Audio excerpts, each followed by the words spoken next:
Hello, hello. Welcome in, welcome in. Goodness. Where's my chat screen? I hope you all are doing well. Hooey.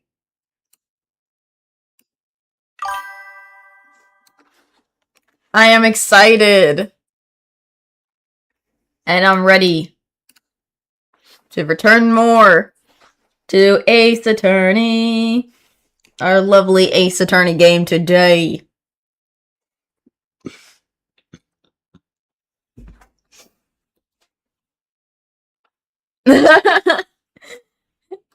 Oh, goodness.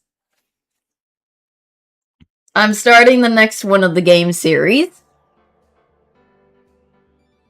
I'm glad. I am glad. I'm hoping all things were well. Again, I do apologize. I was supposed to have my stream at 2, but then because it was earlier storming, my cautiousness for a lot of things happened, so that's why I had to move the time up and whatnot, so there was that, as I mentioned in the post earlier today. However, I was still gonna stream. So there is that. There is that. Okay. So we've already played this one. I've already finished this one. Time to play... Hold on, let me check something. Okay. Time to play this one. Trials and Tribulations. This one's gonna be interesting. Because I have yet to... This is like the last... I don't know if it's the last one in the trilogy, so... Well, I think it is. It might have been. I'm probably thinking... I'm thinking dumb. I'm thinking dumb.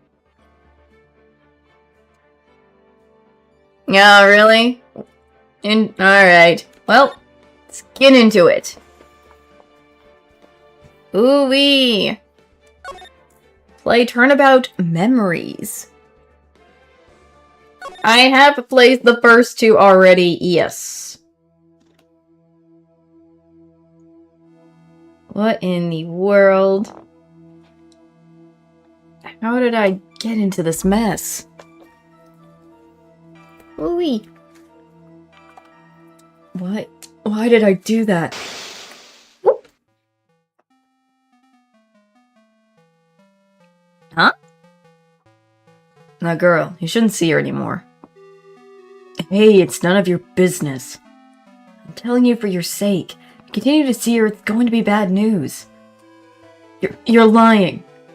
Just listen to me. There's something you need to know about that girl. What in the... Stop it. Don't talk about her like that. Nope.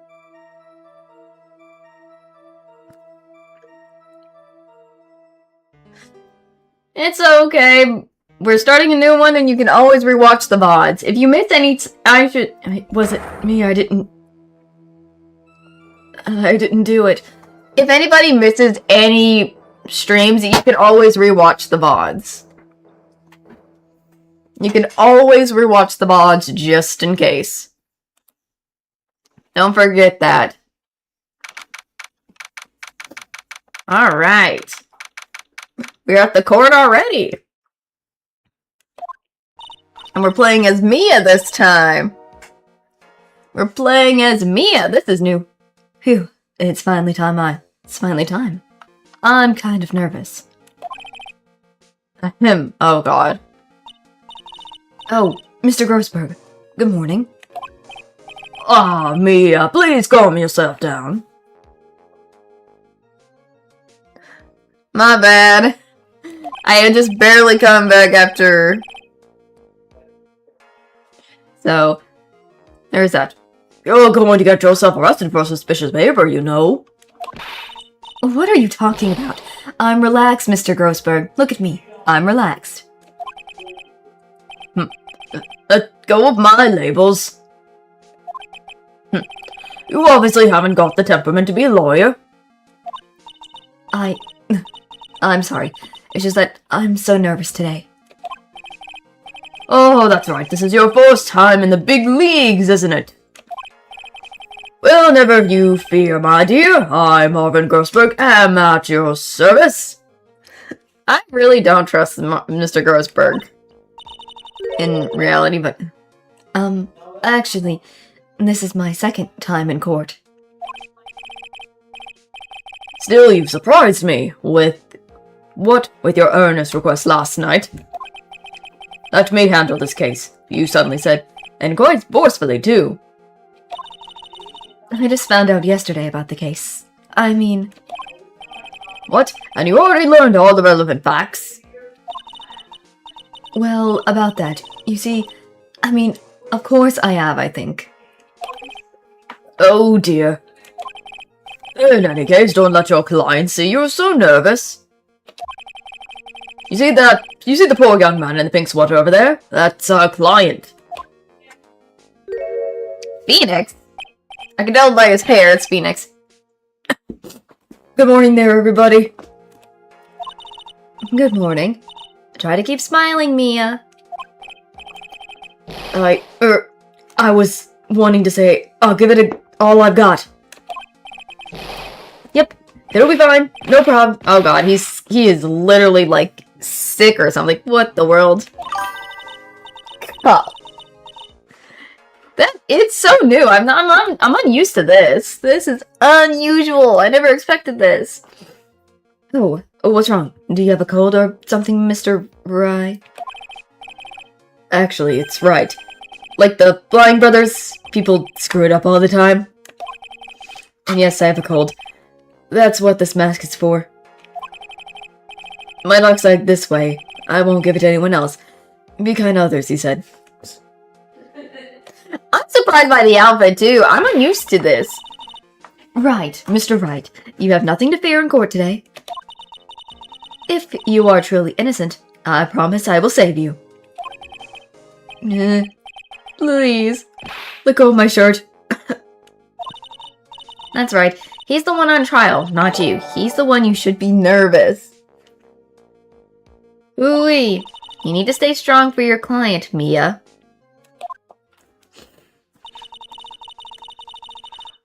My name is Mia Fey. I'm still pretty new at this lawyering thing. The first time I appeared in court was a year ago.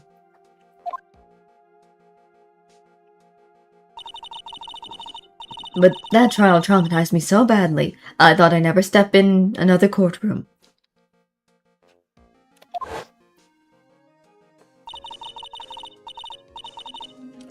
It's been 1 year since then, and, well, here I am again.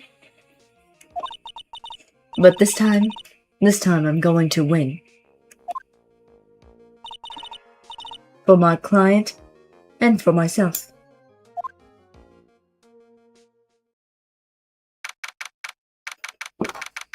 Ooh-wee! Number 2 courtroom. Oh, there's Winston Payne. Court is now in session for the trial of Phoenix Wright. The defense is ready, Your Honor. The prosecution is ready, Your Honor. The defense today is Miss Mia Fey, was it? Yes, Your Honor. Is there a problem? No, I was under the impression that Marvin Grossberg was to be leading the defense.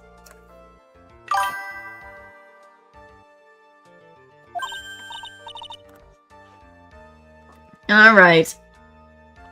Yes, well, you see, Mr. Grossberg had a bit of an emergency. Emergency? But isn't that him standing there right next to you? Yes, well... You're just a rookie. Are you sure you can really handle this? Don't let him scare you, Mia. Give him your toughest look. Ooh. Of course, Your Honor. I think. Well, Mr. Payne, your opening statement, please. Well. I can't believe a veteran like me has to spend my time babysitting a new defense lawyer. I'm messing up my voices I already gave him, sorry.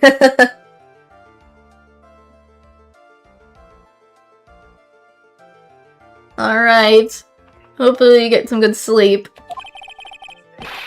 Don't worry, little girl. It will all be over soon. What was that all about? Was he trying to trash talk me? Now then, I'd like to proceed with a summary of events on the day in question. The incident occurred on the campus of Ivy University. Ivy University, that's interesting. The murder victim was a student named Doug Swallow. That is an interesting name. The last name, I mean, but... Okay. He was a fourth-year student studying pharmacology. Or pharmacology. Excuse me, what am I messing up for?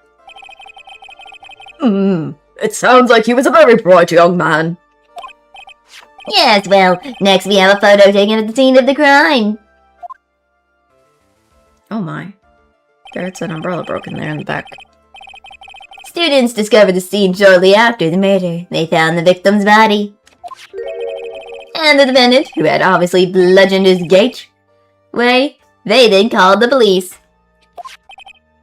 That certainly makes the defendant look very suspicious indeed. Very well. The court accepts this photo into the records as evidence. Okay. By the way, I can't quite tell the cause of death from this photo. Your reputation for Saga City is well earned, Your Honor. The truth is that this victim died a rather unusual death. An unusual death? What do you mean, Mr. Payne? Well, perhaps the defense would like to take this question. Uh-huh. A simple question. I thought I might loosen you up a bit. I am a gentleman, if you will. A what? Stand up to him, Mia. Show him what you're made of. Ah, perfect opportunity. Well, what was it? The cause? Go on. Lisa, you know at least this much. I'm sorry. I didn't get a chance to read through the whole file. My hemorrhoids are beginning to act up. Oh my god. Now, see here. The defense of the court records is just telling me all about that again. Yeah, I already knew that. The court records. I think I can see that by you pressing tab.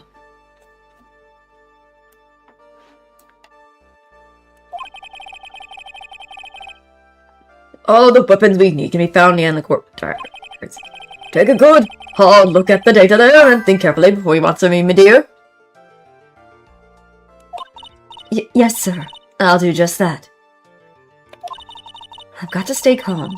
I can't let that prosecutor get the best of me. Court record. Okay, let's take a look. Just press tab here. Alright. Okay. 3 p.m.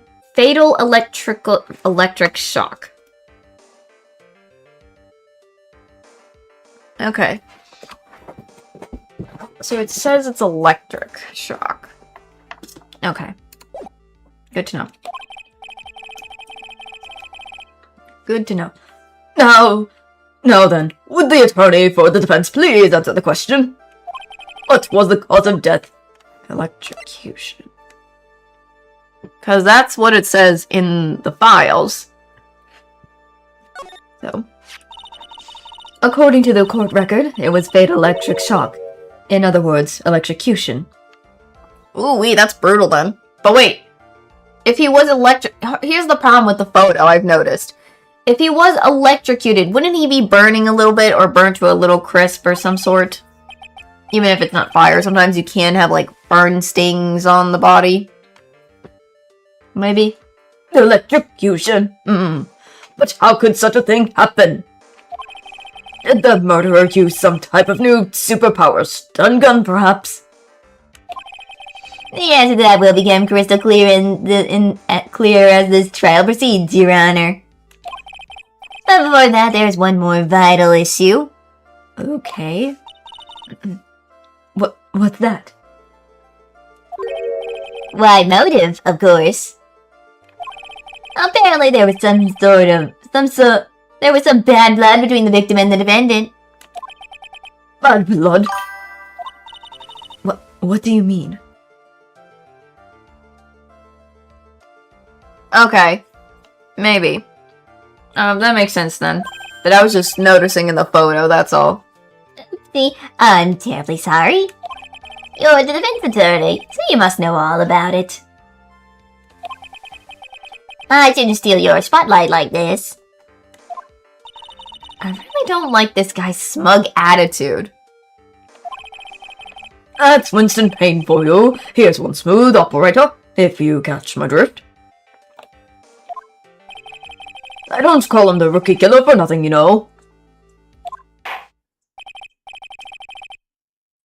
Now then, let's hear from the defense. What was the source of the bad blood between the victim and the defendant?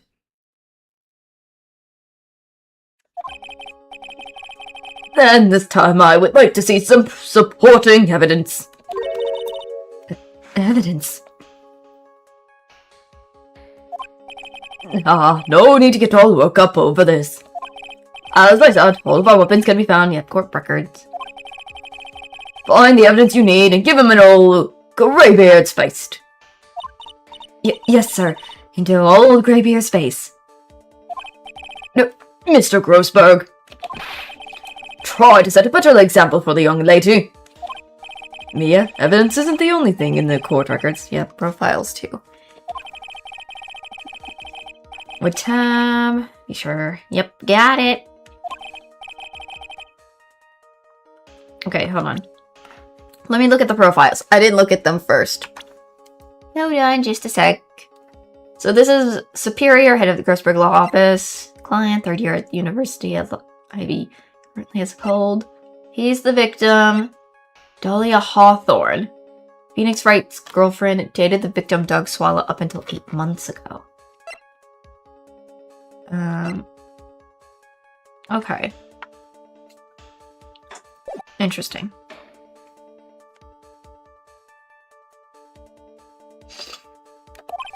What was the cause of the bad blood between Phoenix Wright and the victim?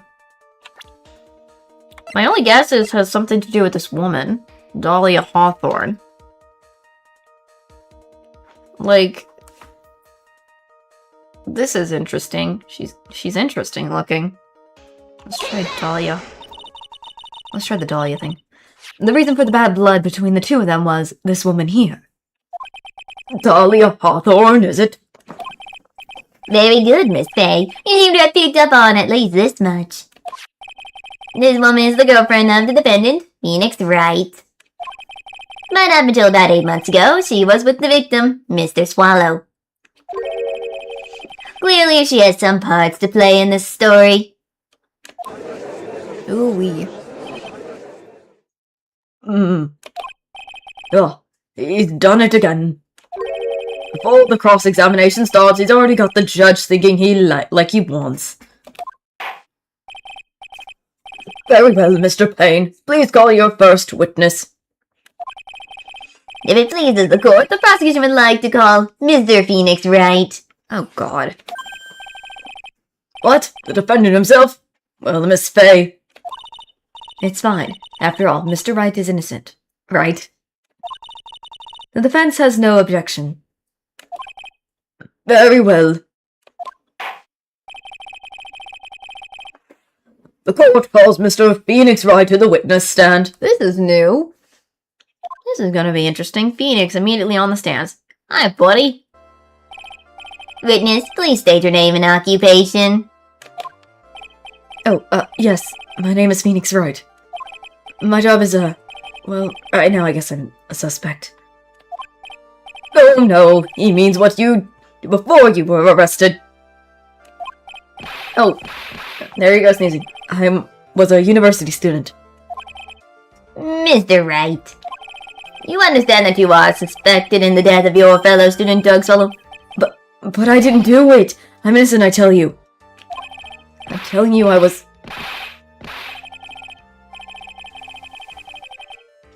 Would the defendant please refrain from passing on his call to the rest of us?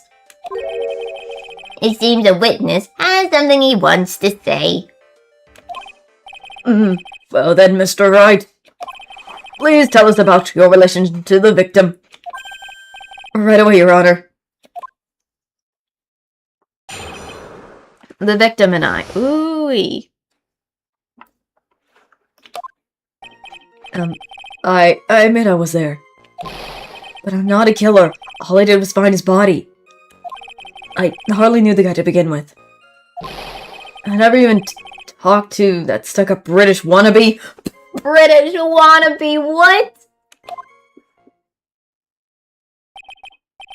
What the heck? I see you hardly knew the victim. Right, like I said, I'm not a killer. It looks like the judge understands. You're being naive, you know. Too naive. Huh? It seems that you've forgotten one small thing, young lady. And that would be... This witness still has to undergo something called cross-examination. Cross-examination? He's right, and it's the defense's duty to carry out the cross-examination. The purpose is to determine if the witness testimony contains any contradictions. Contradictions? If a witness is lying, their statement will conflict with the court records. But Mr. Wright's my client. Even if he is your client, in court, all lies must be struck down.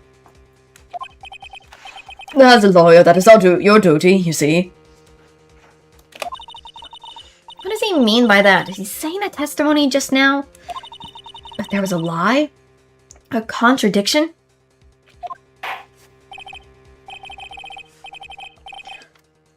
Now then, your cross-examination, should you, if you please, Miss Fay. Please, Mr. Wright, tell me you haven't been lying. You wouldn't do that to me, would you?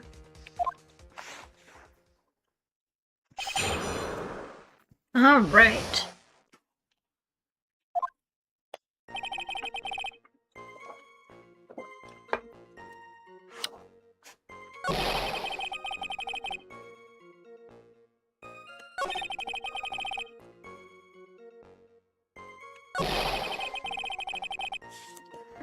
I'm still surprised this line is your stuck-up British wannabe. What the frick? That's so funny. Maybe I should quite. Let me see. I might press him with this because.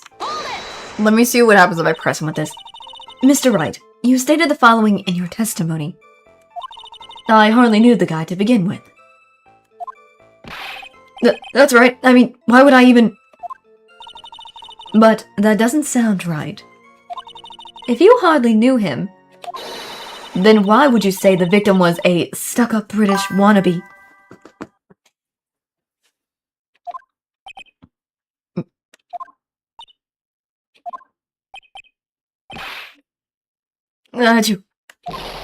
Well, Mr. Wright? No, it wasn't me. I'm not a killer, I swear. Mr. Wright, I will give you an opportunity to revise your testimony. Oh, is that you knew the victim was, as you put it, a British wannabe? Yes, well...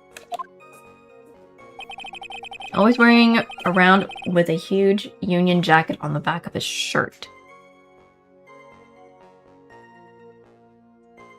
Hold on. Can I re-look at this real quick? I don't even see anything on his jacket right now in this picture. I don't know.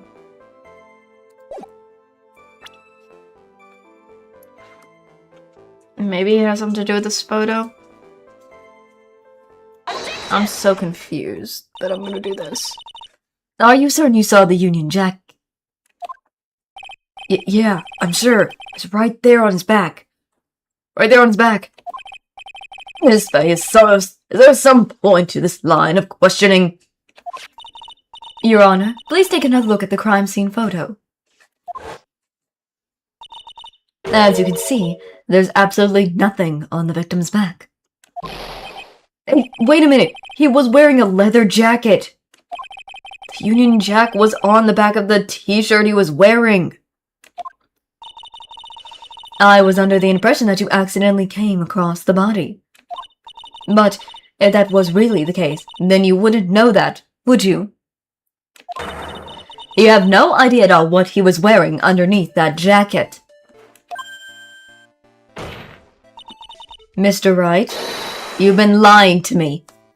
Oh, Phoenix! Please forgive me! Oh god, Phoenix. Yeah, you may talk, lie and cry. Let him. That P on his chest doesn't stand for Phoenix, anyway. I can't believe I trusted him. Mr. Wright was all wrong. That was an impressive bit of cross-examination. Thank you for uncovering the defendant's lie for me. It's quite clear this man did not simply stumble upon the scene of the crime. Uh-oh. Did I go too far? By the way, Mr. Wright, you seem to have a rather bad cold. Have you taken any medicine for it? Yeah, I took some, but... Was the medicine that you took an over-the-counter brand called Cold Killer X? Cold Killer X? What? Yeah, that's right. It kills cold. It's good. Hey, wait a second. How did you know I'm a big fan of Cold Killer X? Would you happen to have that medicine with you right now? Well, actually, I seem to have lost it somewhere. He lost it? Does it even have anything to do with the case? Mr. Wright, shall I tell you where your cold medicine is right now? Uh-huh. Your Honor, I'd like you to take a look at another photo from the crime scene. Oh. What was it? In the victim's hands, it's Cold Killer X! Yes, but even I've got a bottle of Cold Killer X in my apartment. I'm sorry, but I'm afraid that argument won't work. There's no doubt as to who this bottle of Cold Killer X belongs to. Especially since Mr. Wright's fingerprints are all over it. What? Sensing his murderous intent, Mr. Swallow must have picked up the bottle of medicine, dropped by Mr. Wright, and hid it in his hand. His purpose in doing so can only have been to identify his killer as Phoenix Wright.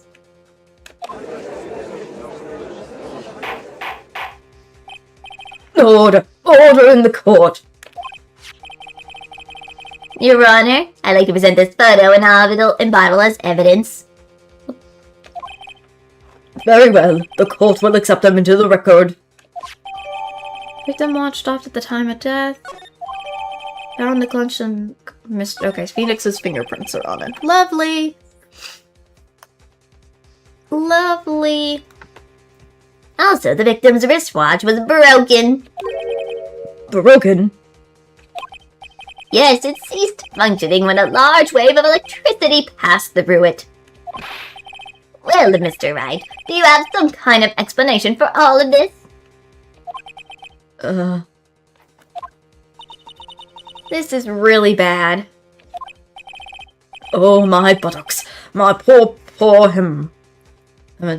hemorrhoids, or I guess. I don't know anymore. I don't know. I'm saying things wrong. My bad. Why does Grossberg always bring that up now?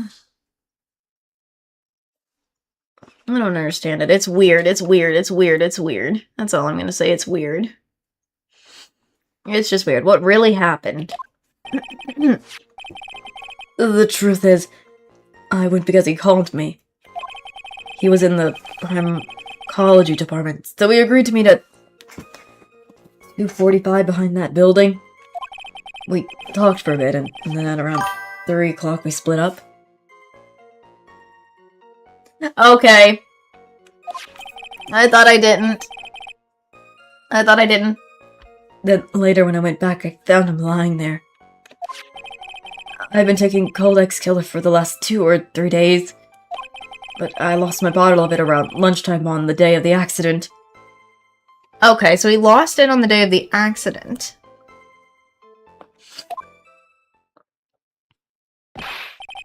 Mr. Wright, that's completely different from the testimony you previously gave.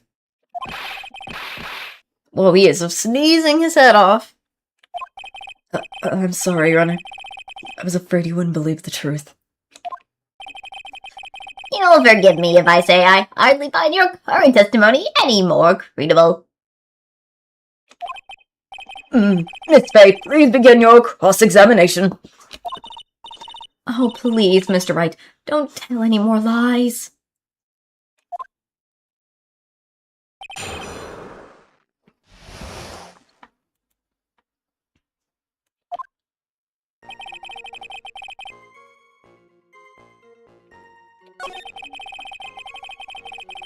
Maybe... Let me see. Let me see what this... Maybe this, maybe. Was it Mr. Swallow who indicated you should meet at 2:45? Sorry, why did I say 4? Yeah, and we were both there right on time. You said the victim was in the pharmacology department, correct? Yeah, he was studying how to manufacture and improve pharmaceuticals. Everyone called him the alchemist of IBU. An alchemist. I see.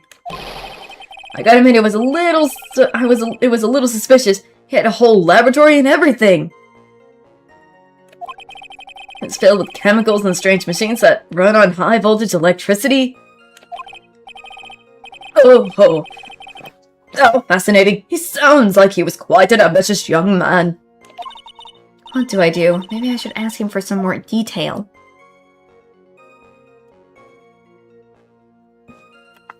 About the timing of the meeting, farm and Devard, forget about it. Maybe the farm, maybe about the department.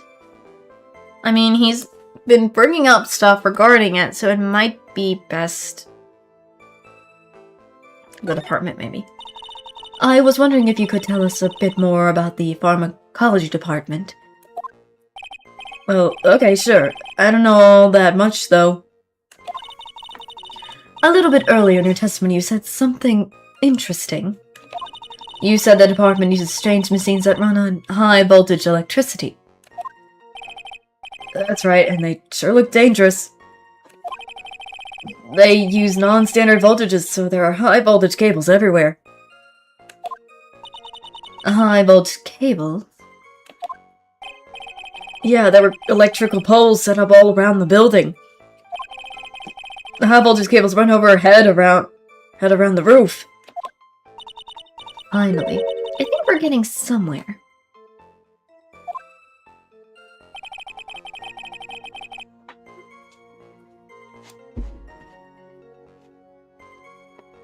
Okay, so that's... Okay, so he's... Something about the roof was interesting, he said. He found him lying there.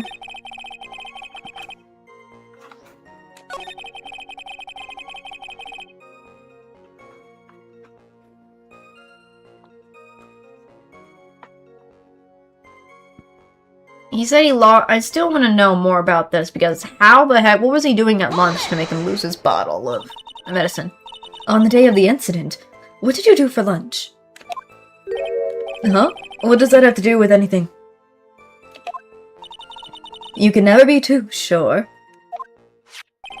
I always eat with Dolly, just the two of us. Dolly's homemade lunches are just the greatest. Her mini omelets are magically delicious. Ouch. Why did you punch me in the jaw? Oh my god, Mia, what the? Oh, I'm sorry. I just felt like hurting someone all of a sudden. No, my god, Mia, what the?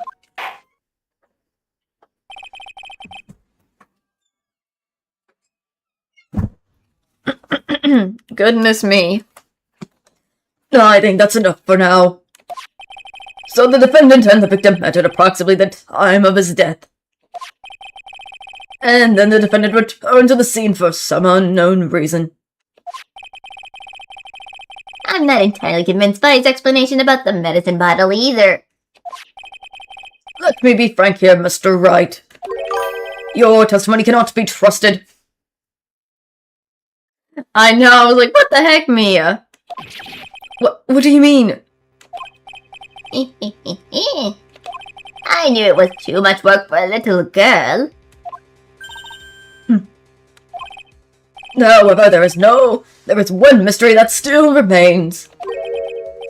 There is, Your Honor. How the murderer was carried out, of course. How the murder, okay. Just how was the victim electrocuted? I don't believe the murder weapon has been produced yet, correct? Well, that is You are correct, Your Honor.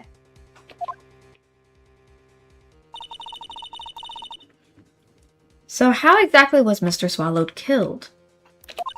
If I could somehow establish how it was done, maybe I could still come out of this mess smelling like a rose. Smelling like a rose. Establish a murder or can't right now. I guess let's establish murder method. Your Honor. Yes, Miss Faye. I believe that if we were to piece together everything we've heard up until now, we should be able to solve the mystery of how Mr. Swallow died. That would be most impressive. Quite the brash statement coming from a rookie. Not even a beginner like you must understand the basic rule of the court, yes? An attorney must be able to substate their argument with evidence. Of course I know that. Actually, I had totally forgotten about that. Mia. I like that we get to play as Mia this time. This is interesting. It's always new. I like that. Now then, Miss Faye, let me see what you've got. Show me how you believe the victim was electrocuted.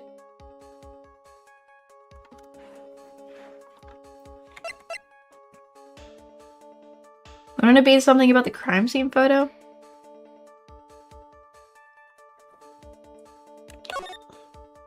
I mean, there are cords that look broken. In a way, so... It should be this one, in my opinion.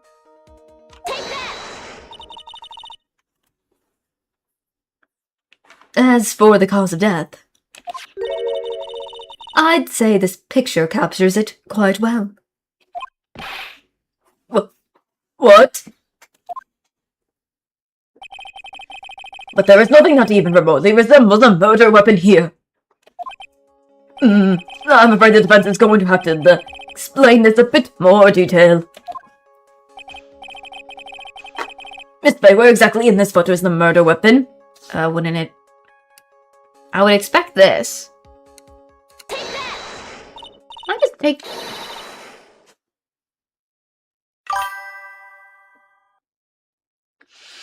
Now, dang. I don't know what it is about her. Take that. It sounds a little off. It sounds really off when I hear it, but it's what it is. It is what it is. Well, naturally, it's right here. That's... What is that? A severed electrical cable, I believe, Your Honor. Remember the testimony we've heard? The machine that pharmacology students use in their experiments require high voltage. And because of that, there are special high voltage cables strung up everywhere. So then the high voltage cable... Yes, the high voltage cable is the cause of death. That is the most likely explanation. That certainly sounds plausible. Well, Mr. Payne, what do you have to say for this? Tell me about this. Well, I believe some phrase is in order. Don't toy with me, old man. Now, the victim cause of death may indeed have been a high-voltage cable. However, I want you to think about what that really implies. The only ones who had the opportunity to use the cable as a murder weapon was the defendant. And as he sneezes. That much is certainly true. Yes, and that's not all. We have proof. Irreparable proof that will establish that Mr. Wright was the murderer. You do? Well, what is it? His fingerprints. Fingerprints? You mean that the defendant's fingerprints were on something besides the medicine bottle? Let's take a look at the crime scene photo. As you can see, the victim is wearing a leather jacket. And as you may know, leather holds fingerprints quite well. You mean? Yes, it was quite clearly imprinted on the chest area of the victim's jacket. The palm print of the defendant's very own hand. Oh, Lord.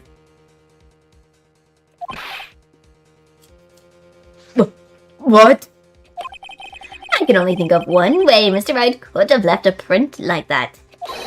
Intent on murder, he squarely pushed the victim towards the severed electrical cable. Okay. Order. Order. That's enough. I think we can conclude that there is no reason to continue with this cross-examination. Stick a fork in us. We're done. Mr. Grossberg. My hemorrhoids never lie. The show is over, Mia. I knew that boy was guilty the first time I saw him. No, you're wrong.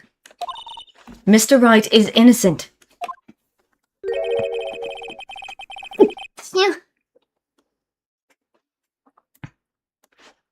Excuse me. No further evidence is required to convince me of this man's guilt. Your Honor. At this time, I'm prepared to render a verdict in this case. Nope, that's us. Do you have something further to add, Miss Fay?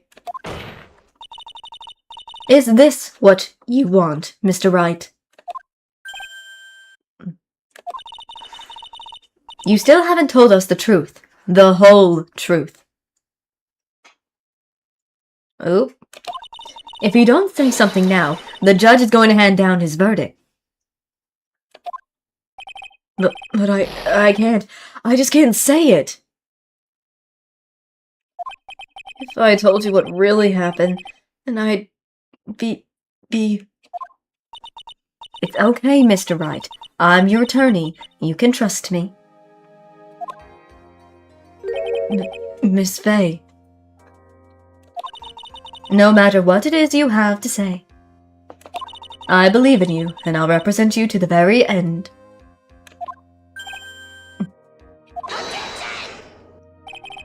We've already established the defendant's guilt. There's no further need for him to say anything. Puppy's coughing. Wait a minute. Mr. Wright. I'll tell you what really happened. But I've already told you, Mr. Wright, there's no need for further. I'm coughing, it's just... I did it. I admit I pushed him. It's my fault. My fault that Doug Swallow is dead. Oh, what the?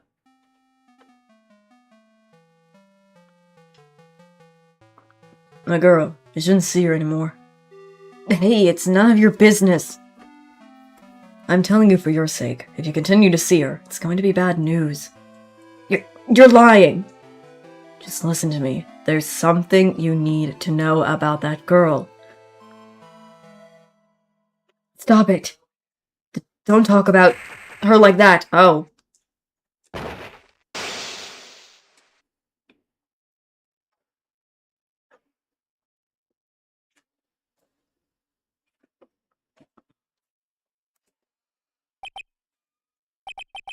What you just said, was that the truth?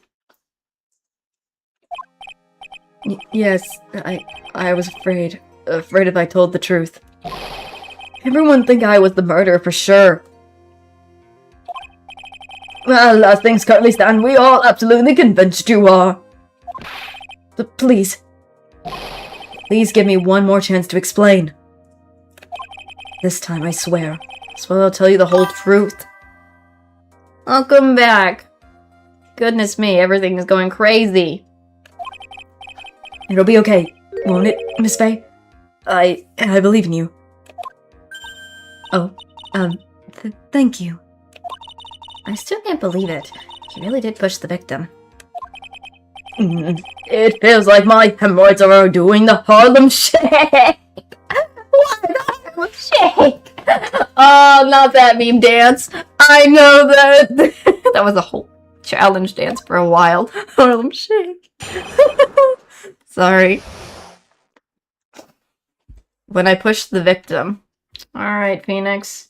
Give us what you got, man. That guy, he was talking bad about Dolly. Okay. I lost my temper and gave him a shove. At that moment, I heard some kind of loud noise. A little while after I left, I started to get worried. So I went back, but he was just lying there, dead.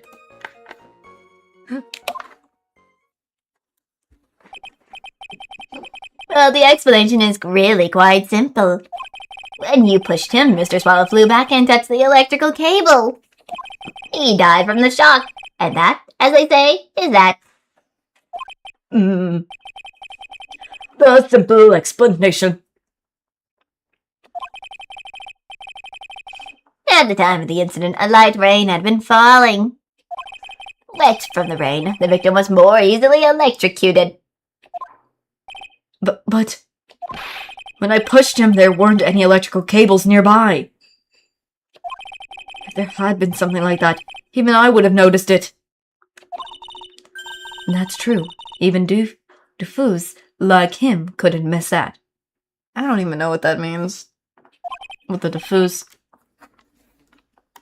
Thank you, I'm not a great. I'm trying my best. Miss Faye. Let me warn you right now that if your cross-examination doesn't yield any new facts, I intend to deliver my verdict without further delay.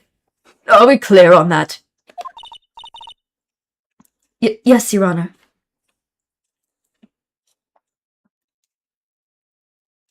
Sesame chicken fries. Goodness, sorry, someone was just... Oh, it's a doofus. I was thinking something else. My bad.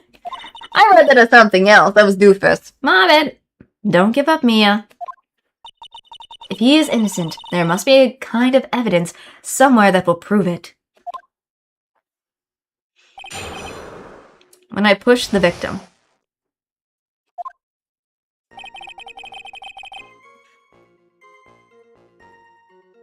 It's fine, it happens. It happens.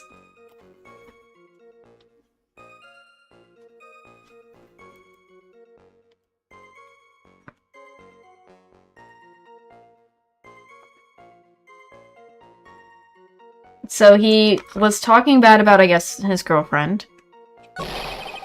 He lost his temper and gave him a shove. He heard some kind of loud noise. Let me see what he means by loud noise. A loud noise? And what would you say that loud noise was, Mr. Wright? I'm not sure, but it was really loud. It was like, snap! You know, come to think of it, I wonder what that was. Clearly, Your Honor, it was the sound of the victim being electrocuted. You're not qualified to decide that. What should I do? I'm treading on some dangerous ground here. I mean, maybe ask for more detail would probably be the best option. So let's ask for more detail. Mr. Wright, that loud noise you heard may be extremely important. So try to remember what it was. How do I put it? It was like a sharp crack. Could it have been... Yes, could it have been? Hurry up and tell us. When I pushed him, he dropped the umbrella he was holding.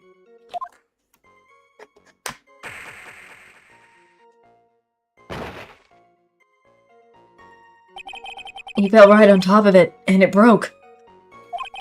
That was probably the noise I heard. An umbrella, huh? And did the umbrella belong to the victim? Yeah, it was a plastic umbrella, cheap and frail, kind of like the owner. And then again, I wish I had any kind of umbrella. I was totally soaked to the bones. Miss Faye, what do you think? Is there something important in the testimony just now? Well...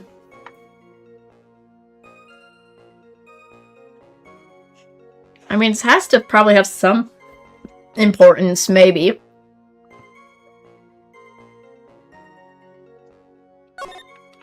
Let me see. This is it, Mia. The new information you've been waiting for. Of course it's important. No, this cheap umbrella is more than important. It's vital. I want to officially have it entered into the testimony. How perfectly fitting. Flimsy information for a flimsy lawyer. The court agrees to the defense's request. Witness, please add the bit about the cheap umbrella to your testimony. Okay.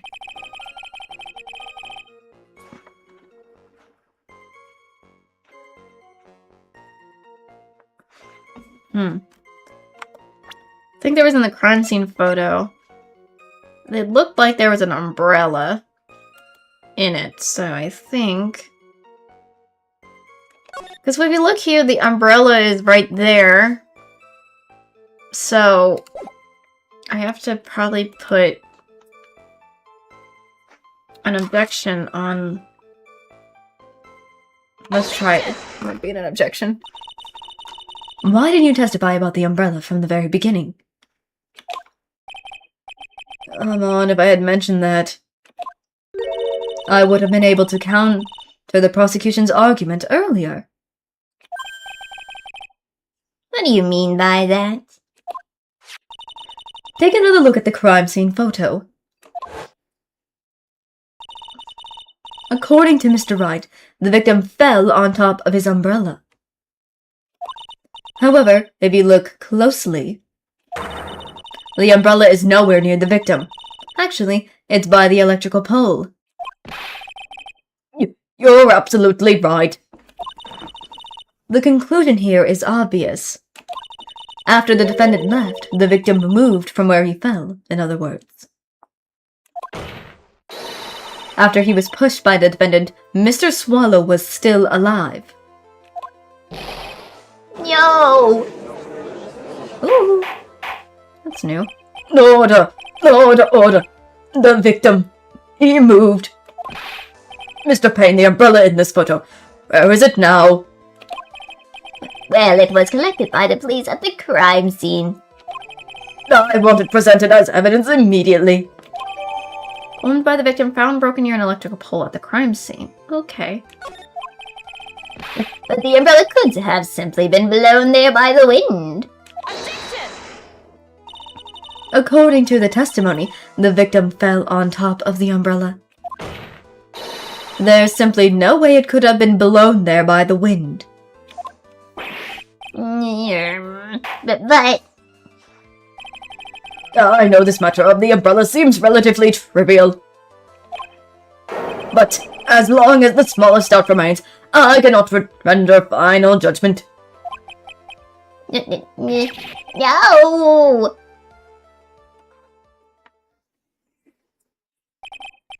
I must say I still find it hard to believe that a huge hole has been blown in the prosecution's case by the defendant's testimony. Okay. Well done, Mia.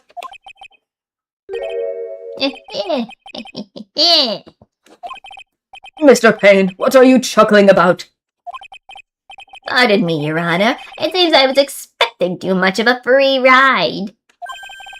It was foolish to think I could establish guilt through cross-examination alone. I'm afraid I don't follow what you're saying. Let me guess, you have another witness.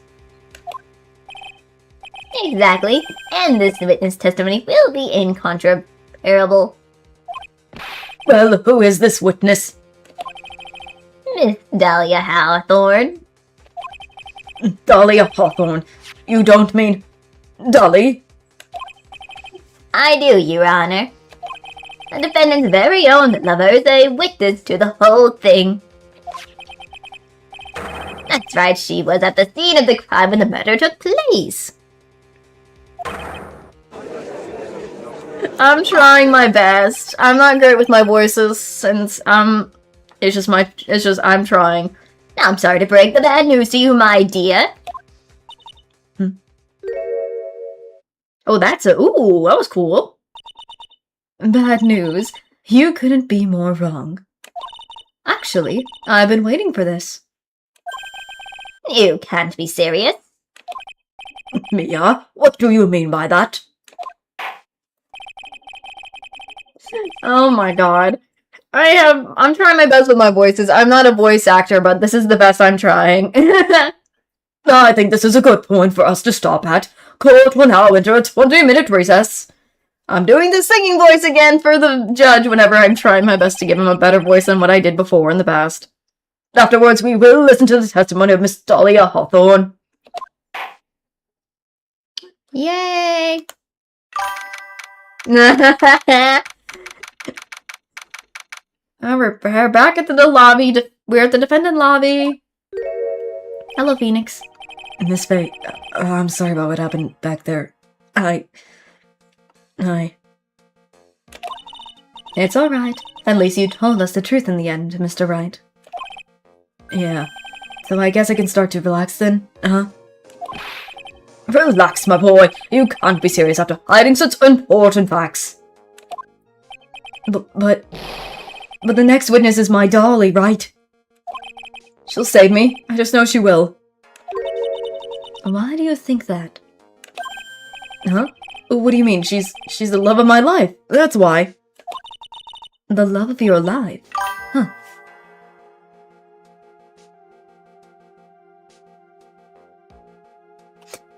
I should have mentioned to the new people who are joining. I want to try to figure this out on my own first. I just don't want anybody spoiling for new people who are joining in who've never seen the game, and if I will need help, I will ask. Basically, if I need help, I'll ask, but for now, I seem to be doing fine.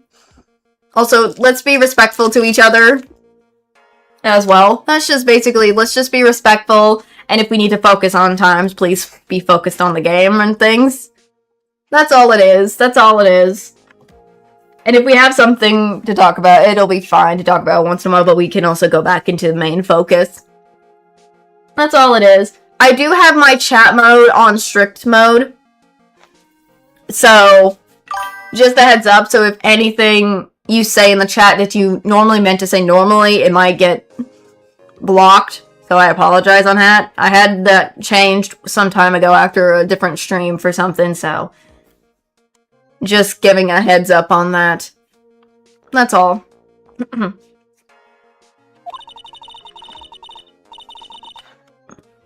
That is all.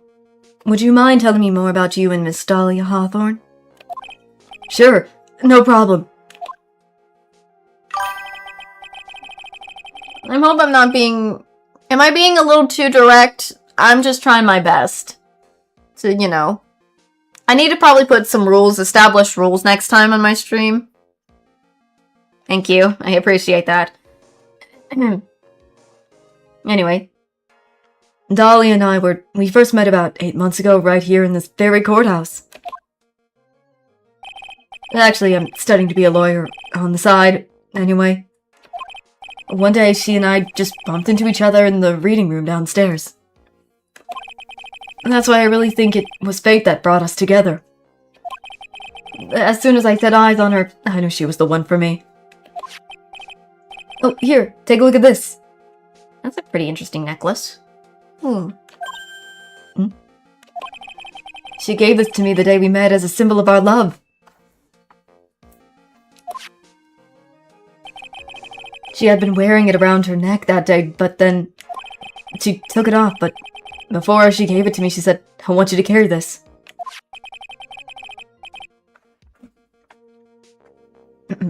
So she gave it to you as a present, I see. This darling little bottle is filled with memories of my darling little Dolly. It certainly is a little bottle, right? Alright. It makes me so happy. I show it to everyone I meet. I want to share my happiness with the whole world. Oh my god, Phoenix, such a simp. Small bottle necklace given to Wright on the day they met. However, he shows it to everyone. Dang. Okay, interesting. Anyway. So after that, you and Miss Hawthorne started dating? Yeah, but she's so shy. Every time I see her, she always says the same thing to me. Please give it back now. What a strange girl, asking for a present back like that. By the way, Mr. Wright, the day you first met Dahlia Hawthorne 8 months ago, it wouldn't happen to be on August 27th, would it? He gives me simp vibes with this right now. Huh? Yeah, it was. But how'd you... This happened on August 27th, right here in this courthouse. What's this, a newspaper clipping? Let's see. Murder in the courthouse. Murder? What are you reading there? Let me see that. Oh, I see. Mia, I think I understand what you're trying to say. And I think I understand why you suddenly took a keen interest in this case. You believe there is some connection between these two cases, am I correct? Uh-oh. What is it now? 8-28, almost 8 months ago. Okay, that's new.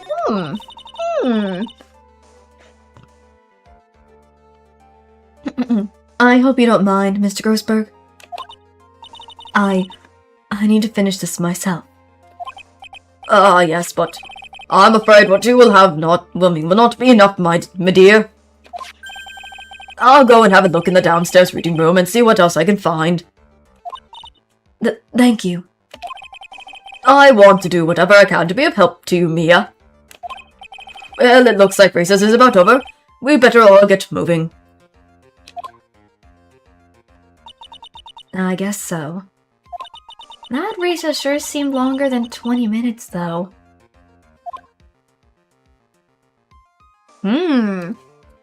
Oh dear.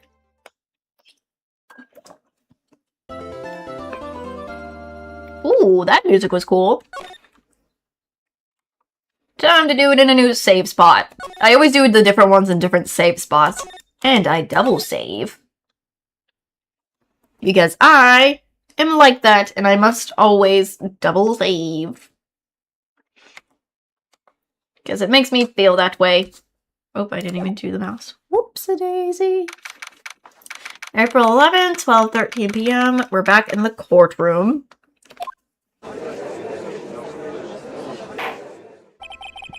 Court will now reconvene. Mr. Payne, please call your witness.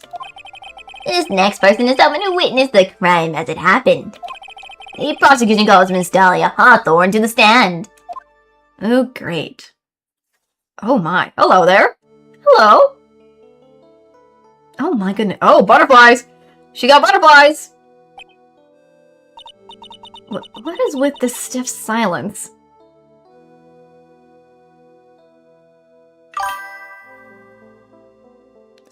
Oh no, I'm an older sibling, so I'm an older sibling, so I don't need to worry, but I just double save just in case if something bad happens. In my long career as a judge, I have been deceived by many witnesses. It's my job to doubt, to take no one at their word. But in your case, I must admit that you radiate a glow of complete sincerity. I can't believe he actually said that. Oh, now then, witness, could you please state your full name? I don't know, but so far the music has been really good, though, I do have to say. I like the music. I am... Don't worry, sweetie. There's no need to be nervous. If anyone says anything rude, you can be sure I'll cut them right down to size. And I will bash them with my gavel. Why do I remember the... Now when I see this, I'm reminding myself of, gosh darn, the bloopers from the anime. For some reason. I don't know why, I'm just reminded of that.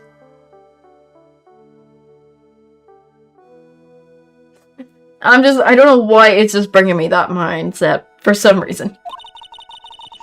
I love how they look straight at me when they say that. Thank you for calming my nerves. You were all so nice. I almost feel right at home. Not at all. It was nothing. If we may move on, what is your full name and occupation? I know, I just reminded... When they were talking, I was thinking of the bloopers right there for some reason. My name is Dahlia Hawthorne. I'm a junior in literature at Ivy University. I just want to say, it's an honor for me to be here in your noble presence. The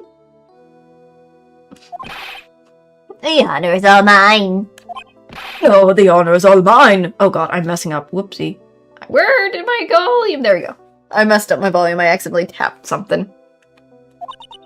Well, we know whose milkshake brings all the boys to the yard. Oh my god. Not that reference. Not I love the references. I love the references.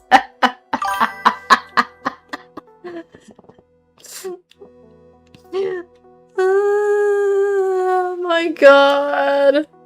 Oh my god. Oh god, I'm dying. Goodness. Sir. Is there something I can help you with? You just go on and say whatever's on your mind. I'm sure that there must be some kind of mistake. Beanie wouldn't kill anyone. I just know it. Yes, yes. I can see why you say that. Feeny. That is a name. Goodness. She's going to be a tough witness, alright. It only took her 12 seconds to wrap them all around her little finger. Now then, please proceed with your testimony. Let's hear about what you witnessed on the day of the incident, if you please. What I witnessed. I had been planning to go back to Feeny's place after class was over. Feeny and Dougie, they were talking behind the building. Then suddenly, Dougie got all wobbly and just collapsed. That's when Feeny noticed that I was there. I went to go and find some other students and they called the authorities.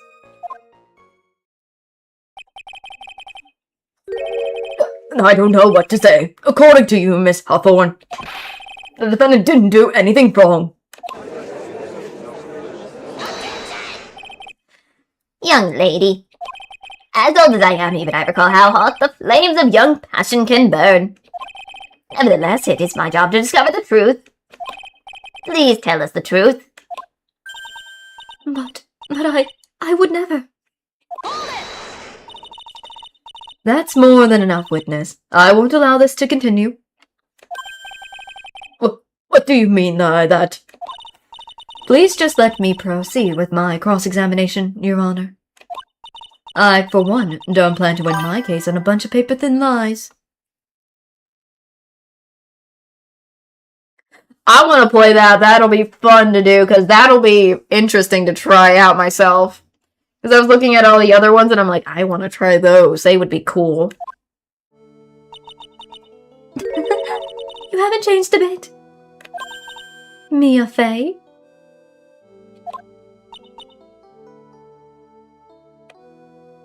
Yeah.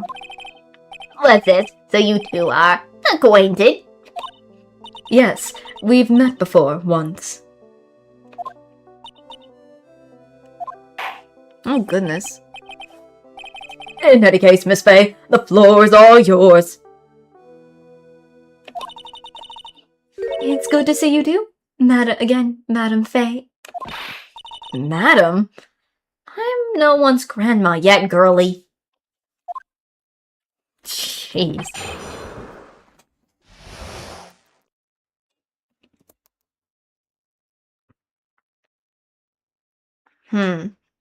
I like the fact that she's got butterflies for some reason, but I'm betting there's something more to this.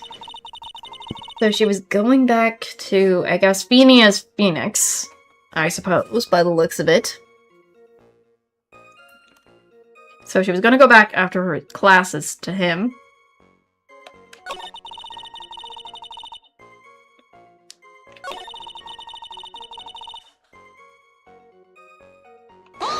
Why is she not mentioning Phoenix pushing him? Are you saying that the victim just collapsed on his own? Yes. In other words, the defendant never touched the victim? Is that right? I was watching the whole time. Feeny never did a thing to Dougie. If I press her for no good reason, I just know the judge will get angry with me. So what should I do about her testimony just now? I mean, she didn't... I mean, I feel like I still should show contradiction anyways.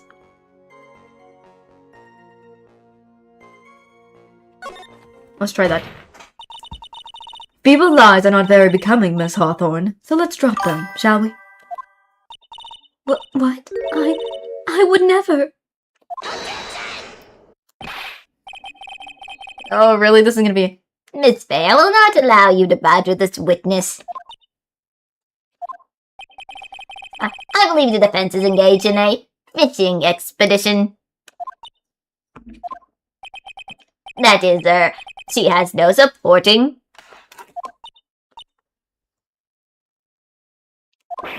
Please don't glare at me like that. I'm just doing my job.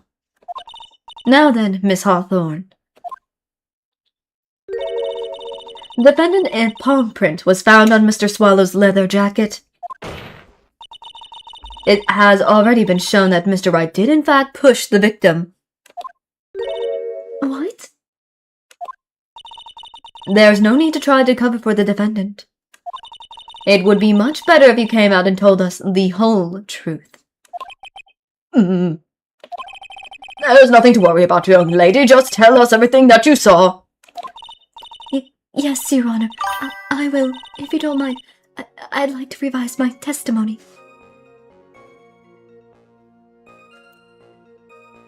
Yeah, she's also doing her job. True, true. Looks like we're finally getting somewhere.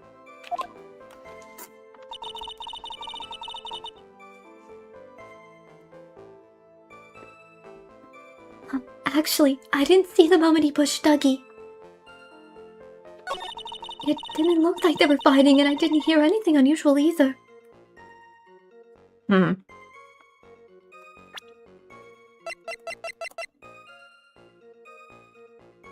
She would have heard the loud sound.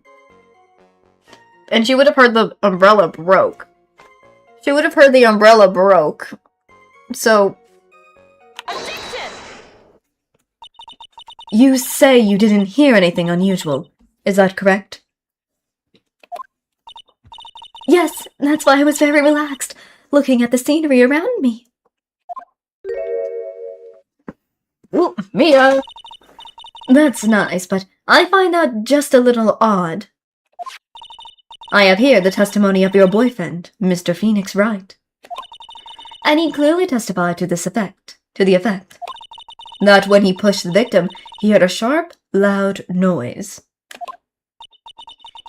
He said that? If you really were that close to the two of them, why didn't you hear this noise as well?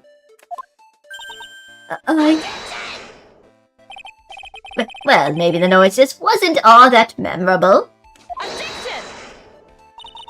But according to Mr. Wright's testimony, it was a sharp noise like a snap. There's no way a noise like that could fail to make an impression.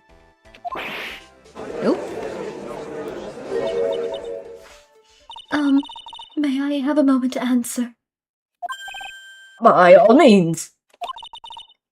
I know the reason why I didn't hear the noise. You see, the truth is, I had my headphones on and I was listening to music at the time. Headphones, you mean that both of your ears were covered? The rain was just beginning to let up. But it seemed as though Thor wasn't ready for his fun to come to an end yet. So the sky continued to flash and rumble. Thunder and lightning, huh? Yes, I'm afraid of the sound of thunder. So I put my headphones on to block it out. Well, Your Honor. Alright. Hopefully you get to do what you need to do. Goodness. As you can see, there weren't any contradictions in her testimony after all. Wait a second, Mia. That testimony just now. She said something that could totally change this whole case. Lightning. It was the lightning. Like, because that was new. She said something about the lightning. In my opinion. Because I'm like, what in the world?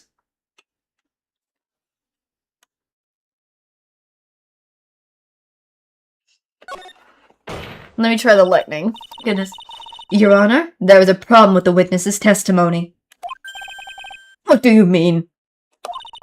Didn't you notice? She said there was lightning, correct? Yes, what about it? Well, lightning is actually a large discharge of electricity in the atmosphere, am I right? Now's not the time for a science lesson, Miss Fay. Yes, Your Honor. Anyway, since the cause of death was electrocution, isn't it possible that the victim died from being hit by a bolt of lightning? Oh. Goodness. I must admit that the thought had not occurred to me. Just what kind of thought do occur to this guy, anyway? This judge makes me go crazy. This entire case is built on the premise that Mr. Doug Swallow was murdered. But that very premise itself is mistaken. The defense believes that Mr. Swallow was, in fact, the victim of a stray bolt.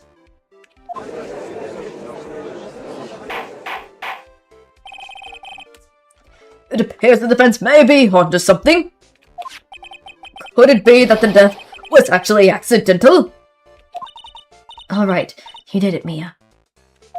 I'll be taking that not guilty now if you... Oh god, Pain. I'm heard that you have such a low opinion of me, Miss Fay. Uh-huh. I'm not a fool, you know. The prosecution has done its research, Your Honor. We found that there were no lightning strikes on the day at that location. What? What more? We have evidence that the electrical cable is definitely linked to this case. Evidence, Mr. Payne? Well, what is this evidence? This, David? And who is this evidence from? The pharmacology student who were conducting experiments in their lab that day. Allow me to read out to the court the testimony of the pharmaceutical students. All equipment in the lab lost power all of a sudden around 3 p.m. that day. Was it a blackout? All the lab equipment runs on high voltage, Your Honor. So you're saying the equipment lost power because... Precisely, they lost power because of the severed electrical cable. The power outage occurred at approximately 3 p.m. Which fits with the time of death listed in the autopsy report. Exactly, in other words. The victim died as a result of touching the severed electric cable. According to the students, the cable were very old. They were planning on having them replaced near the future. I see. Apparently the cable had become so brittle that even the smallest bump would have caused them to break. Okay, that's new. However, there is one thing that troubles me. If the cable could have been broken by any small bump, then it wouldn't have snapped if it had been bumped into, correct? Well, I suppose you could say that. Miss Faye, do you have any thoughts regarding the cause of the severed cable? Your Honor. I don't like how this is looking one bit. I have to come up with something to try regain some momentum. Memento time. Goodness me. If it pleases the court, the defense would like to state its opinion. Well then, let's hear it. Who or what was it that caused the cable to break? Wouldn't it be in the profile when he pushed? When Phoenix pushed Dougie, or Doug I should say, so it might have been Phoenix. Let me try it. Your Honor, please think back to Mr. Wright's testimony. The defendant's testimony? He said that after he pushed the victim, he heard a loud, sharp noise. Now, this happened at around 3 p.m., correct? Yes, that just sounds right. Wait, are you saying that? The lab equipment lost power at 2:55 p.m., which fits right in Mr. Wright's timeline. In other words, it was Mr. Wright's shove that caused the power outage. Yes, the prosecution also came to that same conclusion. And it was that very shove that caused Mr. Swallow to be electrocuted. I'm afraid I can't agree with you there, Mr. Payne. What's that supposed to mean? Take a good look at where the victim landed after being shoved. See the umbrella? It's by the electrical pole. That's right, the victim banged into that pole as a result of being pushed. It was that impact that caused the cable to break. Ooh. Well, that makes sense. And then the victim was electrocuted. Mia? I'm sorry, Your Honor, but no, it doesn't make sense at all. If the victim was shoved into the far pole, then he couldn't have been electrocuted by this severed cable in the foreground here. Oops, sorry, Mr. Payne. In other words, someone other than my client must have electrocuted the victim.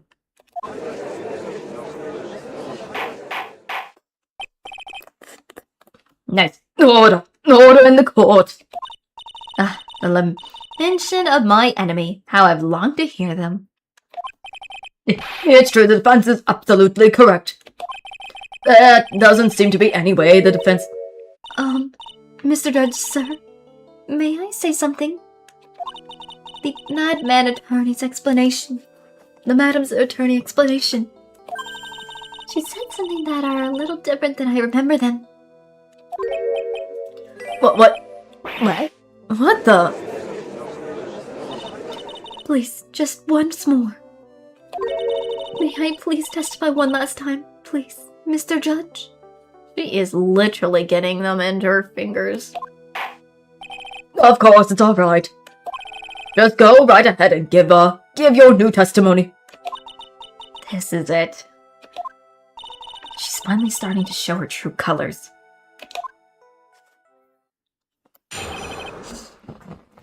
Okay. The truth is, Feeny pushed him twice. First time was into the electrical pole. That's when the cable broke. Then Dougie tried his best to run away from him. But Feeny caught up and crashed into him from behind. The cable snapping and Dougie being electrocuted had all occurred in less than a minute. So after being shoved, the victim got up and tried to run away. And that is when the defendant pushed him for the second time. I'm sorry, Feeny, but I just have to tell the truth. I am doing the right thing, am I, Mr. Judge? Of course you are, my dear. As painful as it may seem, you are. Now then, Miss Fay, you may proceed with your cross-examination.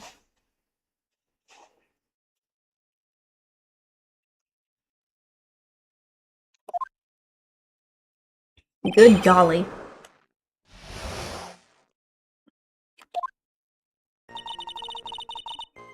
Twice. That doesn't make sense. Miss Hawthorne, previously in your testimony, you said the following. Actually, I didn't see the moment he pushed Dougie. I know. I'm sorry. I wanted to protect Feeny. So that's why you basically lied to the court. I was a bad girl, I know. Mr. Judge, Yes. would you please forgive a little on me? Of course he won't. What you did is called perjury. Oh, come on now, it was just a little old white lie. We'll forget it this time, but please be more careful from now on, alright? Oh, thank you so much, Mr. Judge. Not at all. Oh. Judge had better be more careful himself. A dark alley is friendlier than that girl. Press all the claim that Feeny pushed him twice. Ooh, I got an achievement for that. I got an achievement for that. Interesting. I didn't even know I could get that achievement.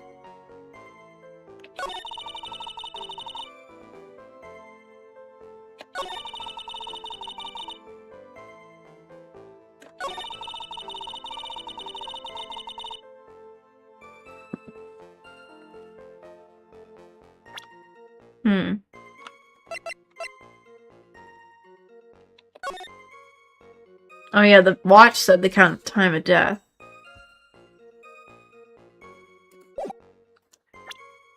And then we know for a fact 3 p.m.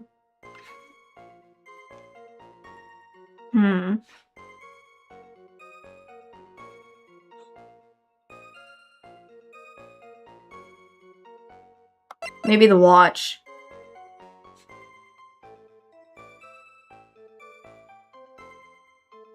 Let me try the watch, because it says the time of death when he died with the watch.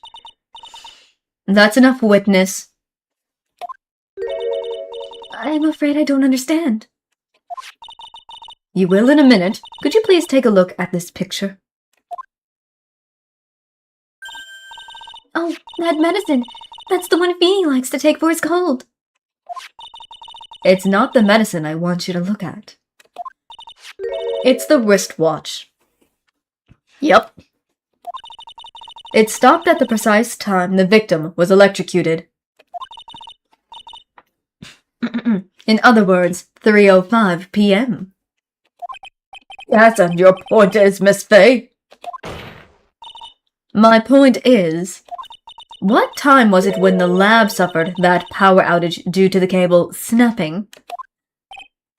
Well, according to the student's testimony, the answer is clear. It was 2:55 p.m. Yeah. Would you care to explain to the court, Miss Dahlia Hawthorne? What exactly happened during this 10-minute interval?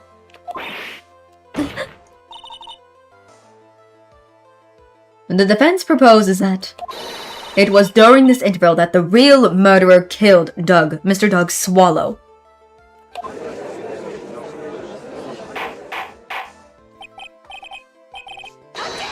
I didn't get to read that. Is this nonsense the real murderer? Even you can't deny the time between the cable breaking and the electrocution are completely unaccounted for. Oh god. And who was it? Who else are you saying could have done it? There's only one person who could have murdered Mr. Swallow. Only after my client had left the scene. Was there a window of opportunity for the real killer? Miss Faye, is the defense ready to indict someone as this real killer? It's finally time. This is the moment I've been waiting for. Yes, Your Honor, we are ready. Very well, but remember, if you accuse the wrong person, you will be penalized. Think very carefully before you speak, Miss Faye. Now then, Miss Faye, let's have it. Who is the real killer? Would it be in the profile? If it's... What about Dahlia? Would Dahlia be the one that done that?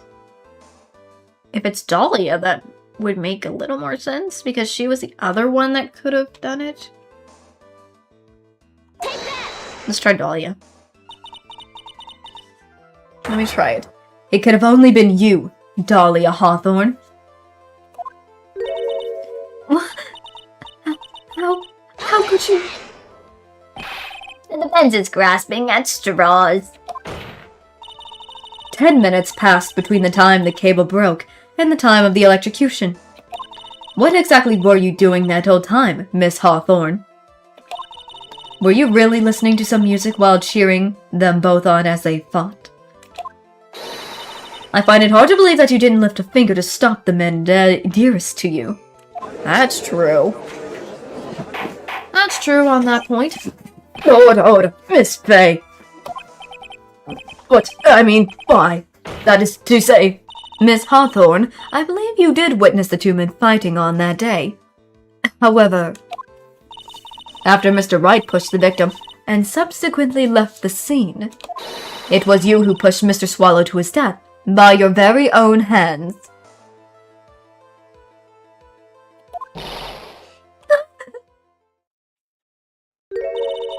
How can you say something so mean, Madam Faye? I didn't do anything. Miss Faye, this is a very serious charge you are. Phoenix! Your Honor, please, I have something I want to say.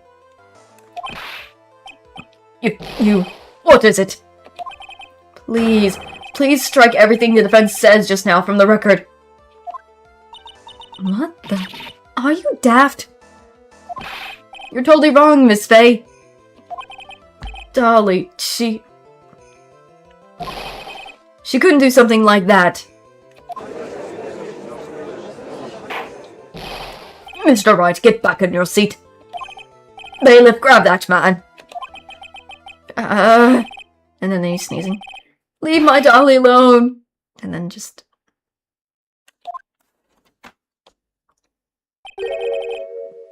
Oh, that boy.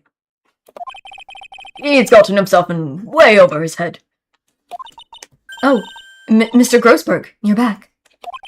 It seemed I arrived just in the nick of time. I found the police report on that incident in your newspaper clipping.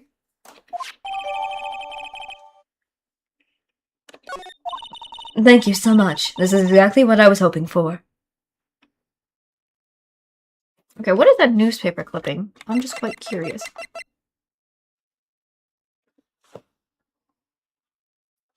And then I just want to read this. Let me read this and then I'll... Let's see. Murder in the courthouse. Very little information is being disclosed at this scene at this time, since the victim of yesterday's incident in the district courthouse cafeteria is said to have been a lawyer. Alright, hope you get some good rest. Hope you get some good rest. I'm gonna be reading and doing my best with the rest of this. However, police are questioning the 19-year-old female college student who was sitting with the victim. Okay. Ah. So there's a 19-year-old female victim. Let me check what this is. Let's see. Local district court out cafeteria, daytime, August 27, 4 p.m. Diego Armando, age 28. Occupation lawyer, suspect. Dahlia Hawthorne. What the Dahlia? Armando ingested poison while interviewing the suspect regarding another case. Traces of poison were found in the victim's cup. No poison was found in the vicinity or on the suspect's person. It is unclear how the poison entered the victim's coffee cup. That's very sus, Dahlia. You're making me sus of you. Very, very sus. Very sus. Now that's interesting. If Dahlia met a different lawyer before, and now he's not around. You'd better take a good look at it. It is how you came to lose your boyfriend. Oh. Now then, the defense has made a very serious accusation. Mr. Payne, what do you have to say about this? Well, really, Your Honor, I... May I interrupt you for a moment, Mr. Prosecutor? No, don't worry, my dear. I have this situation well in hand. Oh god. There, that is, go right ahead. Madam Faye, are you seriously accusing me of killing my sweet Dougie? Yes, I am. Not only am I saying you murdered Doug Swallow, but you also tried to pin the whole thing on your current lover, Phoenix Wright. I told you that you should let me handle this.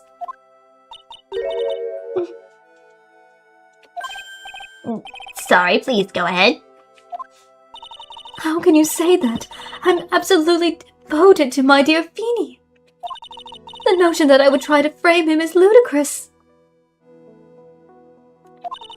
This is all just too much for poor little me to bear. I believe the girl is trying to ask what on earth her motive would be.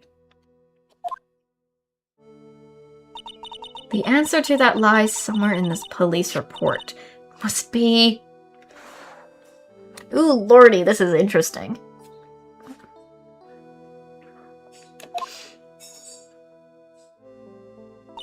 "8 months ago, an incident occurred in the basement cafeteria of this building. And then, that same day, the two of them accidentally met. Your Honor, the defense requests further testimony from Miss Dahlia Hawthorne." "Further testimony? What about?" "About the events of the day when she first met the defendant, Mr. Phoenix Wright."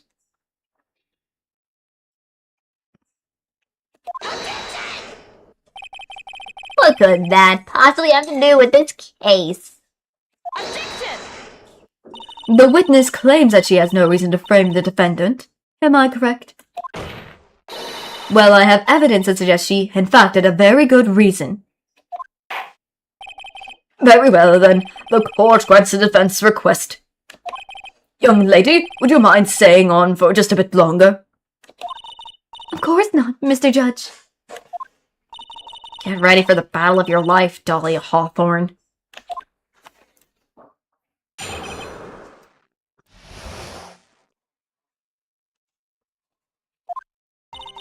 I first met my darling Feeny 8 months ago. It's like we were destined to meet in this very courthouse basement reading room. The moment our eyes met, my heart skipped a beat. We've been going out ever since that fateful day. We're so lovey-wovey, we literally make people sick. It's just jealousy, I think. Miss Wright, do that again and you will be held in contempt of court. And now we enter the final act of our little drama.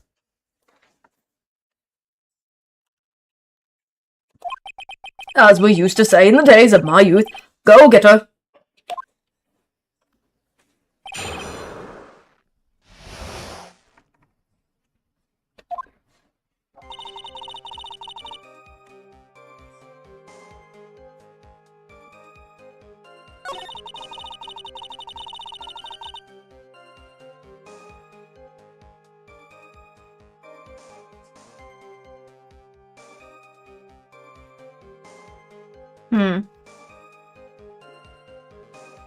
I'm still confused by this.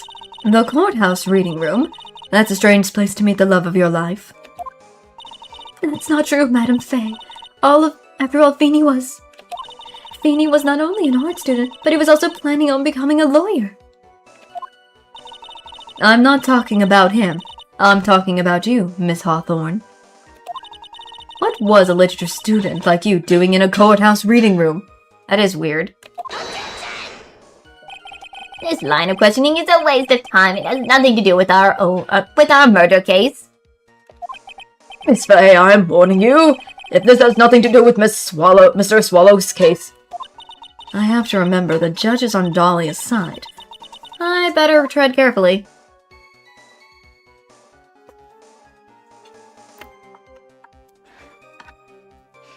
I mean, I would best to press her because there's more she's got to be telling us. That's not there. Your Honor, if you allow me some latitude, I think I can establish relevancy. Please ask her to continue on with her testimony. Very well, young lady, I've got a simple question for you. What were you doing downstairs in the courthouse reading room? If it pleases you, Your Honor, the ample is simply this. I had come to this courthouse to do some research for a paper I was writing. So she said it was a paper research paper.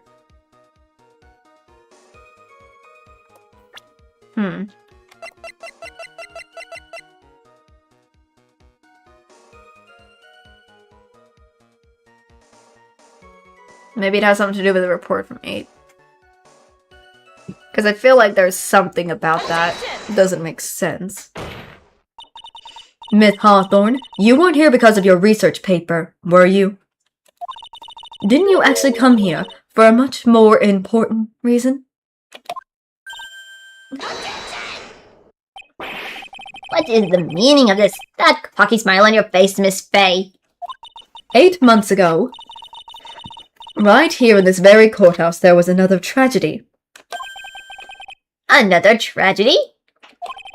Do you mean the incident in which an attorney was poisoned? The name of the suspect in that incident is listed here in this report. And that name is Dahlia Hawthorne. Ooh. What? Dahlia Hawthorne? Yes, the sweetie pie of everyone's eyes, Miss Dahlia Hawthorne. She was the prime suspect in a criminal case just 8 months ago.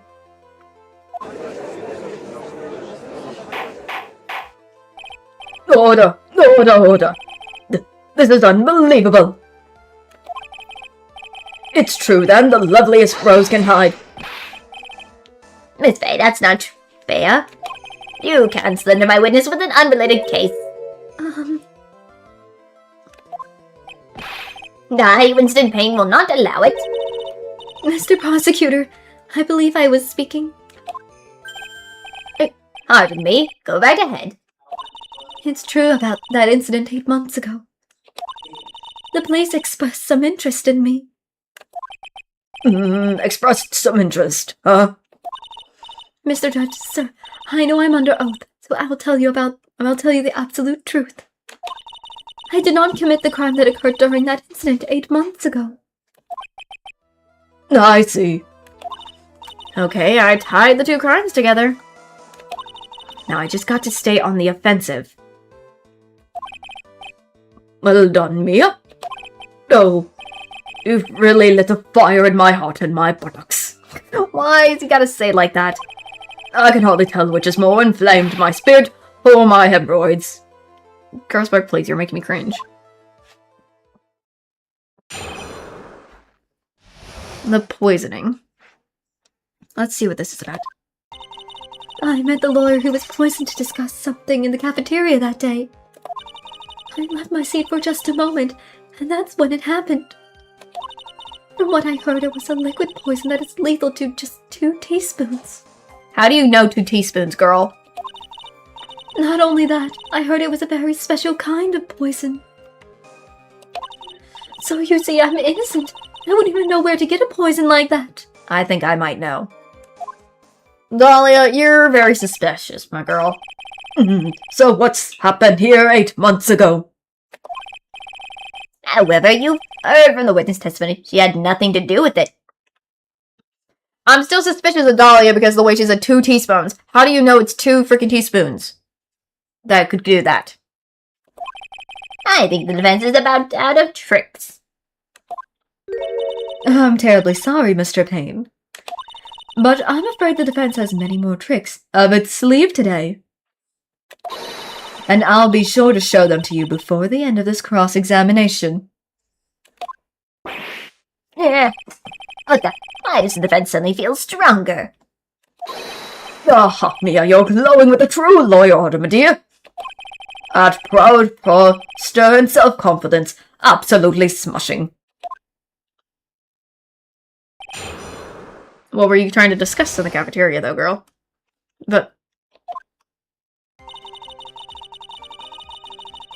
My more question is the teaspoon, but... Okay, went to discuss...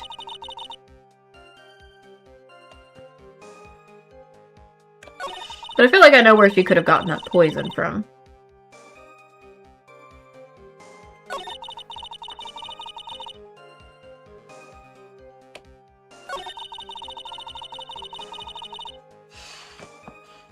I mean, Doug is part of the pharmacology, so he would have known how to do that.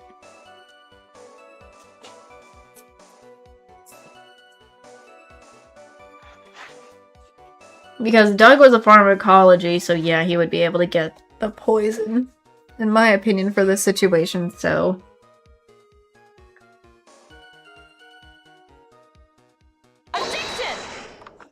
Let's try this. You wouldn't know how to get that kind of poison. I don't believe you. What? In fact, you had easy access to that kind of poison, didn't you? At your boyfriend's lab. Boyfriend? You mean the victim Doug Swallow? That's right. Up until 8 months ago, Miss Hawthorne was dating Mr. Swallow. And if you recall, Mr. Swallow was a pharmacology student at Ivy University. Pharmacology. His laboratory contained highly advanced chemistry equipment. In fact, without such equipment, the culprit could never have obtained such a rare and special poison. Well, Miss Hawthorne, it seems you had access to such a poison after all. And then, it was a matter of slipping it into the victim's coffee when he wasn't looking. The only person who could have done that was the one sitting at this very table. You. No! That was a blow of wind of some sort. Order! Order! Could it be?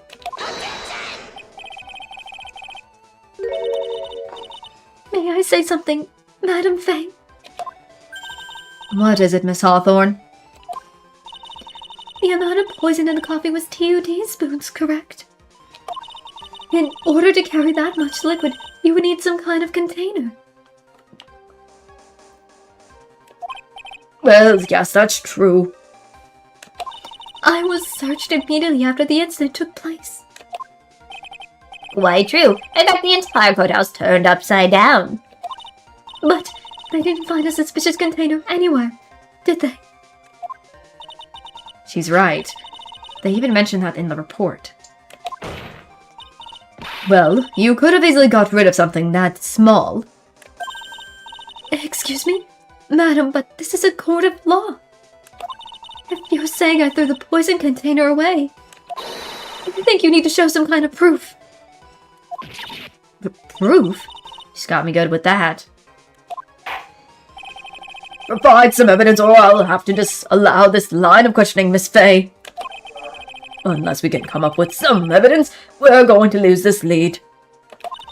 The police conducted a full body search of Dahlia, and of the entire courthouse. And yet the container holding the poison disappeared right after the crime occurred. If you're going to accuse the young lady of committing the murder, then where is the container the poison was carried in? What happened to it? Wouldn't it be the necklace? Because it has a small bottle on it.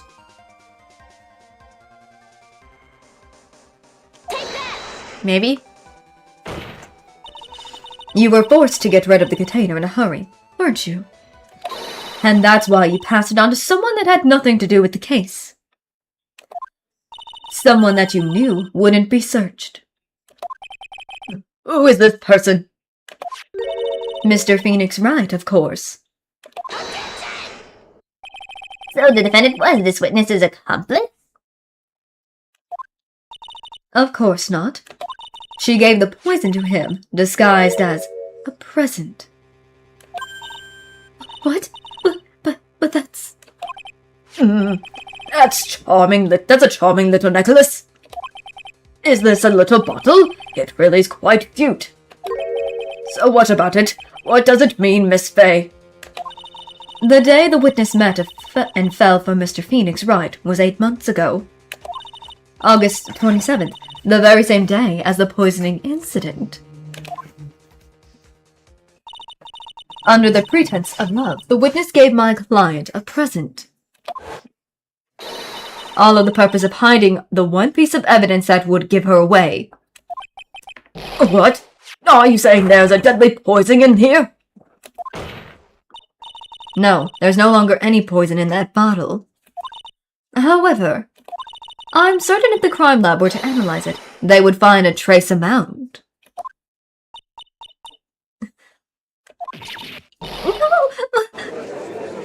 Ooh-wee.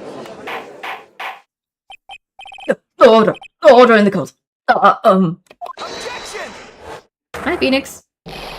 On behalf of Dahlia, I object. Mr. Wright, control yourself. I won't let you bully her like this. Mr. Wright, I thought I told you to stay in your seat. Mr. Wright, why? Why are you going through so much trouble to protect her? Why? Because I'm madly in love with her.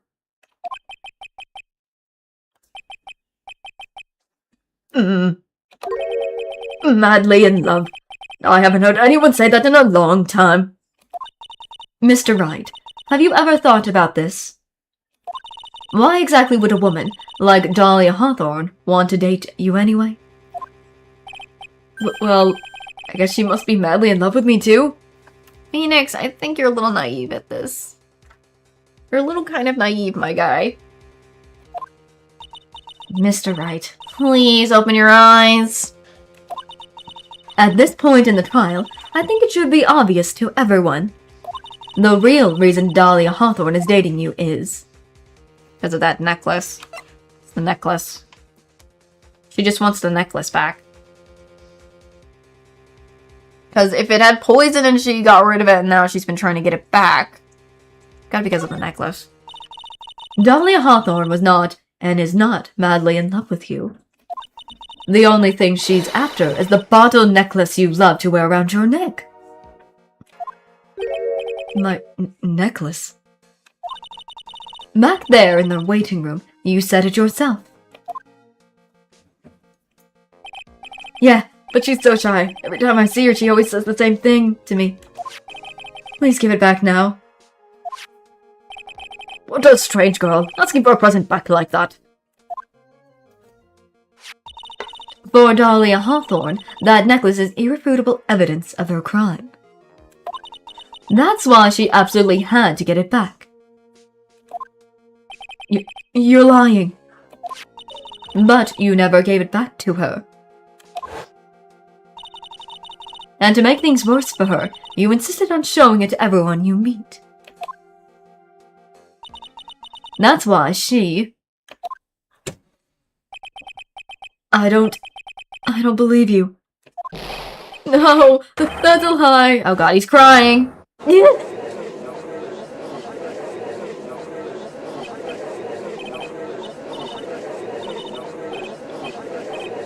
What in the world? That was interesting. Mia, are you alright? Yes, I think so. That boy, he went completely insane. Where's Mr. Wright? It looks like the bailiff caught him, so he should be back soon enough. Thank goodness. Oh no. What is it? The bottle necklace. Miss Hawthorne's present. It's gone. What? That's terrible. Mr. Wright must have grabbed it when he slammed into me. Foolish boy, that's the only thing that could have saved him. What in blazes are we supposed to do now?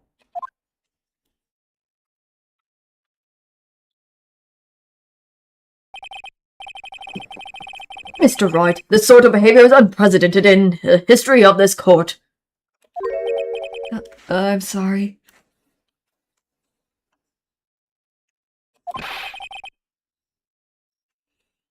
I'm afraid that your apology is not enough. Mr. Wright, what did you do with the bottle necklace?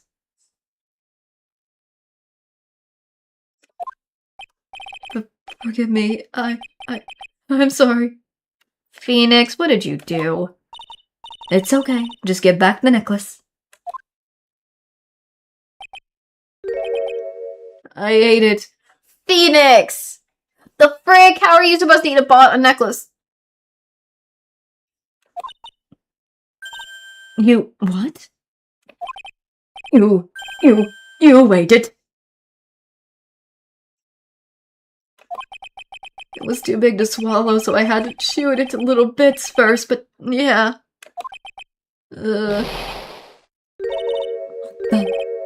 What? What is he doing now? Your Honor, you've got to stop the trial. Mr. Wright, are you feeling okay? Does your stomach hurt? That ball you swallowed may have some poison left in it.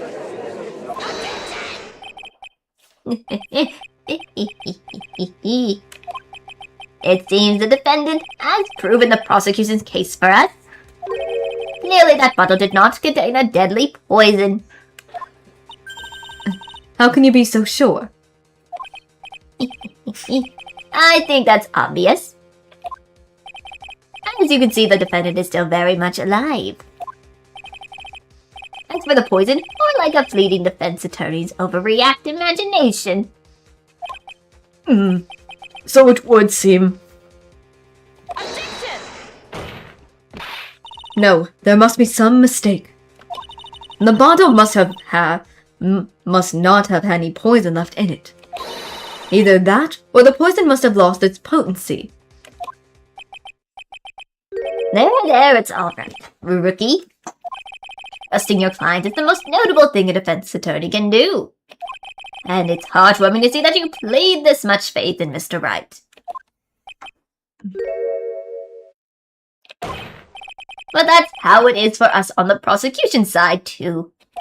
For example, I would trust the witness, Miss Hawthorne, with my very life.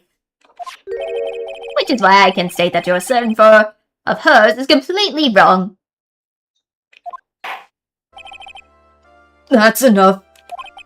Unfortunately, Miss Fay, I cannot accept your explanation of the events. But why? This may be impossible for a beginner like you to understand. But in a court of law, evidence is everything.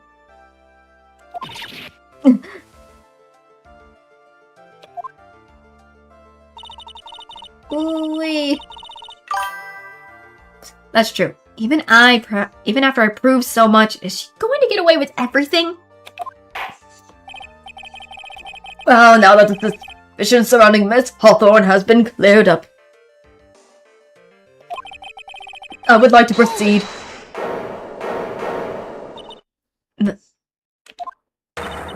Mr. Wright? Uh-oh. I'm sorry, Miss Faye. I totally slipped my mind. I'm really, really sorry. I know you believe me. I feel like I really let you down. Mr. Wright, what are you trying to say?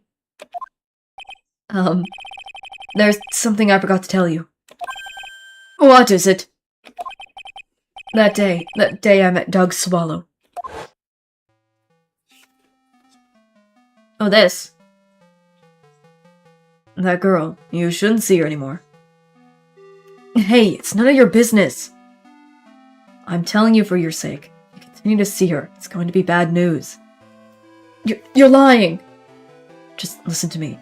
There's something you need to know about that girl. Last night, someone stole some poison from our lab. What? Poison? The same thing happened 8 months ago. A drug sample was stolen. She came to the lab that time too. It could only have been her. That girl is a thief. Stop it! Don't talk about her like that.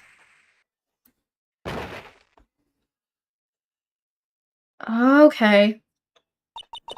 Is it true? Did he really say that? That's ridiculous. There's one more thing.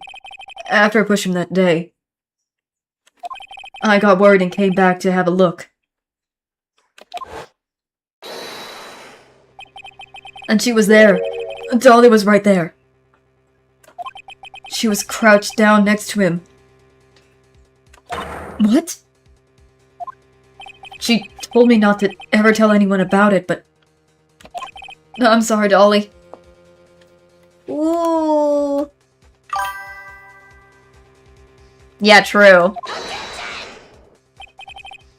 Your Honor, the defendant is... Miss Faye, you tell them. Dolly didn't do it. She's innocent. So Dahlia stole poison 8 months ago too, huh? If you put that together with Mr. Wright's testimony, then there's only one possible conclusion. The defense believes that Miss Dahlia Hawthorne stole some poison on the night before she killed Doug Swallow. The night before! Naturally, her motive for stealing it was to kill someone. Miss Faye. If you're certain of your theory, then let me ask you this. Mia, this is your last chance. Oh, wrong person, sorry. Mia, this is your last chance. Think carefully now. There's something that she desperately wants to get back, therefore. Exactly who was Miss Dahlia Hawthorne planning to kill? Was it Phoenix because he had the bottle and the necklace? He wanted him dead for the necklace. That's probably what my thought process is. Our defendant. He's kind of a victim in this whole thing, to be honest, this whole time. There was one person that was standing squarely in Miss Dahlia Hawthorne's way. And that person was... Mr. Phoenix Wright. Me? That's preposterous. After all, it was Doug Swallow that was murdered. Well, it's true that that's how things worked out. But let's remember that Mr. Swallow died of electrocution, not poison. The person that Miss Hawthorne was planning to poison was, in fact, you, Phoenix Wright. There is no one else that it could be. But how can that be? I thought Mr. Wright and Miss Hawthorne were in love. Poor Mr. Wright. This must be killing him. Hang in there. I'll bring her to justice. I swear it. As I said before, the only thing Miss Hawthorne truly cared about was the one piece of evidence linking her to that incident 8 months ago. That's right. The bottle necklace. That's all she cared about. But even so, why would she go so far as to murder him? 8 months ago, just after the fall of that attorney in the basement cafeteria. Dahlia Hawthorne could think of only one thing. How to get rid of the bottle necklace as quickly as possible. No, it can't be. It was a pretty good move she made too. The evidence was missing for a long time. But there was just one problem. Although she got him to hide the evidence, Mr. Wright refused to return it to her.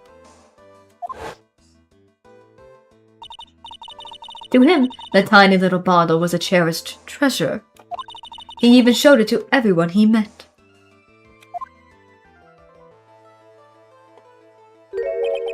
You mean that's why she tried to kill Mr. Wright? Correct, Your Honor. It was to retrieve that piece of evidence. That can't be true! Poor Phoenix. Feeny, what a joke you are. Oh, hi. Honestly, how can a woman ever count on you for anything?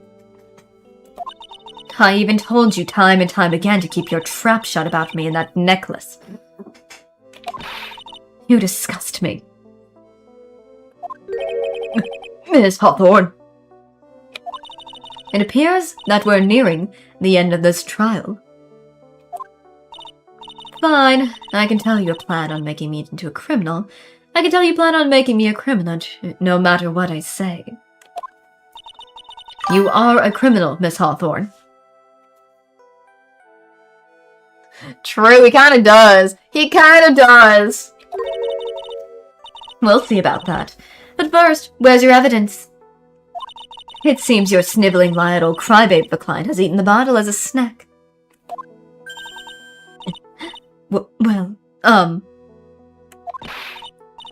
Hey, old man, are you senile or something? Why don't you say something instead of sitting there with that dumb look on your face? Miss Hawthorne, what happened to you? Are you really that shocked? Or do you prefer me this way, Mr. Judge?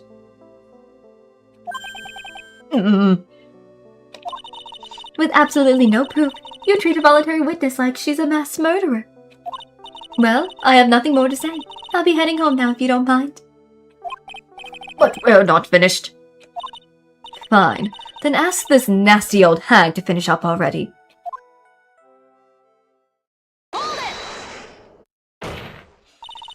I can't let her get away this time. Stop, Mia. If you keep on pushing without any evidence, you could pay the ultimate price as a lawyer. The ultimate price? You'd be forced to take off your attorney's badge forever, I'm afraid. No. You'd better think it over carefully, Miss Fay. Or should I say, Miss Gray? Well, Miss Fay, can you provide evidence that would establish her guilt once and for all? If I mess up here, my career as a lawyer is over. But to be honest, at this point I don't have any evidence that's well-founded.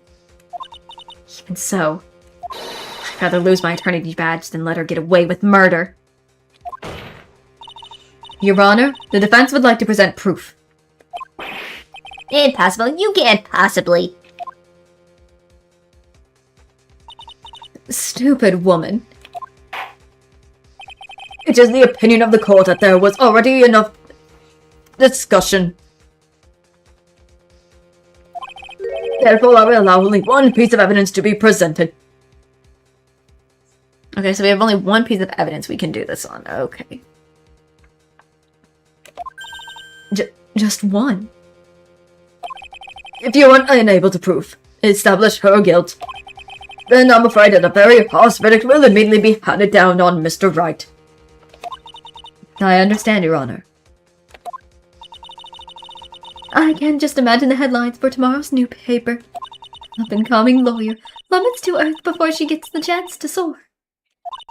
She was planning to poison Mr. Wright. that's the case, then the poison was probably in there. Oh, the cold medicine bottle. Well then, Miss Fay, please present your evidence. Show this court irrefutable proof that Miss Hawthorne was planning to poison Mr. Wright. Yep. It's gotta be the medicine bottle. Because if it has his prints, it's gotta be this. Here it is, Your Honor. The evidence that will prove her guilt once and for all. Cold Killer X. Phoenix Wright's beloved cold medicine. True, at least it's not max penalty. Does our rookie defense attorney have a bit of a cold? If I did, I wouldn't take this cold medicine. After all, it's been poisoned. What? Remember what the defendant said in his testimony. But I lost my bottle of it around lunchtime on the day of the accident. I always eat with Dolly, just the two of us. She was the one who took his bottle of Cold Killer X. Then she poisoned it, knowing that Mr. Wright was going to take some.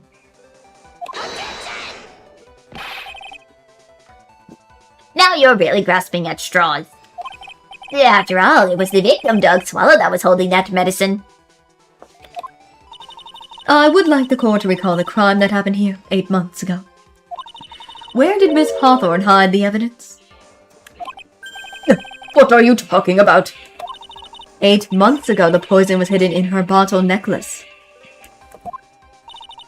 which she then given to someone else for safekeeping.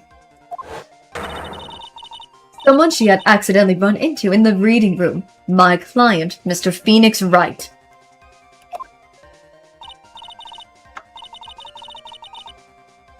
Yes, that's right. She did the same thing this time as well. After shoving the victim, Mr. Phoenix Wright left the scene of the crime. That is when the murderer, Dahlia Hawthorne, appeared. With her, she was carrying the poisoned bottle of Cold Killer X. This, of course, was so she could carry out her plan to murder Mr. Wright. I believe she did testify that she was going to meet with the defendant. Yes, and she heard and saw everything that happened at the scene of the crime, including what the defendant and victim were arguing about, and the cut electrical cable. That's when she realized, she used the severed electrical cable to silence him forever. Unfortunately for her, this is where the problem occurred. Mr. Wright, who she thought had left the scene, came back to check on the victim. And on top of that, because of the power outage, some students showed up as well. It's hardly any wonder that she was, as put it, in a state of panic. Recall that she was carrying the bottle of poison cold medicine. She must have thought, what if they searched me like they did 8 months ago? 8 months ago? Yes, she disposed of the evidence exactly the same way as she did back then. She had someone else hold it, in this case, Doug Swallow.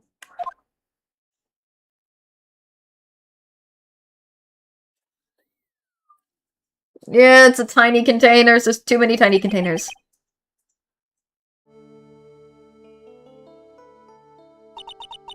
Oh, come on. Everyone, surely you aren't fooled, are you? This stupid woman. She's nothing but a filthy, stinky liar. Right, Mr. Prosecutor?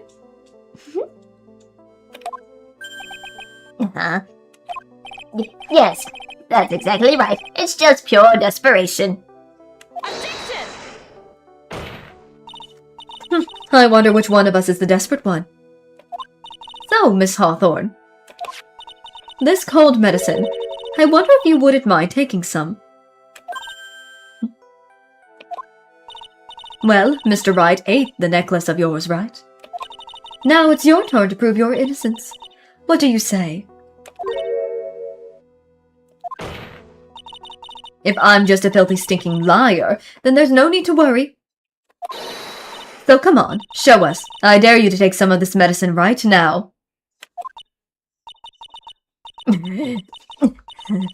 Mia Fey. Mia Fey. Oh, whoa, butterflies. Oh, they burned. Do you think you've won?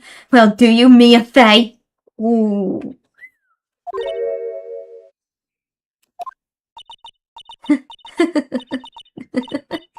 That's just fine. For the time being. Victory is yours. For the time being.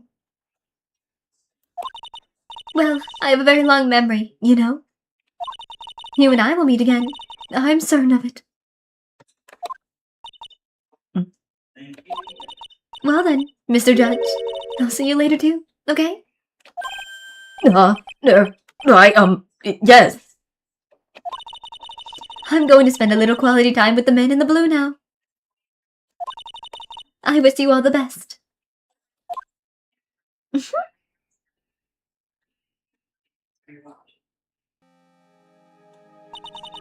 Phew. It's finally all over. I refuse to accept this. The defense hasn't shown a scrap of evidence to support their outrageous claim. But even so, your witness seems to have accepted it. I don't care. I'm Winston Payne. And I don't believe one word that this rookie lawyer has said. Well then, Mr. Payne, let me ask you this. Yes? Who would care to try this cold medicine? What? Just pop my arm there. Just a little earlier, I could have sworn you said. There. It's alright, rookie. For example, I would trust the witness, Miss Hawthorne, with my very life. So, if she's so trustworthy, then I'm sure there couldn't possibly be any poison in here, right? Well, you see, yes. And there comes the back pedal. Come on now, rookie killer. Show this rookie how it's done. How much trust do you really have for this woman? Are you willing to bet your life? My hair!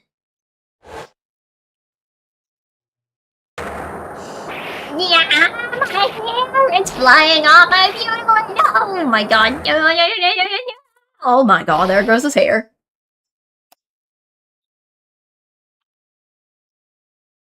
I couldn't do all of it, so I tried my best with what I could. Mr. Payne, about Miss Dahlia Hawthorne. Yes, Your Honor. I'll file papers for her immediate arrest. Tragic but not surprising. I knew there was something suspicious about her from the very beginning.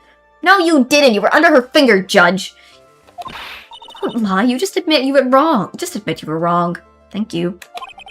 By the way, Miss Fay. Yes, Your Honor. Was it just me, or did you and Miss Dahlia Hawthorne seem to know each other? Your Honor, whether we did or not has no bearing on this case. Very well. Mr. Payne. This can't be happening. It's a nightmare, just like Losing to my daughter or something? It appears Mr. Payne has lost his spirits along with his hair. Does the defendant have any further to say? I know, yeah, I do agree. That was the most nasty one ever. What the frick? It can't be. My dear Dolly. And then he goes back to sneezing. Whatever. Very well, then.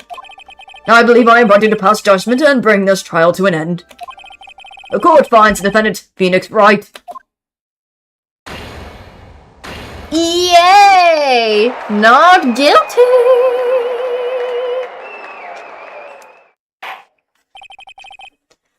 This court is adjourned.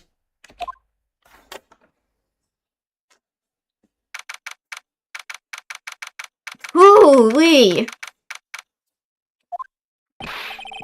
Mia, you were wonderful in there.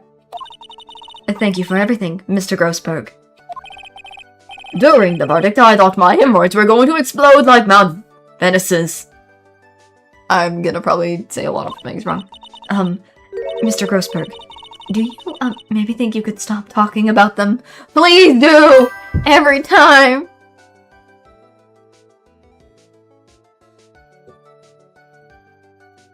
Yeah, that's true. I understand that. Yeah. Couldn't they have also tested it while they were still at the court? Could they? Couldn't they have tested it? Why didn't they test the medicine?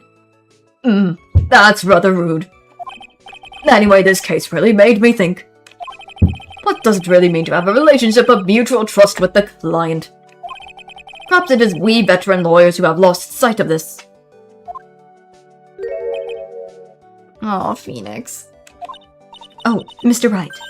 Congratulations. Thanks. I was thinking. Go on. The dolly I saw up there when there on the witness stand. I don't think that was really her. What? Yeah, the dolly I know could never have said those kind of terrible things. Maybe she was just, I don't know, a fake or something. Boy, this poor kid still hasn't got a clue. You need to forget about her, Mr. Wright, for your own sake. Yeah, you're right. It's probably for the best. Also, you need to relax a bit more. Try to grow up a little. But... Out of all my friends, everyone says I'm the most grown up. What kind of company does this guy keep? Right now, I'm studying to become a lawyer myself. That's what you keep saying. But I thought you were in the art department. Well, yeah, I am. But there's a friend that I just certainly want to help. And if I hurry, then I should be able to save him in time. I see. Say, Miss Faye.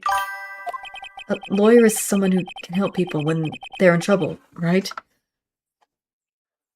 I thought it was Miles. I thought it would be Miles, in my opinion, because remember in the second game, he was like, I did this for Miles? Kind of, right? Because he helped him. That's what my thought process was. Mr. Wright, I'm still new at this myself.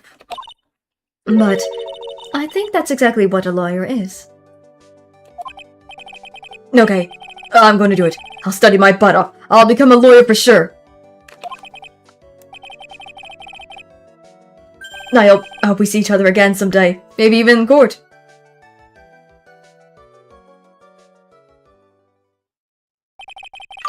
It's been 5 years since I was acquitted of all charges.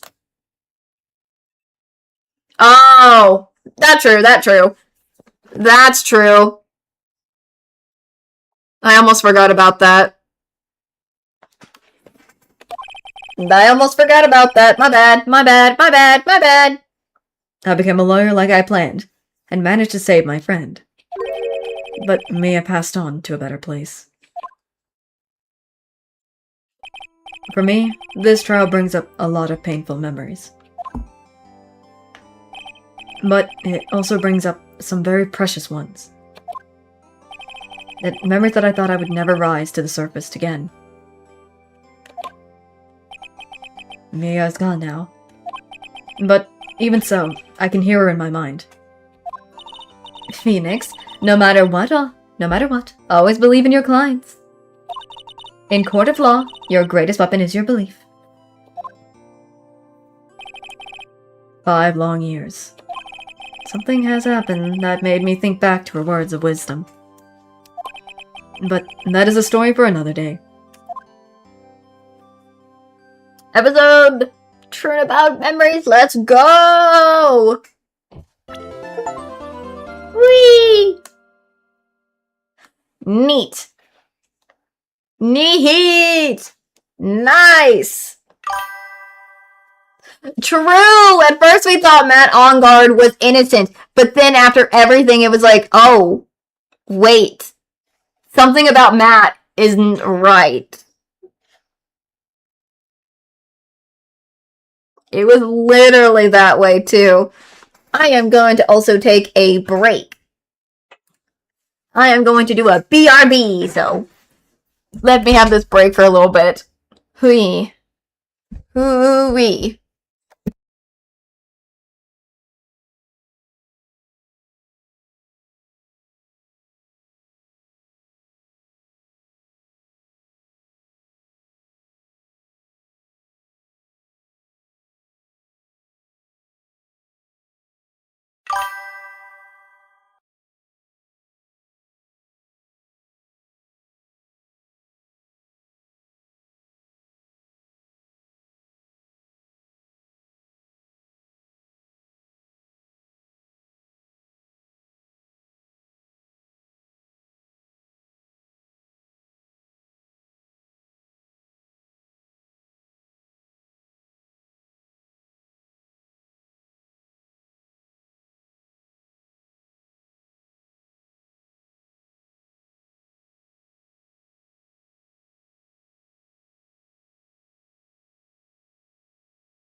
Alright, I'm back. Sorry about that. I was trying to double check. I was taking a break because, my lord, I was going crazy and I was trying to refill some stuff. I was getting me some ice because my drink was getting not cold anymore from earlier, so I was just trying to do that as well. So it's time to continue the game. Time for the next case. Let's see what this case is about. I'm quite interested. Let's see what this brand new episode is. New episode. And I will save. The stolen turnabout. This will be interesting. Stolen turnabout. Let's see how this will go. Time is 1 o'clock a.m. Beep.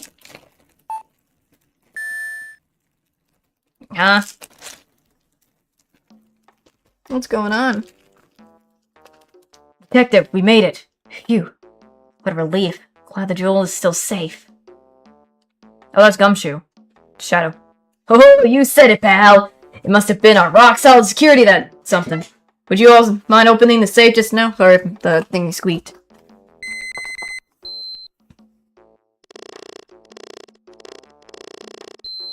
What in the world?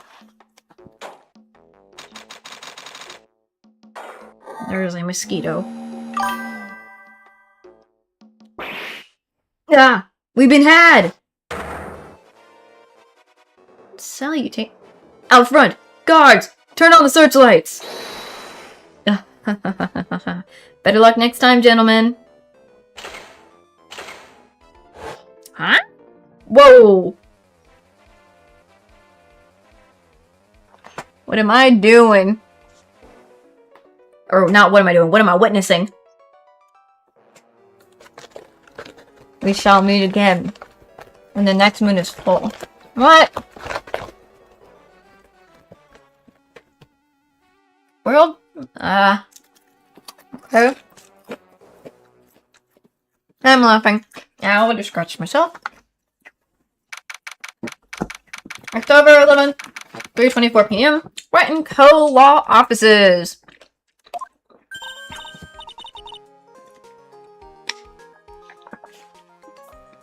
Maya, good old Maya. Hey, Nick, get a load of this. Hey, are you listening to me? You can clean the toilet later. This is important. What are you freaking out about now? Today will be the last time you talk to me that way. Huh? We're about to hit the big time. Big time? What do you mean by we? You don't mean you and me, are you? Don't be silly. I'm talking about me and Pearly, of course. Oh, hi, Pearls. I didn't know she was in this, too. It's always a pleasure to see you again, Mr. Nick.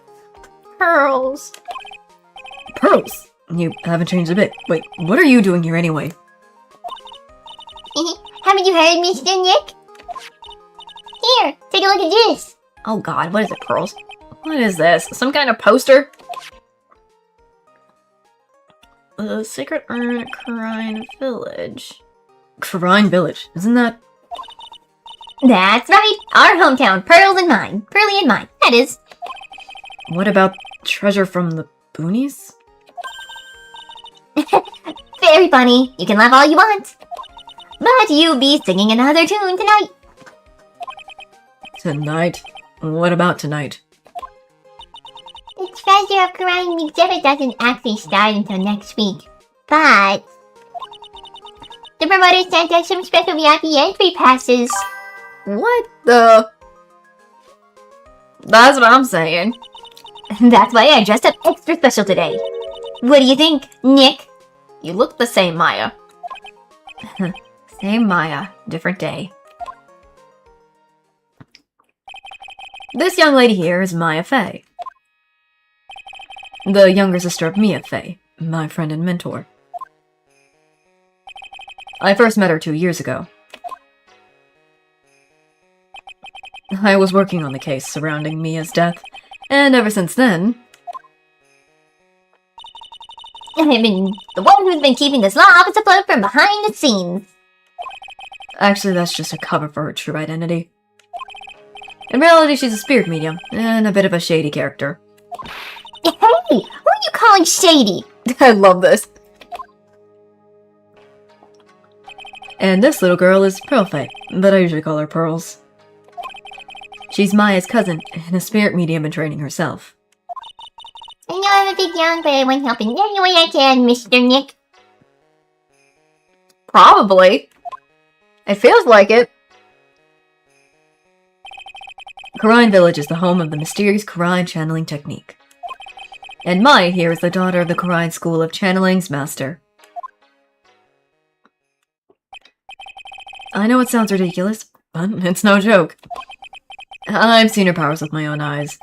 It's the real thing, alright. Nick, how long are you gonna make gorgeous women like us wait? Yes, Mr. Nick. I can't wait any longer. I want to see the exhibit. Looks like I don't get a choice here. Might as well head on out. Oop. Mosquito! Frickin' heck. Oh my god, I hate mosquitoes. 718 Lord Taylor Main Exhibit Hall. Lordly Taylor, the city's fanciest and most expensive department store. Treasure exhibit, huh? I have to admit, I'm pretty impressed. Ooh wee. Oh wow! This is awesome! Yeah, you can make even the cheapest junk look great. That's true. It all depends on how you display it. I didn't even have the dusty old hanging grill that was in the Big Manor storeroom.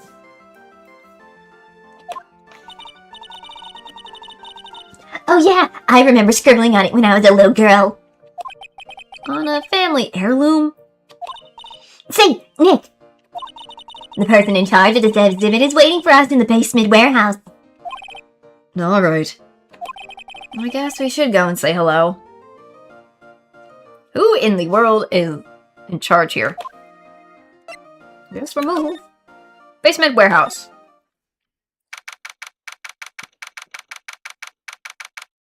Alright, we're at the warehouse. Yep, this is a basement warehouse, alright. Why does it remind me of the prosecutor's office area almost, but different? This place is scary. I feel like a monster could jump out at any time. Don't be scared, Pearly. I'll protect you. Oh, Mr. Wright. Yeah. A monster! You were right. Huh? A monster? What the? Adrian Andrews, what are you doing here? What? I recognize her. She's got a different outfit on. Book 2, her hair is different. What? Hello? Good evening. It's good to see you again. I know you. It's nice to see you again too, little miss. Hello. Is she a friend of yours, Nick? And how do you know her, Pearly? Nice to meet you. I'm Adrian Andrews. I'm in charge of the promotion and planning for this treasured exhibition. Oh my god! The fact that she is back again for another case. Oh lord, she seems happier than she was when with the On Guard case. And everything, and she seems better spirits. Hopefully she's doing well for herself this time around. I'm also responsible for the security arrangements. Oh, nice to meet you. Adrian Andrews sure has changed since we last met. So this is the warehouse. The really valuable exhibited items are stored away in here. Yeah, it's the case where she got kidnapped and we found out the truth about On Guard. My lord.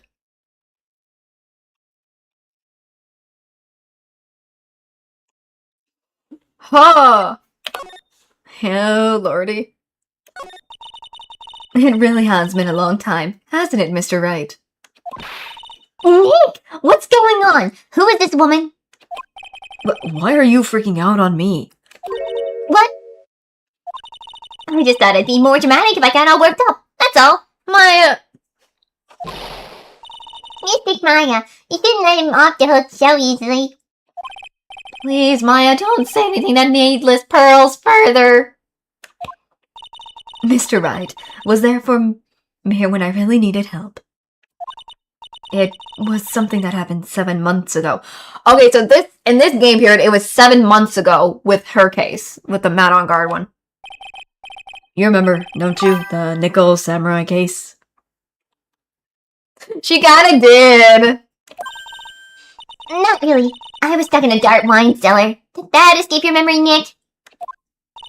After that, I quit being a manager and started this job. Wow, that's tough. I'm sorry, Miss Andrews. If it wasn't for us... No, don't say that. I'm glad the whole thing happened. Thanks to you and everyone else that was involved, I was able to change my whole life. I really am grateful. Phew, that's a relief. I'm really impressed, Miss Andrews. Handling a huge exhibition like this must be very tiring. Well, Lordly Trailer is celebrating their 200th anniversary this year. The work on display in the main exhibition hall are worth of the finest museums. Wow! Did you hear that, Pearly? The finest museum. Yes, I did. That's really wonderful. So this basement warehouse is pretty well protected, huh? Of course, it is. After all, there are some priceless treasures here. The security guards are all highly trained as well. That sounds good. So what is with that face she's making? That's... I noticed she's wearing a black top, though. Last time it was blue. It was blue last time. But it's still neat to see she's doing well. Let me examine this place. Whee! So there's some paint cans, there's a camera, exit, no open flames. There's a ladder here. Look, a ladder. That's a step ladder. So, what's the difference? You need to stop judging things based on their... Yeah, the whole thing again. Right, sorry. Why do I feel like we've had this exact same conversation before somewhere? There's an achievement for it, and I want to get that, but... I just wanted to do that real quick because it was funny. Oh my goodness. The way she's smiling. Can we slide anywhere? Whee! Oh my! There's an interesting statue there.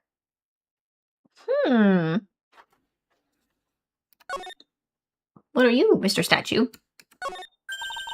Mystic Maya, take a look next to the door. That's the Mystic Ami, right? Yes, that's a statue of the woman who invented the Quran channeling technique, Nami Faye.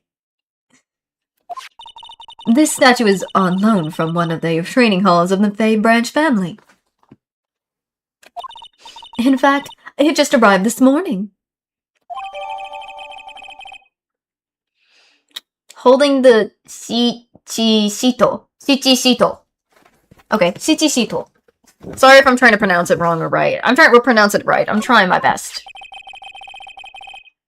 What's that creepy looking thing she's holding? Don't ask me. How should I know? Well, you are the feature master, right? Maybe so, but this is the first time I've seen this statue. That thing is the Quran Shishito, a ceremonial sword. Shishito. That's what I'm trying to make sure it's right. It's not a real weapon, so the blade isn't sharp. Aw, phooey. I wanted to cut something. Maya, please! I really don't trust you with anything. Not even a knife or a gun. Anything. No, Maya, please. What are you eyeing me for? Oh, look, it's already 8 o'clock. Have you all eaten already? Eaten yet?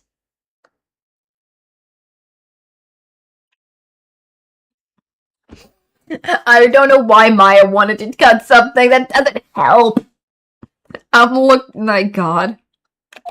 Well, actually, I've already made a reservation at the restaurant on the 12th floor.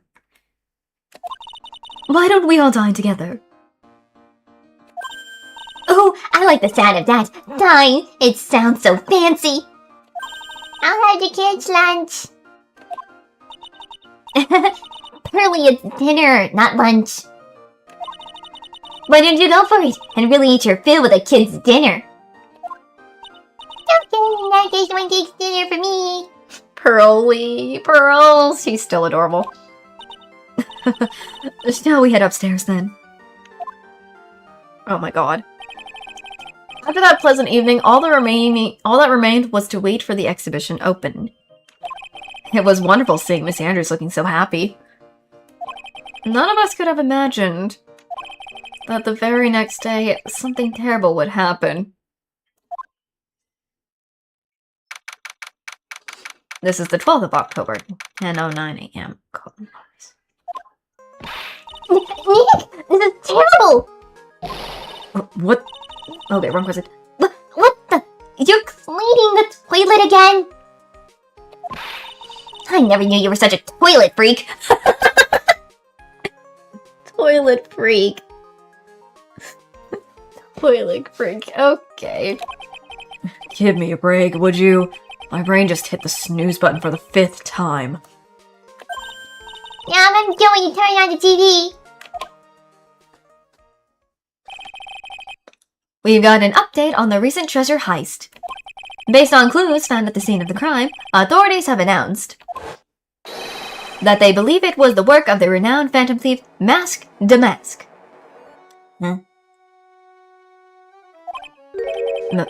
Mask Damask? According to the spokesperson, Lordly Taylor received a threat letter some days ago. This is the 5th heist by this phantom thief, who only targets rare treasures. Lordly Taylor? Well, Nick, what are you gonna do? Don't you dare go back to scrubbing the toilet. Treasure, Lordly Taylor. You don't think... People coming in, welcome on in, hope you're doing well. Yes, now get up, Nick. It was stolen by Mask the Mask. Our most valuable treasure. The Quran's secret urn was stolen. What? Oh, lovely.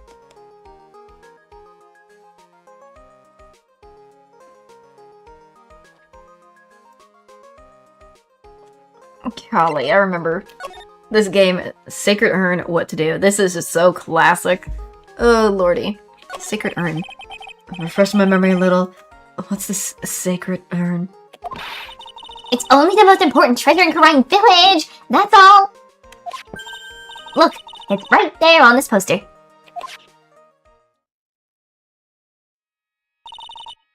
Don't you remember what's inside? The urn contains very important soul. Namely the soul of Mystic Amife, the founder of the Quran channeling technique.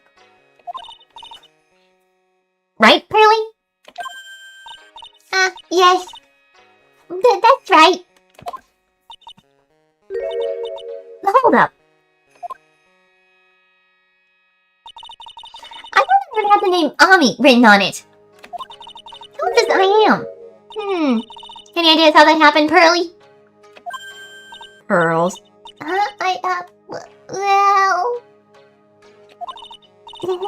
There's something special unsolved, wouldn't you say, Mr. Nick? Oh my god, Pearls! No, I forgot. I didn't forget that, but Pearls. She almost forgot. Hold on.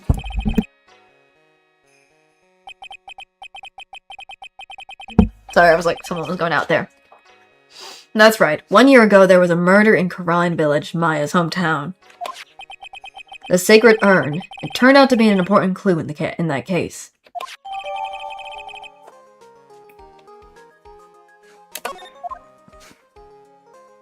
What to do? Okay, the toilet is shinier than the judge's head, so let's see what's next. What's wrong with you, Nick? What do you mean? What do you mean? Mr. Nick! Your beloved Mystic Maya's treasure has been stolen! Does that even bother you? But I thought the urn was the village treasure, so I don't see how... The village is Mystic Maya! She's the future master of the Karine School of Channeling! You know what I'm talking about, Mr. Nick. Tell us you say you don't. Okay, I do. So, what am I supposed to do about that? About it? Isn't it obvious? Go and find the bad guy who did this. Yeah, and get the secret urn back. But I'm not a detective. I'm a lawyer. It has nothing to do with this. If you're a real gentleman, you would find it for your beloved Mystic Maya.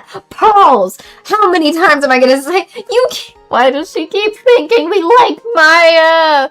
She's too young for us, if I'm right about the age. Pearls! Man, oh man, there's no winning against Pearl's fairy tale image of love. So, what's the name of this bad guy again? Mask the mask, Nick. Make a note of it. Mask the mask. Last year's incident. He was terrible. I was arrested and everything.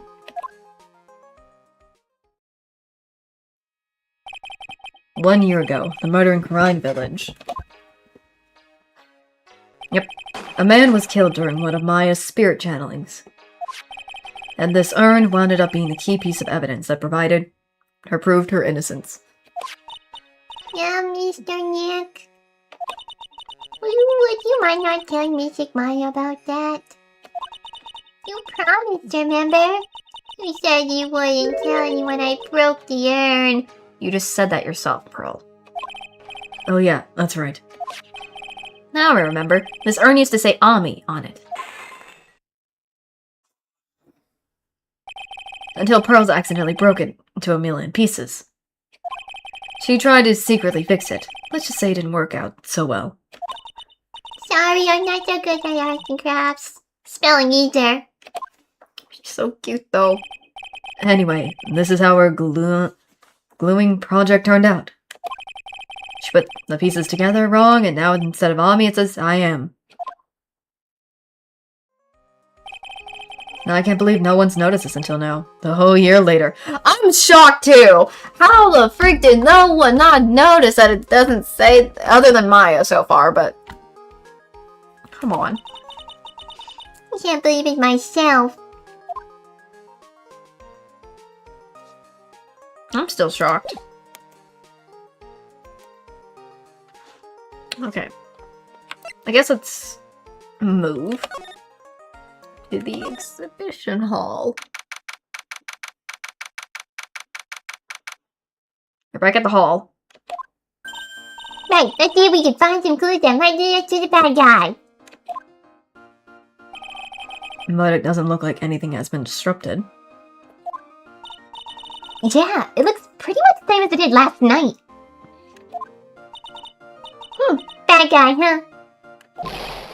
Hey, you can't poke around here, pal. Oh, there's Gumshoe. Hey, you can't poke around here, pal! Wait a minute, that voice. Oh no, not him again. Hi, Gumshoe! It's you! And I'm the one who should be saying not again! Why is it that every time something bad happens, you always show up, pal? I should be asking you that. Aren't there any other detectives? No, I should be asking you that! What are you doing hanging around here? Hey, I asked you first. What are you here any... Alright, we got it. Why don't you two kiss and make up already? Maya! Oh, thank you, Maya. It's unusual. Oh, that was so funny and classic. Hello. It's been a long time, Mr. Scruffy Detective. She's still saying that. No, it's you, little missy. Actually, my name is Gumshoe, Detective Dick Gumshoe. That was a good chance for you to try to remember it, right? And if it's too long for you, can you just call him? I'm not saying that! Why? Maya, I am not saying that. No, thank you, but I get what she's trying to say.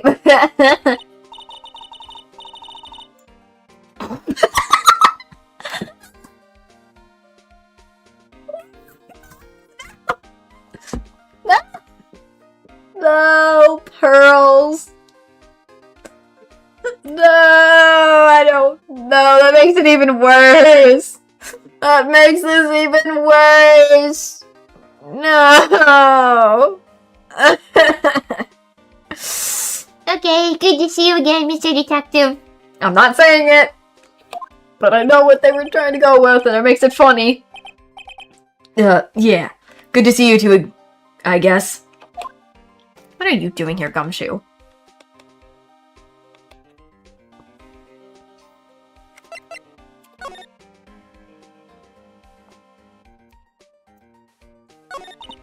Now, Mr. Detective, I'm not saying that. can you tell us about what happened? Oh, you're trying to remember my name? Atta girl, it's Gumshoe, okay? Anyway, the thief stole something called the Sacred Urn. I know about that. Oh, well, the criminal's name is Mask to Mask. I know about that, too. Detective, can't you tell us something other than that? Well, I guess I sorta owe you guys in a way.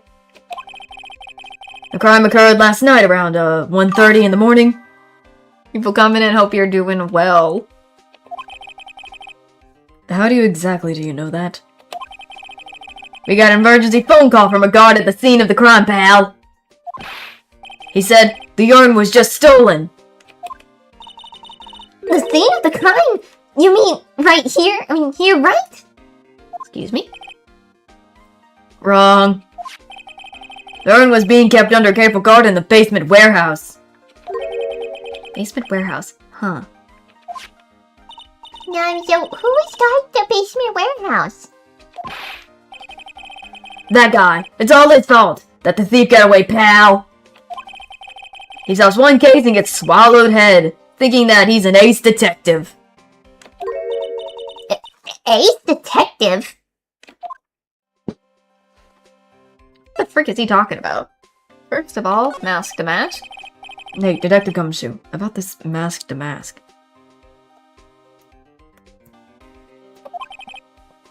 Is he famous? What? You're joking, right, Nick? Mask the Mask is the hottest thing since sliced bread. Sometimes he appears as a museum guard. Why does when I think of Mask to Mask, it reminds me of another Phantom Thief from a different show, and it's from Taste Clothes, and I'm thinking the Phantom Thief kid. If I'm right. Is that the right name I'm thinking of? I'm thinking that might be, or am I wrong? Am I wrong? Is that what I'm thinking it? Let me make sure I'm right about this, or I'm just stupid. I'm gonna make sure I get this right, because I feel like that's what it reminds me.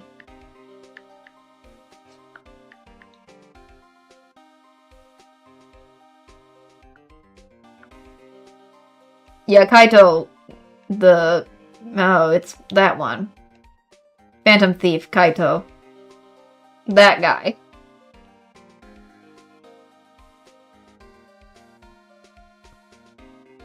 Kaito Kid. That's what I was thinking of. That's what it reminds me of. That's what it was reminding me of. Okay. My bad. That's what it feels like if it's reminding me of. That's why I'm like, I had to stop myself for a second. Sometimes he appears as Big Brown Bear, known to surprise suspecting victims. But underneath those disguises is the true Mask to Mask. So he's some kind of master of disguise, huh? And he goes after the finest works of art, pal. Last night was his 5th heist. If Lily Taylor had only cooperated, I could have caught him this time. What? Then you knew he was planning on stealing the secret urn? Of course I did. The guy always sends his calling cards before he steals something. Calling card, huh? They mentioned that on TV. Okay, who's this ace detective he's talking about? Okay, so why do you call him an ace detective anyway? That's what he calls himself, pal. I didn't make it up. So, what's he like? Well, like I told you, Master Mass has made 5 heists so far. On the 4th heist, Mr. Ace Detective managed to get the stolen treasure back. Wow, that is impressive all by himself. Yeah, I gotta admit it, pal. Maybe he really is as good as he says. Every time the thief sends one of his calling cards, send our men on a stakeout. But none of us have ever gotten so much as a glimpse of the guy. But Mr. Ace Detective was able to retrieve the stolen treasure from the thief. Anyway, he's at the scene of the crime right now, looking for clues. So he's down in the basement warehouse, huh? What is this calling card he's talking about? So, what is this calling card? Here it is, but don't show it to anyone. It's top secret, okay, pal? What's this mark on the front?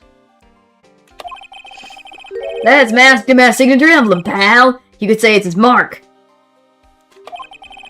All his calling cards have gone. All of his calling cards have got it on them. Excuse me. Did he mention that on the news flash? We're withholding that detail from the public for operational reasons. The only way we can tell if a calling card is real or not is by this emblem.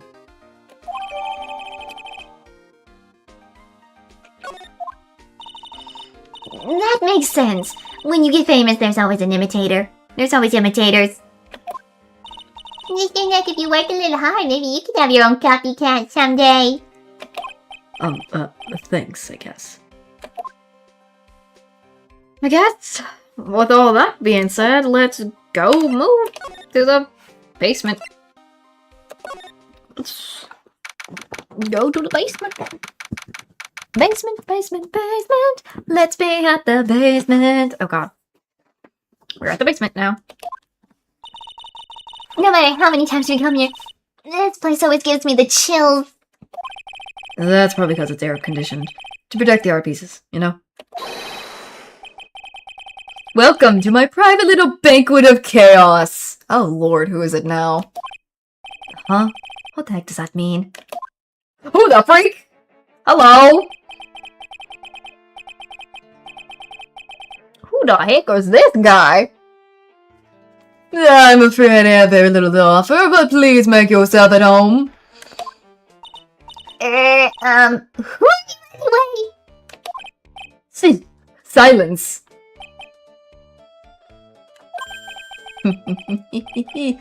Now I see, it's all becoming clear. What do you see? Zavari! What the frick does that mean? The truth has once again been elegantly revealed to me. A lawyer and a spirit medium, neither very advanced at their trade. What is with the nose? It's reminding me of Usopp in a way, but not exactly. Am I wrong? Yikes! That's scary. How did you know that? How'd you say? The universal skeptical skeptic would say that's how is nothing but a question of why. I am traveling of both time and space and a swimmer of dreams. I cannot get a good voice for him, so I apologize right now. What is he talking about? I can't make heads or tails of it. Without further ado, let me fulfill what should be the first duty of any gentleman. And introduce myself. The name is at me. Look at me. The Ace Detective. Oh, okay, he's the Ace Detective. Oh, hi. Don't let him intimidate you, Dick. Stand up and show him what you're made of. The name's right? Phoenix, right? Ace attorney. Attorney. I get it! I'm Maya Fetty, Ace, a spirit medium. And I'm, Purify. I'm Mystic Maya's cousin and, spirit medium Ace apprentice. Why are we all giving each other aces? Excellent. Well then, shall we begin our little game? Game? Why does this price one short of a baker's doesn't come to mind with this guy? Who the heck? Luke! So this is Luke at me. Okay. He's detective. So, are you really as famous as you say? Of course, for a lawyer, you have a rather shocking lack of knowledge about the world. I had no idea anyone was left in this city that had not heard of me. Look at me. I am Masty Mass arch enemy, the ace detective Luke at me. True! True! True. At this very moment, there are two mighty figures which loom large over this grand city. One embodies the nefarious forces of darkness, the other takes the angelic cherubs of light. Boy, now I'm really lost. What is he saying, Nick? I have been personally on the heels of this villain since his first crime. After learning this criminal's patterns, I thwarted his latest loathsome larceny. I even returned the target of his tyranny, the portrait of Medina, to the crime scene. Yeah, and I did all by myself. I took it back from mask to mask. He is! I can't get a good voice for him, so I apologize. So far. With my brawny mind and my brilliant muscles. Yeah, they mentioned it on the news in the Great People Around Town segment. They said that the museum gave you an incredible jewel as a reward. Well, compared to the treasure that I received from them, it's not much. So, in the end, the only thing that makes you great is your own self-praise. Oh, tell us what you know about Mask to Mask. And keep it simple, please. Like about how I've devoted my life to thwarting his dastardly deeds. Last night here in the bowls of this store, we were locked in a monstrous, most glorious battle. I see. Huh? Hang on a second. You were here last night? Here? In Lordly Taylor? Naturally, whenever Damask goes, you'll find at me laying his elegant traps. Elegant traps? More like Damask out at elegance you and made a beautiful getaway. But this time I'll allow him to escape with the illusion of victory. I wonder if I should ask him about what happened last night in more detail.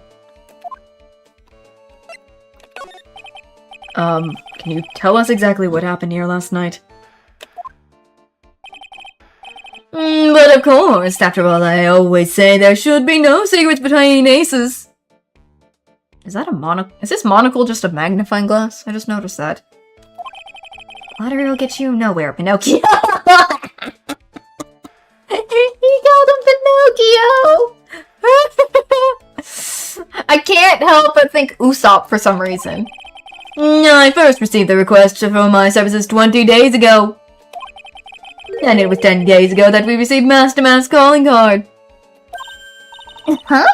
You were hired before the calling card even arrived? Yes, you see, the person who hired me is quite rigorous and thorough. That's Adrian for you. A mere 10 days after hiring me, her worst premonition were realized. A calling card arrived, right? Yes, so a detective that I am, I set a trap for that thief right in the warehouse. And waited for him. Alone. Alone? But why? Why didn't you go to the police for help?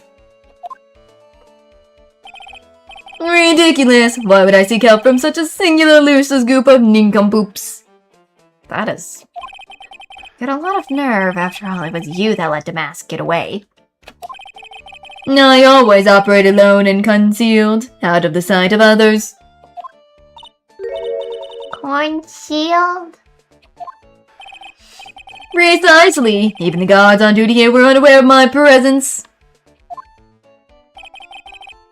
To fool your enemies, first you must fool your friends. It's my own original prove-off. That's normal to say anyways at times.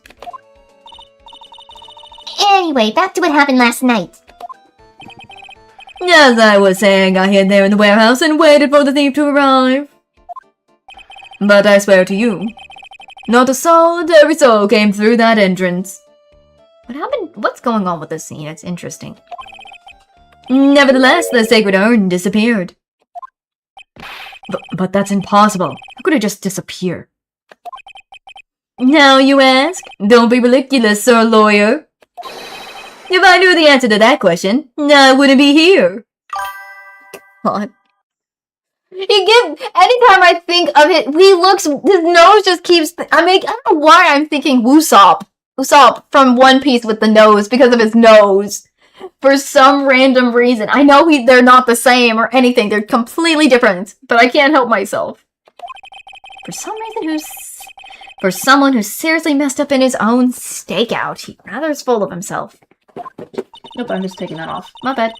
So you said that even though no one came through those doors last night, our precious urn still somehow vanished from under your nose? That's just not possible. I know, it was like, when I said Pinocchio too, it also kind of gives me Pinocchio vibes too. Okay.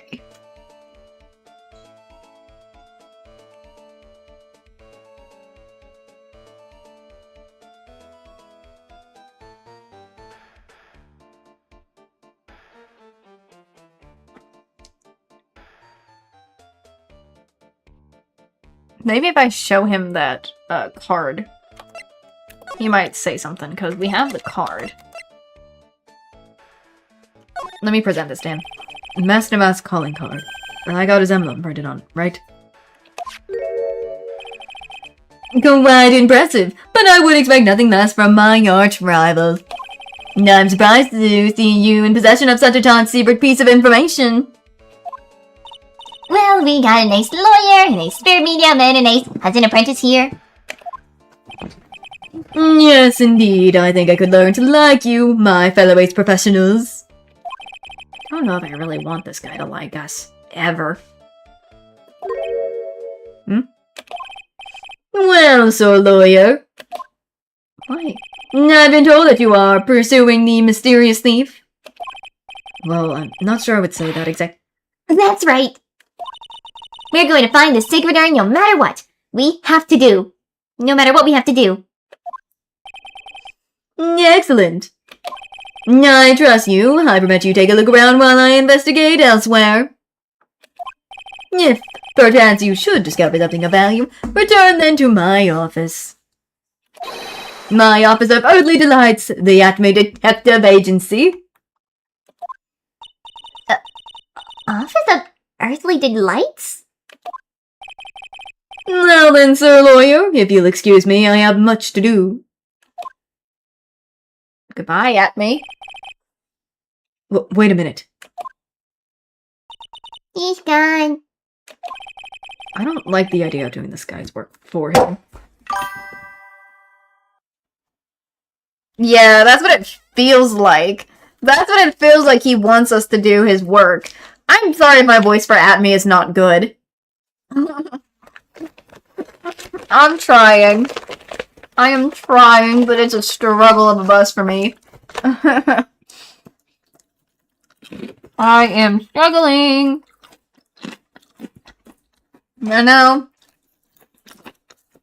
The struggle of a lifetime, man.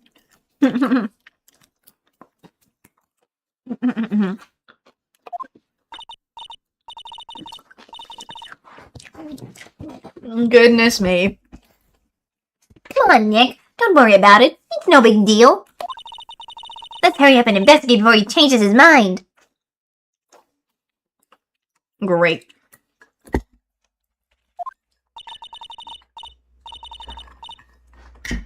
Goodness me, all this is going crazy for now. I want to go to his office, too. Take me with you, okay? Okay, let me examine this place a little more. This is a very interesting little place. Hey, Pearly, do you know what this is? It's a computer. A computer? Oh, I've heard of those. That's such a cute name. It looks like this computer is for storing the data from the security camera. When someone comes in or out of the warehouse, the camera takes a photo of them. It's probably just how the detective set up. Let's see if we can find last night's data on this thing. We might even find a photo of Mask the Mask. Let's see here. Man, I really stink at working with these things. What's wrong, Mr. Nick? You're sweating an awful lot. I don't know how to pull up the photos. I had no idea you were so pathetic with high-tech stuff, Nick. Yeah, well, I managed to print out the camera data anyway. Then I guess you have to learn to crawl before you can walk. Right, Nick? Yeah, sure. Anyways, looks like the camera only went off once last night. Okay, 1 a.m. Let's see. What's with the box? What's with the box? Why is there pink on it? Why is it paint? That pathetic looking wooden box. That's the box that had the secret urn in it. Don't touch it. There may be clues on the thief's identity on there. I worked so hard to make that box. Huh? You made that poor excuse for a box, Maya? Oh my god, Phoenix! Why are you roasting it? My god, you're roasting the box, man! What was that supposed to mean? That urn always been on its stand in the winding way for a big manner. So there was no box suitable for it, Mr. Nick. And I was so proud of it. Oh, poor Maya. Poor Maya. Maybe it'd have been better if Mask to Mask had taken the box, too. I know! It was so brutal! That was brutal! That was brutal of him to do that to her. Let's see what the sword is. Oh, wow! This is awesome. What did Miss Andrews say it was called again? Shiichiro. It's Shiichito. I'm struggling to say it again now. Darn it. It's literally 7-branch sword in Japanese. Or, says Miss Andrews. Whoa, it's pretty heavy. 1 hit, 7 times the fun. Pretty catchy, huh? I bet it sells like hotcakes. Golly.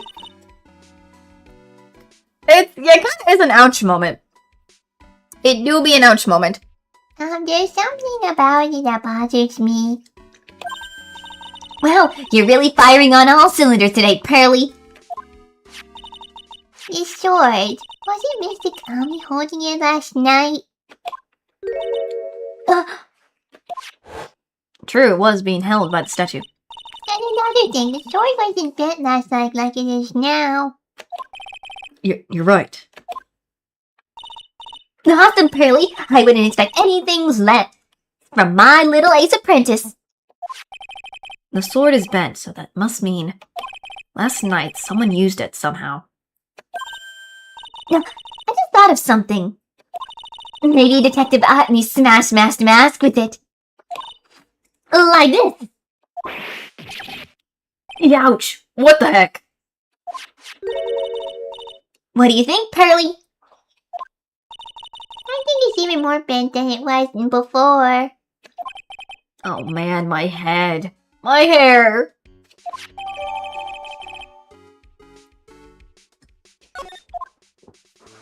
Okay. My question is, why is there pink paint here? Because it looks like there's pink paint right on here. And we also have the statue, so let's do the pink paint. That was my question. Look what you did, Nick. You spilled paint over here.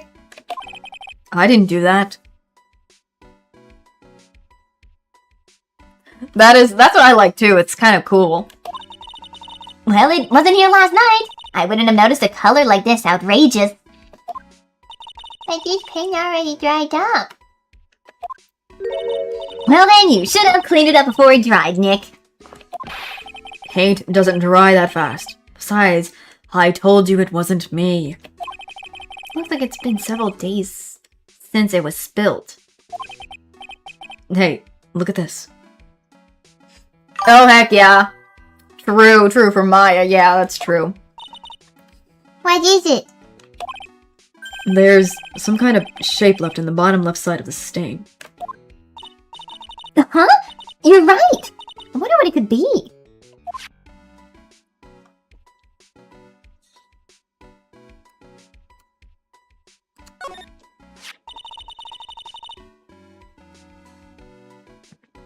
Goodness me. This statue of Mystic Ami is so cool! I want a gold statue of myself. I could put it in the office. No, Maya! Hey, it's Bright and Co. How about a gold statue of me? Makes kind of sense. Mr. Nick, I'm sorry, but I noticed something strange. Huh? What is it, Pearls? The statue of Mystic Ami. Was this where it was last night? It was not. I'm pretty sure it's closer to the door. Yeah, I think you're right.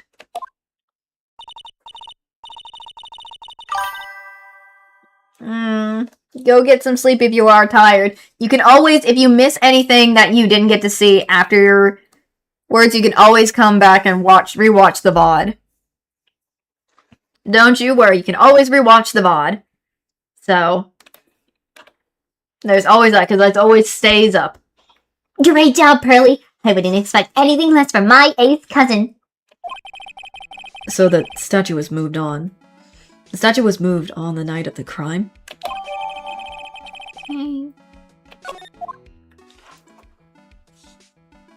I don't think there's anything else we can look at. So let's, I guess, move to the exhibit hall. Hey, Nick, your cell phone's ringing. Hello, Phoenix, right here. No, ho ho ho ho ho ho ho ho ho! It's me, Gumshoe! Gumshoe? What is it? What's so funny? I'll tell you what's funny, pal! I finally beat him! I beat Mr. Ace Detective! Finally, this underdog's the alpha dog today! That stuck-up detective meets his match! Yep! I finally caught him! Lock, stock, and barrel, there's no escape for him! You caught him? Are you saying... You captured Mask the Mask? Bingo! Well, actually, he's surrendered. But I still got him! Mask the Mask surrendered? That's great. So when can we come and pick up the sacred urn? Well, you see, I was gonna tell you... What? Something wrong? Do you think he come swing by the detention center sometime? The detention center? He wants to talk to you! Mask to Mask, that is. What? What? He wants to talk to Nick? I'll be waiting for you, pal, so get over here soon! The detention center, huh? That's new. That is new to see.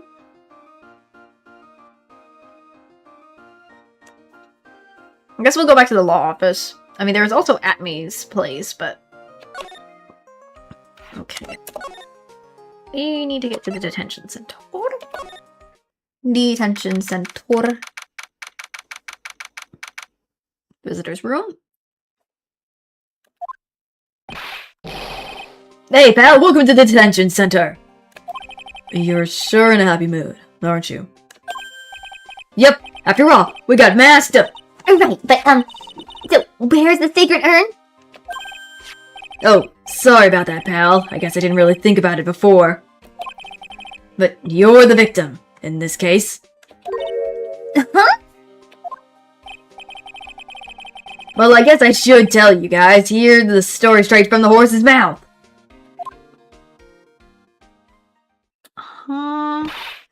You know he's right, Nick. He is. If you think about it real hard, we are the victims. Well, I guess so, in a way. I'm so used to thinking of the victim as a dead person because we're always on a murder case. Excuse me? But anyway, I have to get that sacred urn back. Please, don't just ignore me! Oh, hello! What the frick are you? Hi. Who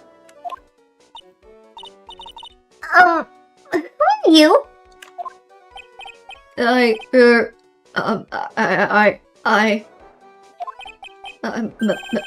Mask to mask? Okay. Hey, Nick, doesn't he look kind of, well, gangly? I'm Ron Delight, the famous mask to mask. I don't think this guy could punch his way out of a wet paper bag. Wet paper bag? What the? Oh my god. Mask to mask. So, you're mask to mask guy? Yes, you bet! No, that's wrong. You see, it's complicated. Sort of yes and sort of no. If you know what I mean. What's wrong? Well, when I say wrong, what I mean to say is that it's not right per se. You see, it's not spelled mask to mask. It's actually mask. Mask gay. I just feel like it's mask to mask, not mask gay.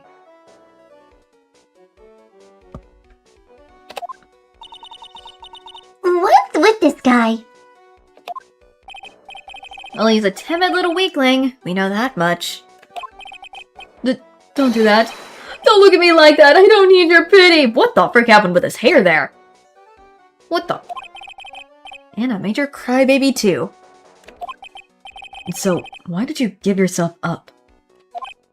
Well, you see, it's because, well... I know why. It's because you stole such a priceless treasure. And now you're overwhelmed with guilt. Am I right? Priceless treasure. That broken old urn? I have a little favor to ask.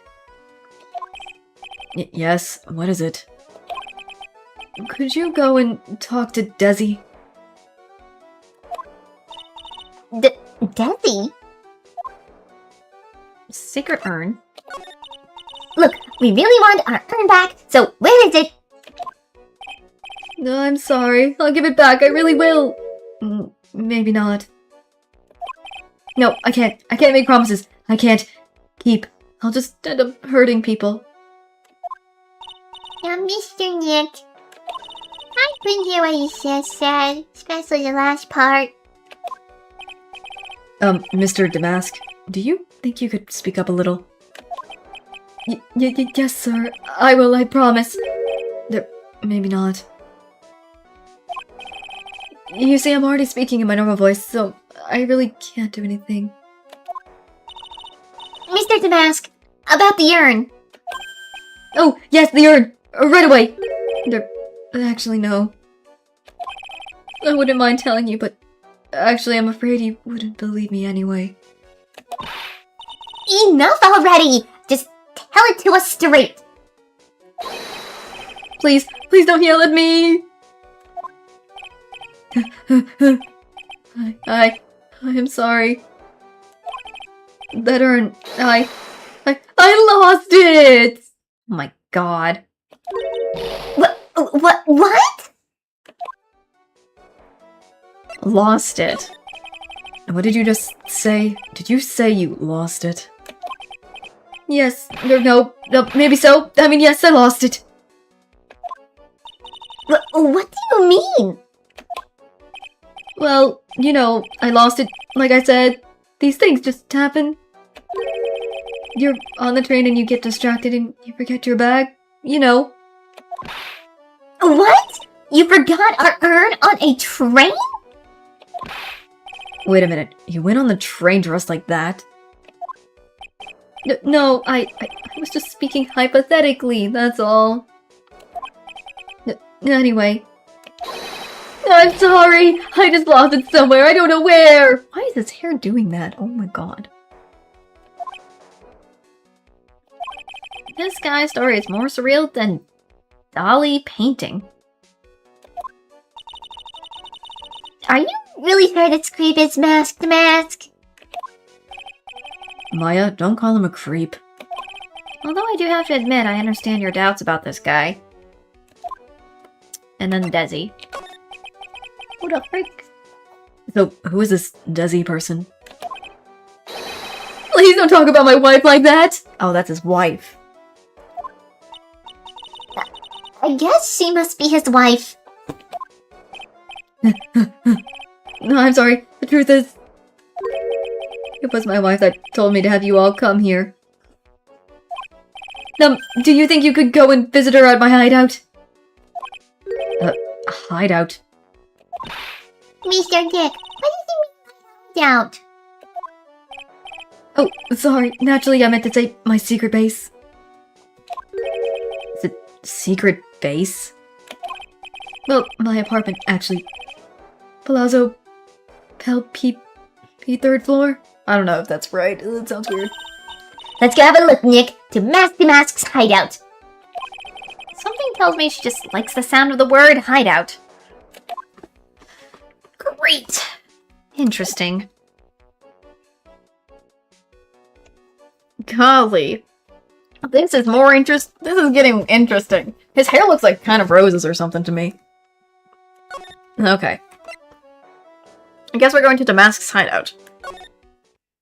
AKA department. There's a motorcycle up there. Oh god, there's a lot of stuff here. Damask's hideout. Wow. Check this place out. No doubt about it, this is Master Mask's hideout, alright. I just noticed this. These things in the back right here, this remind me so much of Old Bag right here. This is Old Bag. I don't know why, but it do reminds me of Old Bag. I don't know why, it just do. It just do. Who is it? Is that you, Ronnie? Oh, there. Hello. Huh? Who are you people? Are you Desi Delight? That's right, I'm Desiree. Oh, you must be the lawyer. And the victim. Yeah, that's us. Your husband told us to stop by and speak with you. I'm Maya Faye, and this is Phoenix Wright, attorney at law. Nicky Boy and Maya, huh? I can't tell you how grateful I am that you decided to help my Ronnie. Well, you're welcome? Did she really call me Nicky Boy? This is interesting. Raw and Delight. About your husband? Isn't he the cutest? A bit weak sometimes, though. A bit. By the way, did you know they mentioned Maya on TV? Huh? Really? They said you own the urn and you're doing some shady trading at a law office now? Remind me not to watch that channel's news program. After I saw that, I thought it might be a good idea to meet the lawyer they mentioned. I see.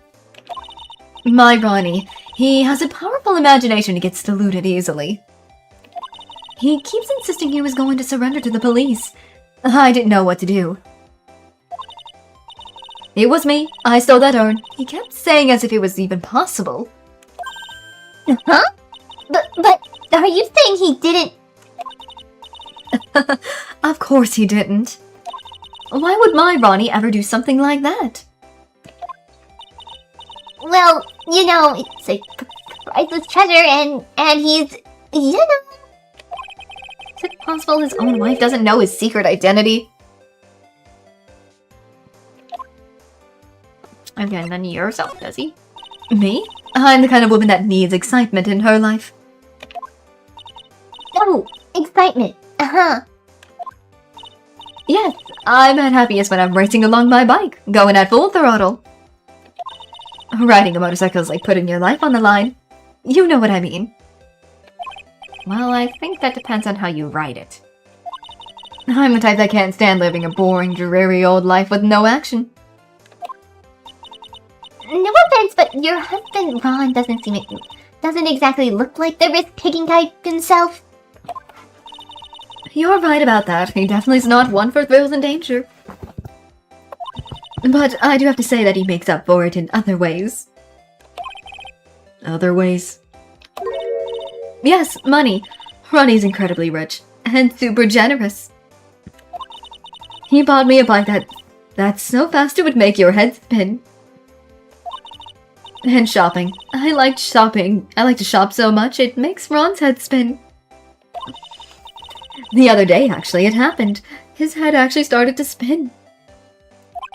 Man, talk about a high-maintenance wife.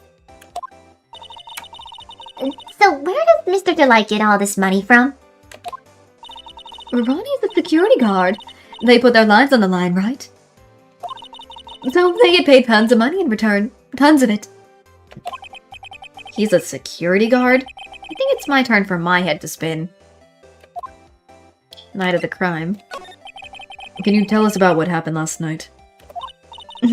What time did that incident take place again? What time was it again, Maya? Well, according to Detective Gumshoe, it was around 1:30 in the morning. Last night was horrible. I got pulled over. Pulled over? Yes, I always do my best flying at night. Flying? Oh, you're talking about your motorcycle, right? Yes, oh, anyways, last night I got pulled over by a policeman. I can't believe he caught up to me. It was a great chase, let me tell you. This Desiree is interesting. She's kind of pretty, though. When he finally caught me, the poor man was as white as a sheet. It was about 3 in the morning when I finally got home. Sounds like she got an airtight alibi. Well, what about Mr. Delight? I don't really know. We weren't together at that time of night. But when I got home, he was already fast asleep. So basically, he's got no alibi. Interesting.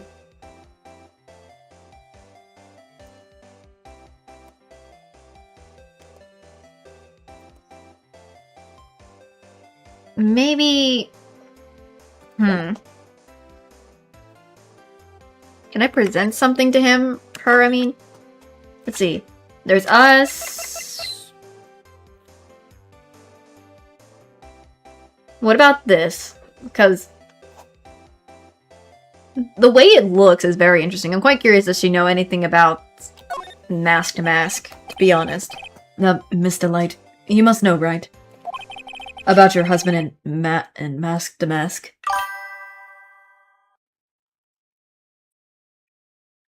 I know! I'm like, this guy, what the? He has no esteem, does he? Like me sometimes. Mask to Mask, of course I know all about it. What the smile for? My husband is his biggest fan. Yep. What? Huh? Biggest fan? Yes, and Ronnie can be pretty delusional sometimes. That's how this whole misunderstanding happened. Wait a minute. Did you say delusions? Delusional? Yes, that's right. I just don't know what I'm going to do with him. You see, Ronnie actually believes he is Mask to Mask. What? What are you talking about? Okay. Let's give us more information. Hello, tell us about delusions, Mr. Zure. So, when did Ron first become Mask to Mask? What are you talking about? He's not Mask to Mask. Huh? But, wait a second. Look around at this room. This place is obviously Mask to Mask's hideout. No, you're totally wrong. A real thief's hideout wouldn't look like this. It's because Ronnie is so timid himself that he looks up to heroic figures. Heroic figures, but Mask the Mask is a bad guy. So he's deluded, huh? Could that really be true? Anyway, if he really had stolen the urn, wouldn't he still have it? Well, I suppose so. Then why don't you ask him if he has the urn or not? She has a point. Mr. Delight isn't exactly the criminal type. But something about Ron's behavior bothers me. Maybe it's true? Maybe Mr. Delight isn't Mask the Mask after all? Say, can I ask you something, Nicky boy? What is it? I know I may seem like a bad girl on the outside. But the one thing I won't stand for is illegal activity. I had a feeling you wouldn't. You're tough, but I can tell you've got a good heart. Somebody framed my poor Ronnie. I just know it. Could you give this to Ronnie for me? Letter? Yes, for Ronnie. I want him to fight back. Miss Delight. Okay, you got it. Just relax and leave it all to us. Okay. This is interesting. This very much is just so much interesting. So we got that now. Let's move back, I guess, to the detention center where Ron is. I suppose. Hello, Ron. Mr. Ron Man. Ronnie boy. I guess let's present this note to him. Oh, that's right. Here. This is from your wife. No! From Desi! Thank you! Letter given to Mask to Mask. Actually, more like taken. My dearest Ronnie, how are you doing? I'm fine. He's clutching onto that letter so hard the ink is going to be squeezed out. Can that even be possible? You look so happy. You should write a letter to Mr. Fire too, Mr. Nick. Okay. Hi, Ron.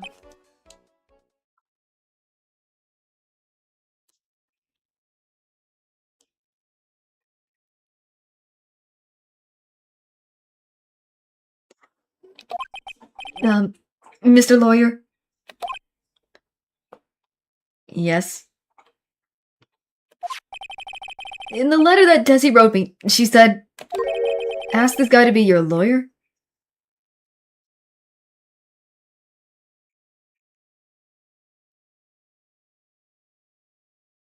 Okay, so that's what he's saying. I guess, from how it looks like it.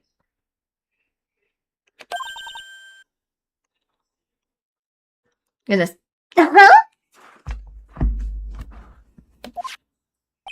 Sorry, I was looking at something for a second. I had to look at something. I know this would be asking a lot, but... Could you please take my case? My trial starts tomorrow. Hey, hang on. He can't be your lawyer? Why not? What do you mean, why not? We're the victims in this case, right? Victims of this Mask guy. Well, yeah, but according to Desiree, he didn't do it. She's that poor man. He's deluding himself into thinking he did it. Right, Mr. Nick? Come on! She could be lying to protect her husband! Well, that's true. No, actually not. Actually, it's hard to say. Oh no, it's spreading. No, please! I'll give you the treasure of your choice in return! What should I do?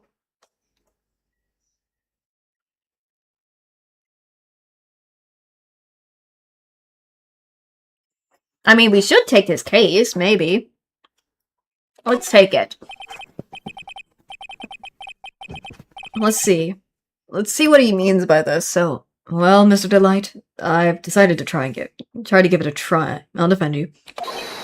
Really? You will? Hey, what are you doing, Nick? He's a thief. You can't trust him. Well, he may be a thief. But I think there's more to this case than meets the eye. Mr. Nick, I was wrong about you. I shouldn't have trusted you. Pearls? I can't believe you defended this person after what you did to Mystic Maya. I'll never forgive you. Never. Now she's crying. Pearly, wait! This is going to be ugly. I'll go after her. Thanks, Maya.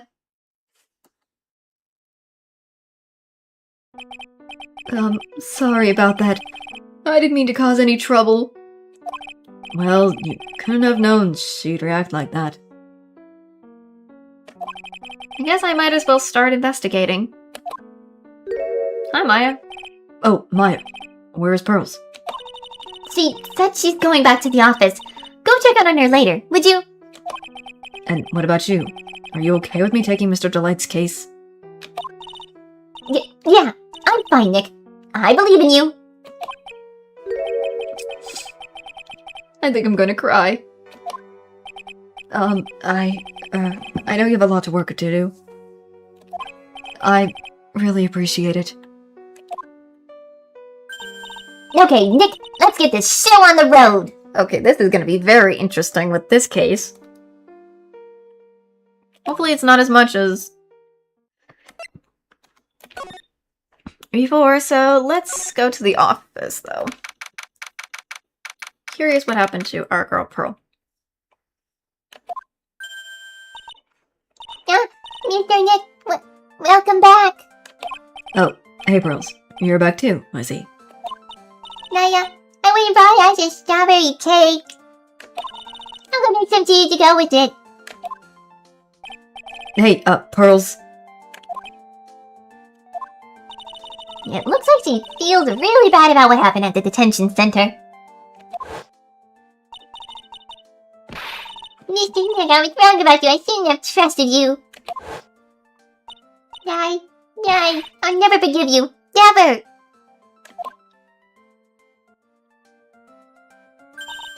Mystic Maya, the tea is ready.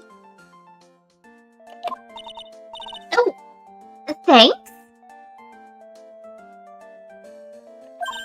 Come on, Mr. Nick, please have some of this cake. Yeah, thanks. Pearls? No, excuse me, I was in the middle of cleaning the toilet. Pearl! Hey, it's okay, I just cleaned it this morning. Too late. This might be a good time for me to ask about her.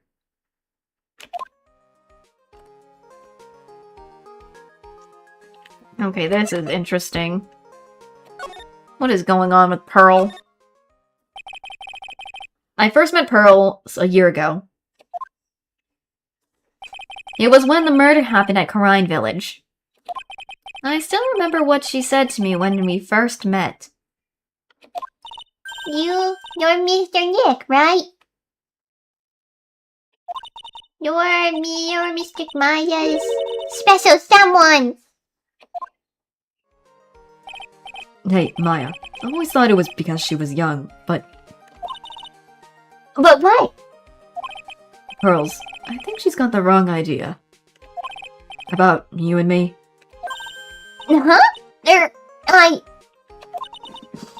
That's something you need to understand. What is it? It's kind of like a Karine Village custom, sort of. As to Maya, Pearl seems to love you a lot. Well, it's because I'm her only cousin and... Well... Because of the murder case last year, Pearlie's mother is... Oh yeah, she's in jail! I remember now. Pearl's mother, Morgan Fay. She's serving a prison term in isolation right now.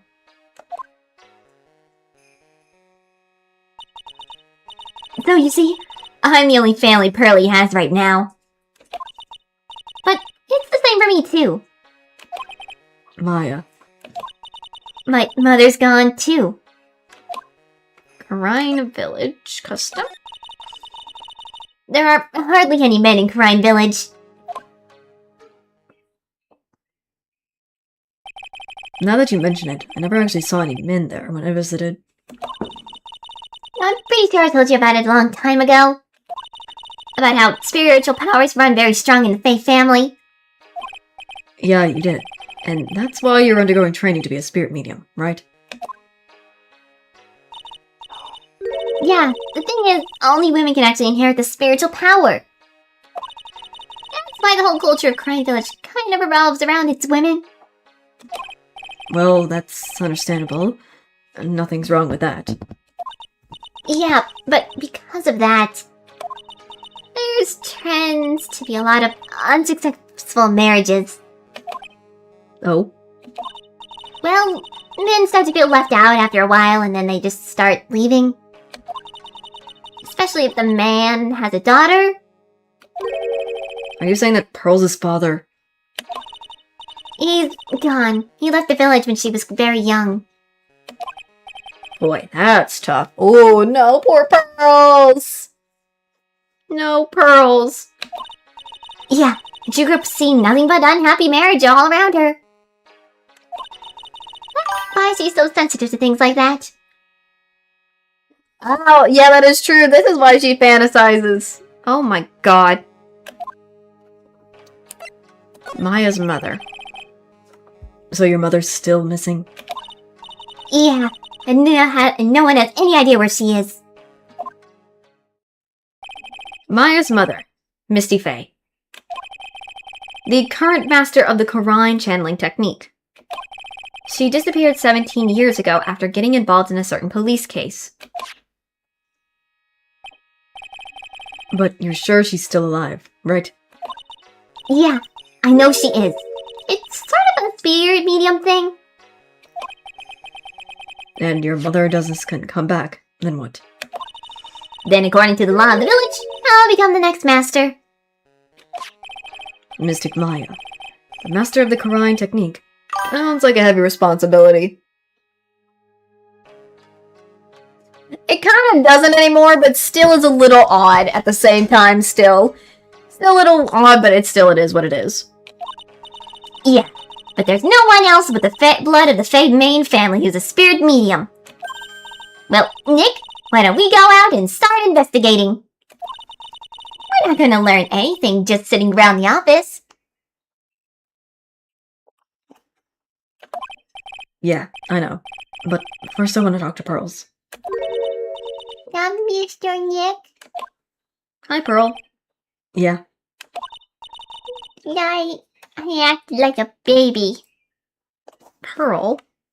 Pearl? Pearls. I doubted you know Mystic Maya trusted you completely. I know! Is that gonna come back? Is there gonna be something that's gonna twist? Is there gonna be a twist again with that? Because, I mean, there's Pearls.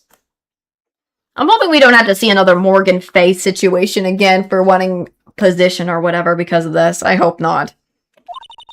I hope there's nothing coming back to haunt us from that case again. I hope not.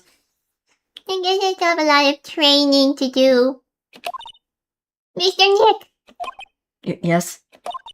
from the bottom of my heart, I apologize for what I said. It's okay. I'm the one who should be apologizing. Well, I'm going out now for a little bit. Hopefully. Yeah, true. Huh? Where are you going? I may be small, but I still have spirit channeling power. I know, it kind of did, so I feel like there's gonna be something that's gonna happen. So I'm going to show you I can be useful too. by finding some evidence. Hey, wait up. She sure runs fast. Nick, let's back off and give her some room, okay? Yeah. Oh, Lord. So, since we have that all done and over with. Ooh. Hold on just a second.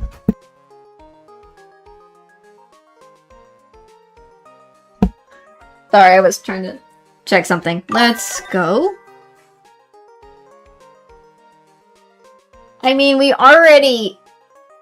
still haven't gone here yet, but I think we gotta go back to the main hall. Because I'm quite curious what's gonna go happen there. Got the hall. Maya! Oh, Miss Andrews! So sorry. It's my fault. Your precious urn. Your precious urn. Please, calm down. What's wrong? This is new sprites, though. This is new sprites. Oh yeah, I forgot about Miss. I forgot about that. Yeah, she's also probably still in jail too. My bad. Well, she's not really doing that anymore, probably. That never ends. Everything I touch ends in failure. Maya, I'm sorry. I'll do anything to make it up to you. No, it's okay, don't. I know. I don't look it, but I'm good with my hands. Could make you another urn. Hold on, just wait, okay? Breathe, calm down, and talk to us. Forgive me. Forgive me. What in the world are you talking about, girl?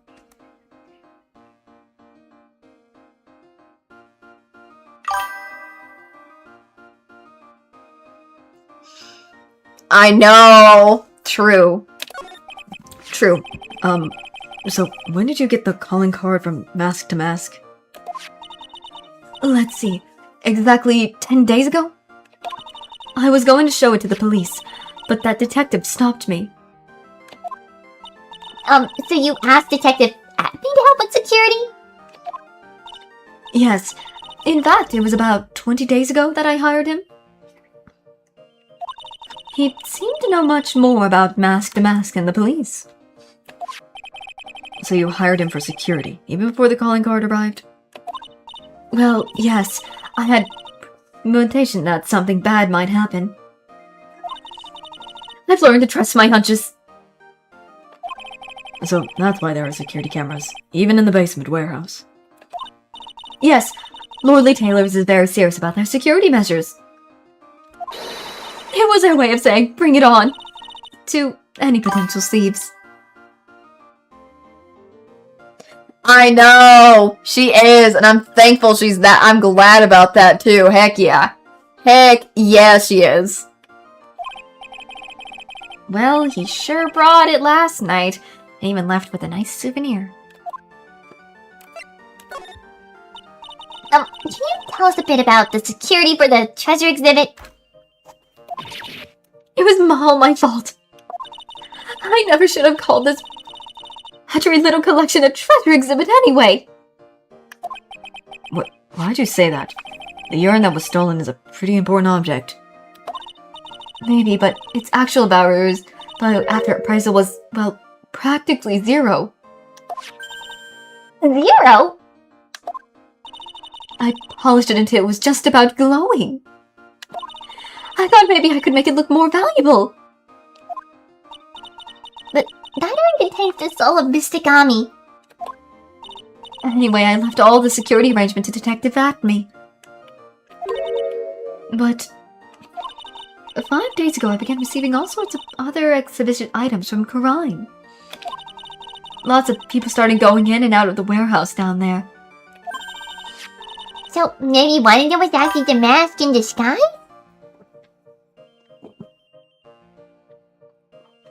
I mean, at least she's better than she was in the past, so wouldn't that be better? Right?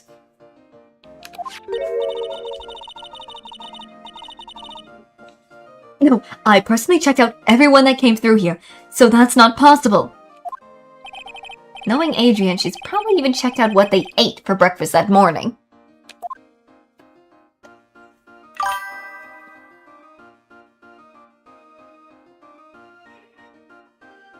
I don't think she was trying to sell it, but...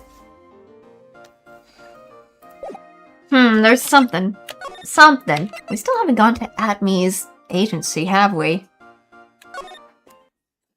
She's probably not trying to sell it. That is a chemical... That is a chemistry set. What is that photo? That is an interesting picture. We're at his agency, though. Interesting. Hello? Well, well, how lovely it is to see you again, my dear. Hi, Atme. It is. Welcome to my abode. Relax and soak up the atmosphere. We're actually kind of... Silence. Precisely as I expected. What is it? Zavari!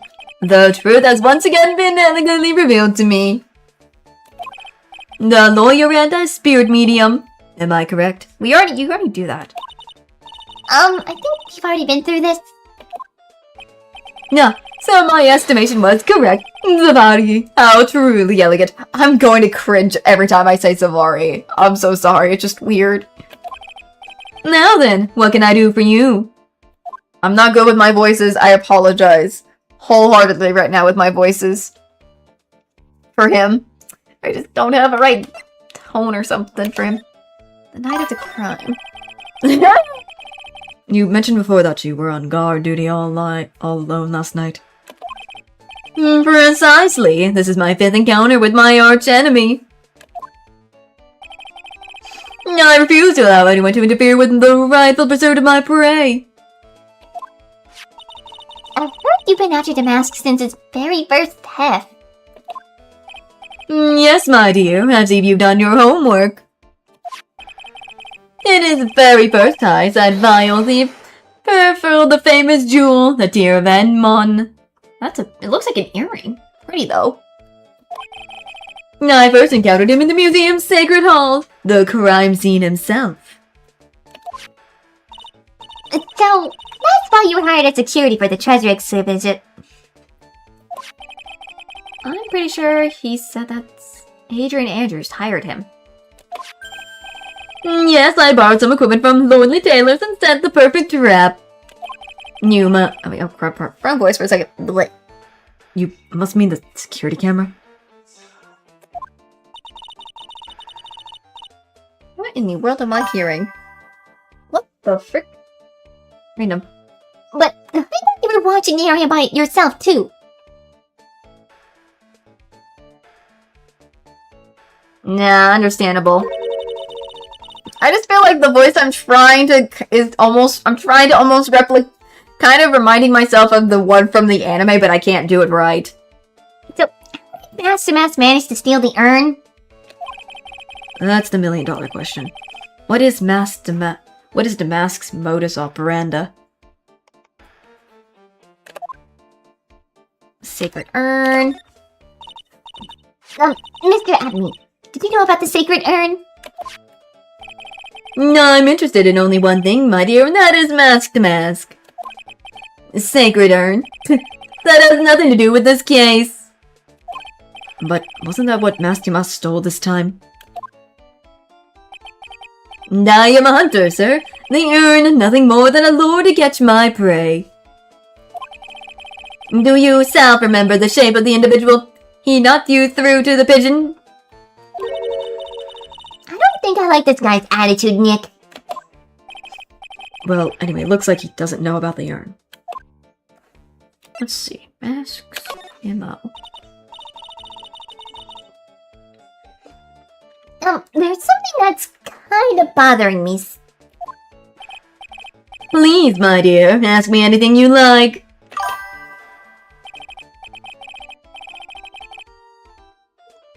I know, I know, and I wish I could do that too, but I'm failing. I feel like mine doesn't work that well. Yeah, I'm trying. After all, we are all but seekers wandering alone in the dark. Well, I was wondering how Master S managed to steal the urn. I mean, isn't it strange that you don't seem to know? Yeah, now that you mention it, it is strange. Please put your magnifying glass away with your creepy eye. After all, you were on guard that night at the scene of the crime. Unless you were sound asleep, you should have at least seen Mask to Mask. That's true. That's true. Uh-oh. Oh, you kidding me? He's got a psyche... What the? Psyche lock? Psyche lock. Great, that's back into play.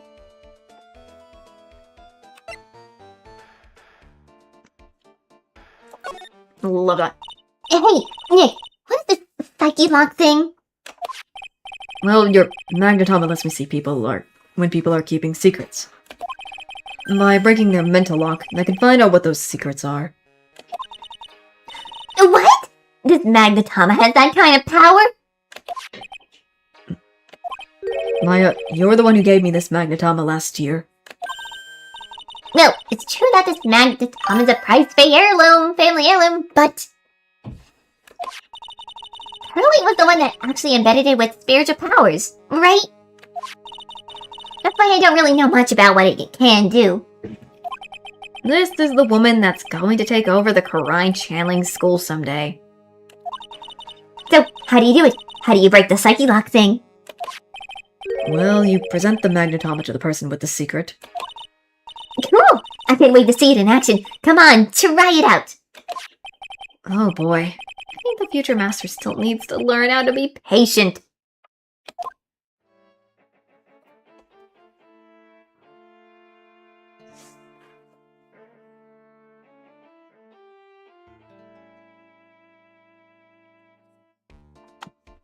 My question is... Do we have all the information? Hold on.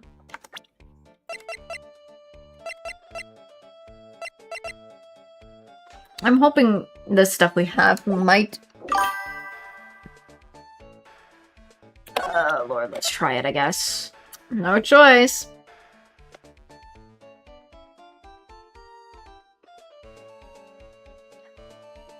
Guess we gotta do it. Let's do it. See if we have our stuff for it. At least it's only one lock, so we're fine. Mask to Mask's MO. Detective at me. You were standing guard at the scene of the crime. There's no way you didn't see Mask to Mask commit the crime.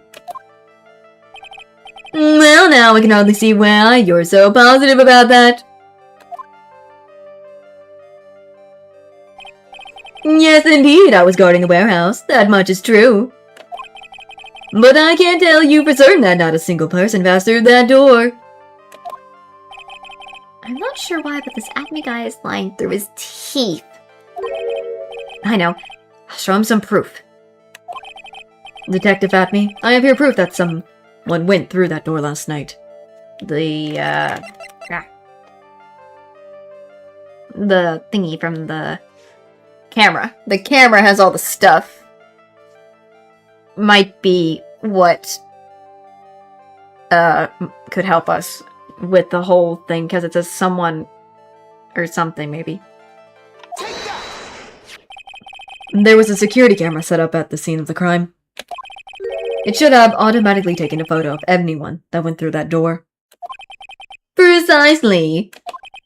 And I hope you don't mind, but we've already gotten our hands on the camera data.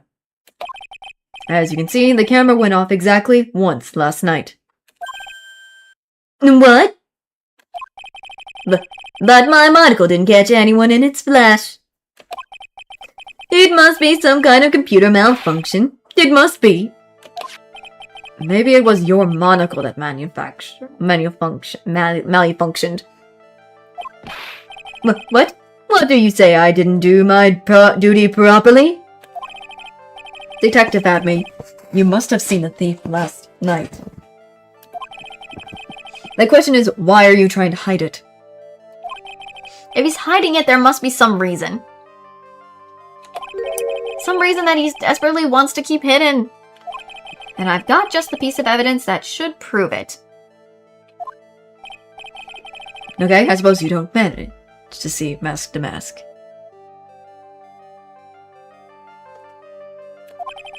In that case, the reason you didn't at the time was because you were Fast asleep, using the bathroom, unconscious. Unconscious, maybe?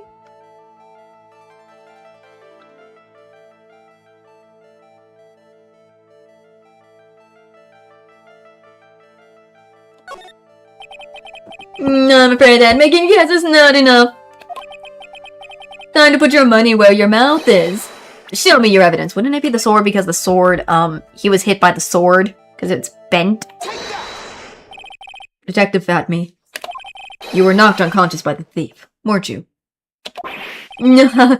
Surely you must be joking. You think I, Luke Adme, could be knocked unconscious so easily? This sword proves it. That's... Before the theft, the sword was in the hand of the statue of Ami Faye. Furthermore, at the time, it was not bent. Heck yeah, we are. Yeah.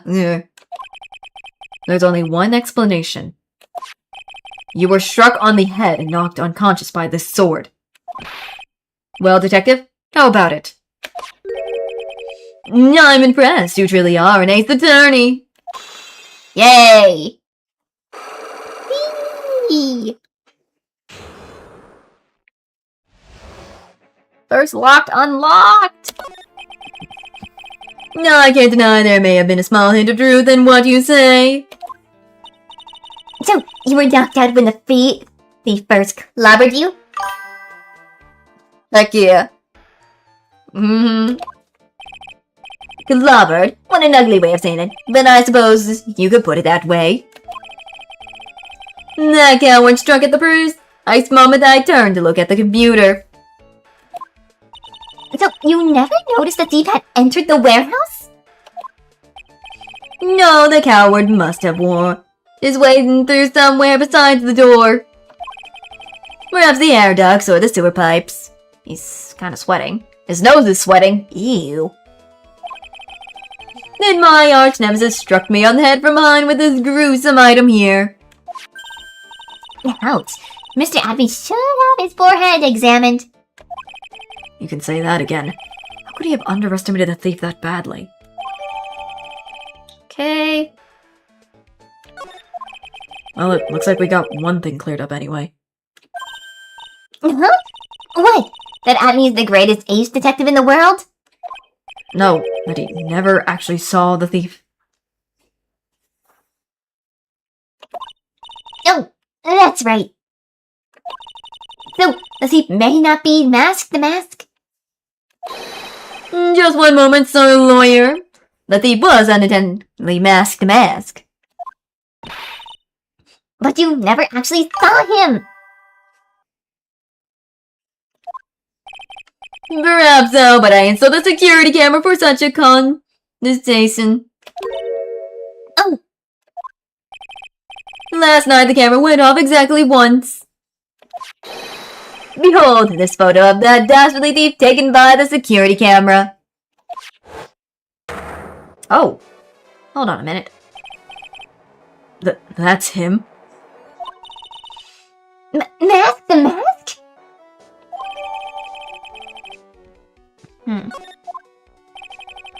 The thief can be none other than the arch-criminal Mask the Mask. After all, he has a very good reason for committing such brazen crimes. What are you talking about? So, what did you mean by he had a very good reason? Exactly, Mr. Delight had a very good reason to dress up and commit those crimes. There should be a green envelope somewhere in his room. You'll need to go and investigate. know about that? Have you forgotten? You're speaking to the finest ace detective ever to walk on the face of the earth. The most brilliant mind since, well, never. Luke, at me. Ugh. Well, I guess we better go take a look just in case. Well, that's...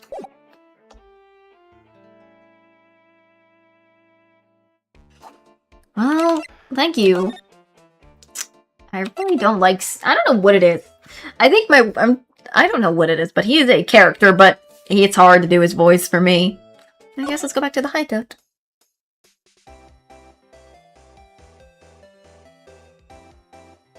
Oh, we're here. But she's still here. I guess let's examine this place. Is this... Oh, there's something here.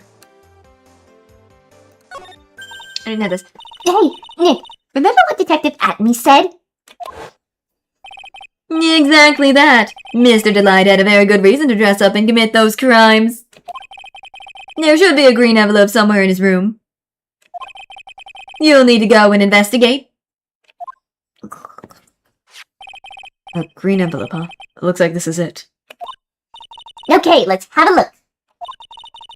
If you don't want your true identity revealed to the world, come to KB Security at 1 a.m. and on October 12th and bring $50,000. $50,000? This is a blackmail letter. It sure looks like a major clue, alright.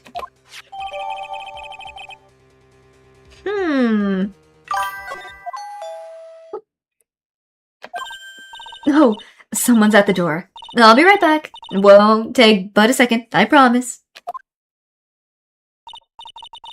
Oh, thank you for coming. That's nice of you. When I see a damsel in distress, I can't help myself. Please, come on in. I'll make some coffee. Really? Okay, I guess I'll make myself at home, pretty lady. Wait a minute, I know that voice. Oh, Nicky boy, I'm so sorry, but I got another guest. Ah! You're... Nick, it's you and Maya too! What a fluke! What the freak, Larry? Larry! Larry! Long time no see. What? You know each other? Nicky boy? Nick, do you and this girl have, something going on? Something? If you mean what I think... I underestimated you, Nick. A gorgeous lady like this. And married too! Way to go, dude! Oh my god! Larry! Stop it! I knew it. Just when things can't get any worse, it's time to cue in the butts. Larry Butts. Ever since grade school, he's been... not exactly a close friend, but yeah, we know each other. Hey man, that wasn't nice! I was your very first client! We got quite the storied history, he and I. And what he used to say still rings true. When something smells, it's usually the butts. Is he a security officer right now? Hey, come on now, you're embarrassing me! Stand in front of this pretty little thing here. God. So you two are old childhood friends, I see. That's so sweet. You two go ahead and catch up on old times. I'm gonna go check on my bike. What is he doing here? Nice girl that, Dizzy. So have you been, Nick? Too busy if you really want to know.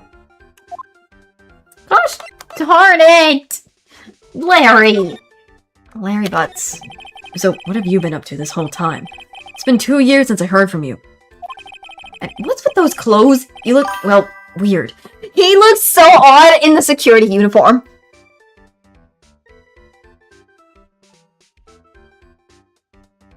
Oh, really? Oh, I can rewatch the anime to see. Hey man, that's uncalled for! This is my uniform from my part-time job! But I can't believe it's been 2 years. They say time flies when you're having fun. Can't you ever get one job and stick with it, Larry?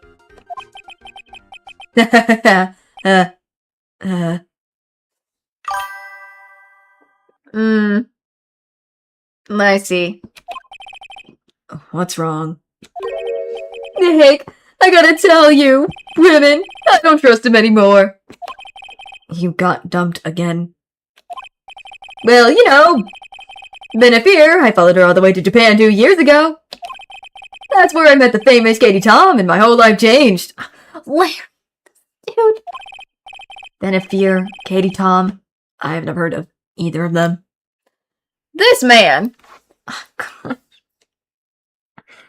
Oh, this dude. He's getting me. This man. Anyway, dude, Katie Tom chose Hollywood over me. Can you believe it? Well, actually... Anyway, sounds like you had quite the adventure.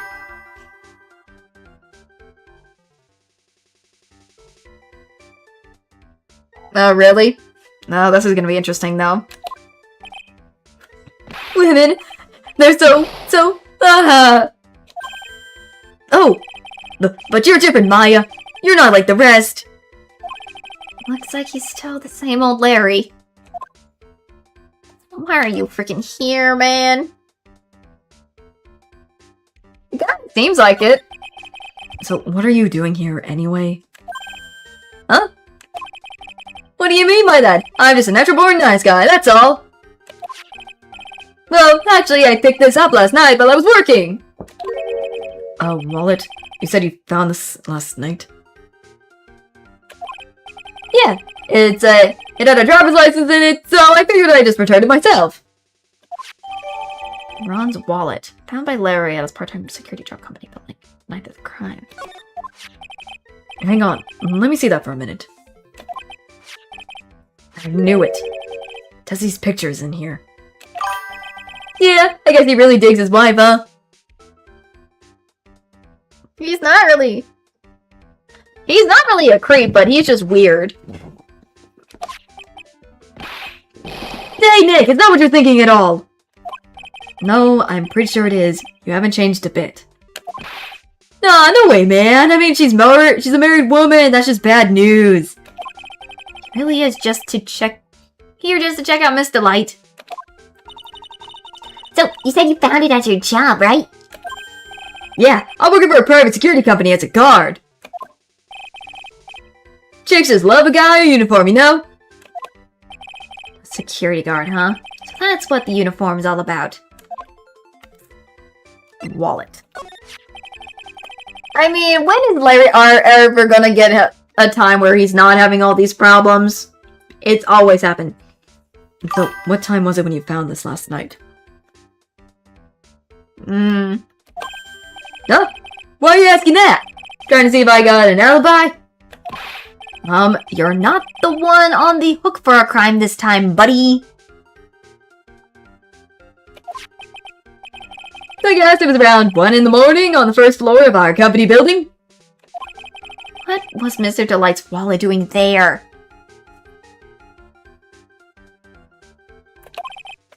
Anyway, there's nothing weird about that. After all, he works there. He works there. You mean Mr. Delight? Sure, here, take a look at this. It's right here in his wallet. What's this card? It's a key card for the security company. See? It's got a serial number on it right there. There's no mistaking about it. You said you were working part-time at a security company, right? That's right. But why are you making that scary face? Security company, huh? Something's not quite secure about Larry working there. I need to find out as much as I can about this key card. Well... Brother. Gosh darn it, Larry! Can I present anything to him? Does he know anything about this?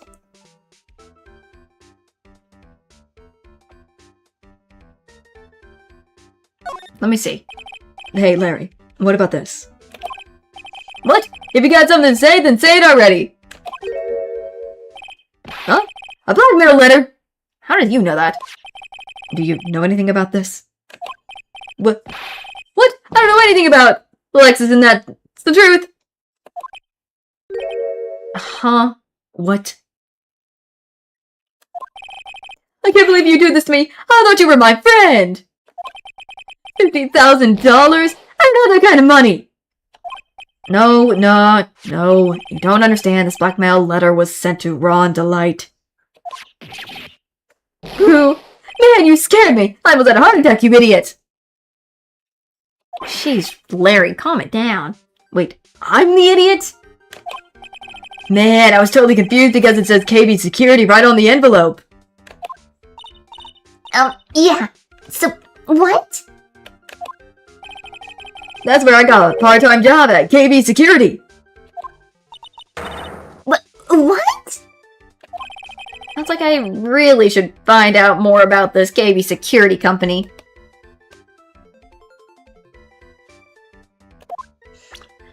Jeez, Larry.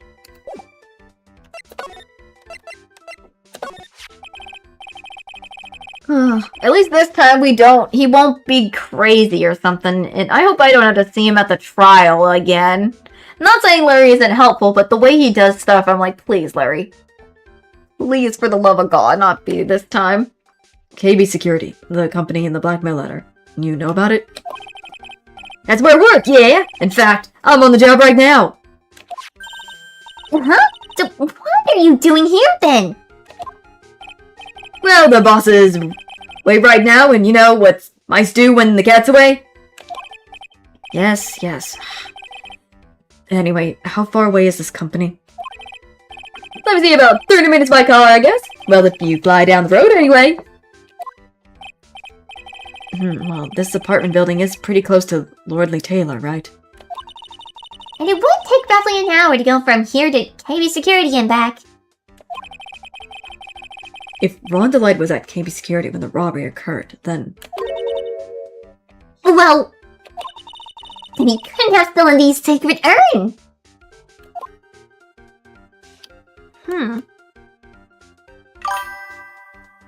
I mean, it kind of does. He kind of does. He kind of does. He kind of... yeah, I kind of see what you mean.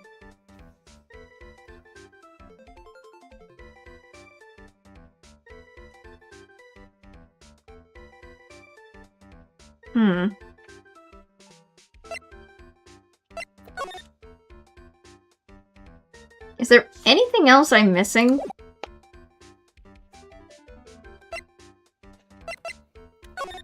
No? Can I present anything?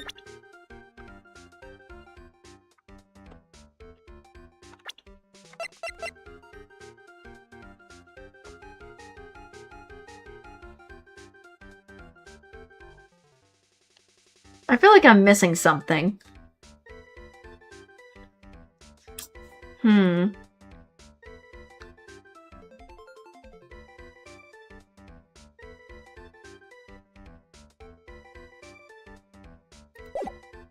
It feels like I'm missing stuff. What am I missing?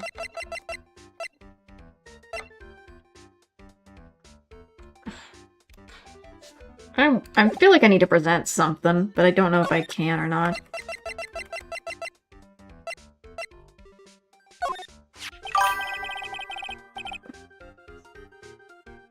I'm just gonna talk with Larry about stuff. You didn't touch anything in the wallet, did you? Hey man, be serious! You know what I was interested in? Mask to Mask doesn't look out. He's gonna be the victim of a robbery himself. So, you're sure about this keycard? Yep, that keycard we use at the building I work in. And according to the serial number, this is one for the CEO's office. You need to get into that room, and every time you use the card, it leaves a record. it leaves a record. Yeah, it tells you exactly who entered the room and when. Larry, I need that data. Whoa, slow down, man! Sorry, but that data is off limits to outsiders. If I lost the job, I'd never have a chance with Desi. Times like this when I wish lawyers weren't so powerless. Okay. At least I updated that.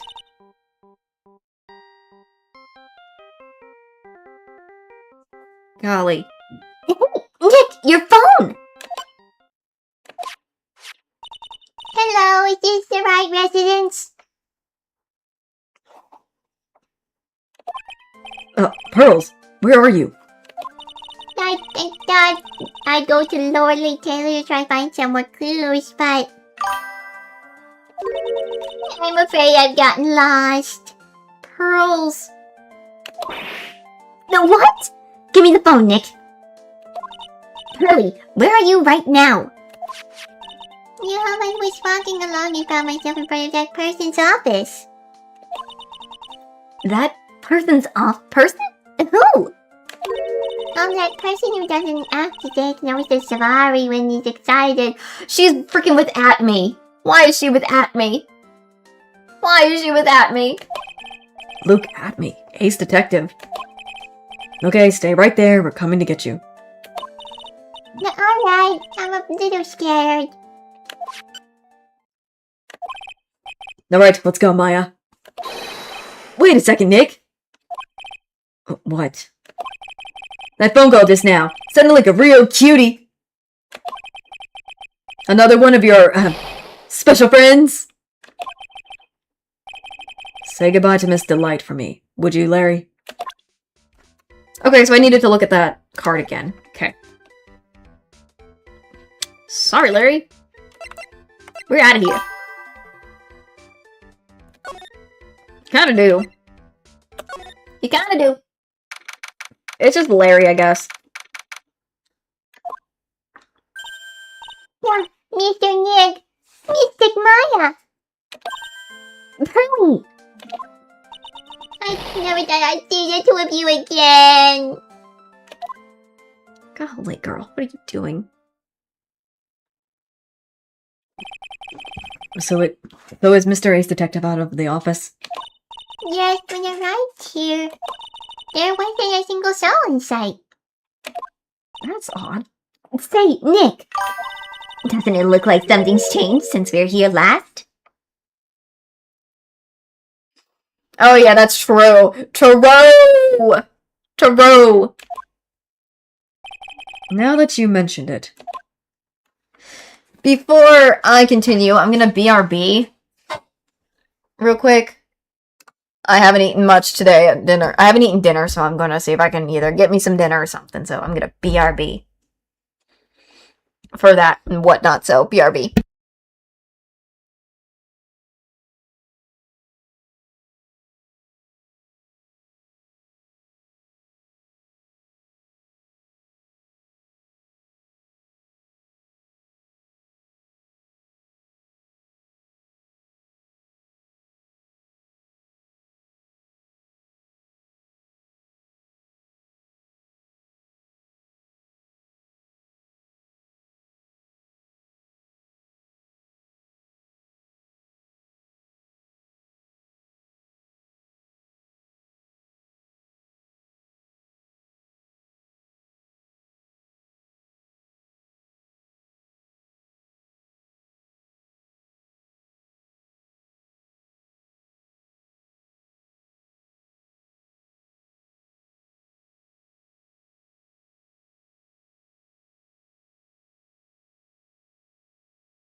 Alright, I'm back. Sorry it took me a while. I got me some food. I got me some foods. Foods. Not a snack, but actual yummy food. Well, I just wanted to take a break to also get me some good old dinner. I hope you guys, while I was out, if you haven't eaten or done anything, went to the bathroom and stuff, so. Hoo-wee. Hoo-hoo-wee. Anyways.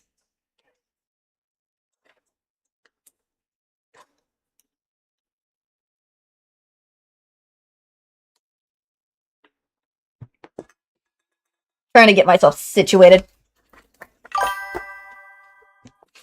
I'm trying not to take too long when I do these breaks because sometimes I'm just doing the breaks so people can have a, you know, clear they always are not always staring at the phone to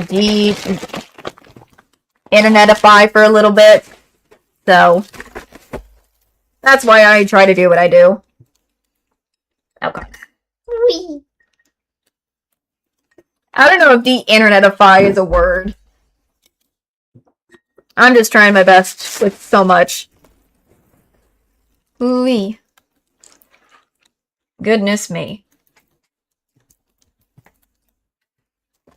I still need to stop my habits of not eating before stream. Like, I usually try to eat before stream with the snack, but it doesn't help. I'm not good with what I do, so.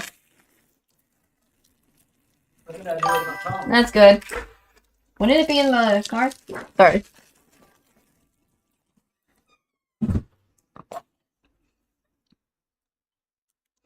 I'm still quite excited to see what the heck our boy Atme has been doing while we were gone. So this will be very interesting to see. I'm quite interested. Sorry, I'm just kind of situating myself. Let's examine. There's a bag here. There's a big old bag here. What's this bag for, Mr. Atme? What's with this bag?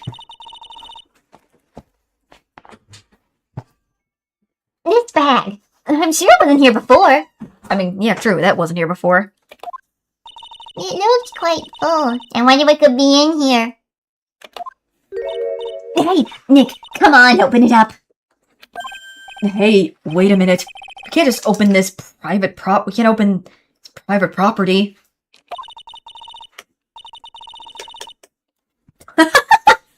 Oh my god. Don't be such a fuddy-duddy. This is an important investigation. That's true, and truth be told, I have to admit, I am kind of curious.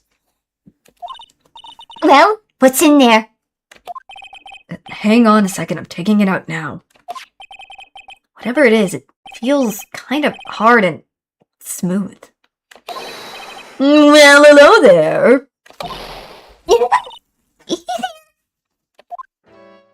Hello, Atme. What are you doing, so lawyer? I'm shocked to see a servant of the court ignoring the law so flagrantly. Yeah, I'm really sorry. Maya made me do it. Nick! I can't believe you. No, gentleman never uses the lady as an excuse for his own poor behavior. The real question is, can you afford to waste time lollygagging about here? What do you mean by that? Perhaps I should make myself more clear. Tomorrow's trial. Safari. What's the name? Shall we say the figurative? Sir Williams will be dropping his panties before lunchtime. Panties? What the heck? Well, Nick, sounds like it's going to be really exciting. What the freak? Oh my god. Tomorrow's trial demasks identity. What's going to happen at trial tomorrow? That's so dramatic. Do you know what your biggest mistake so far has been, so lawyer? It's becoming a lawyer in the first place.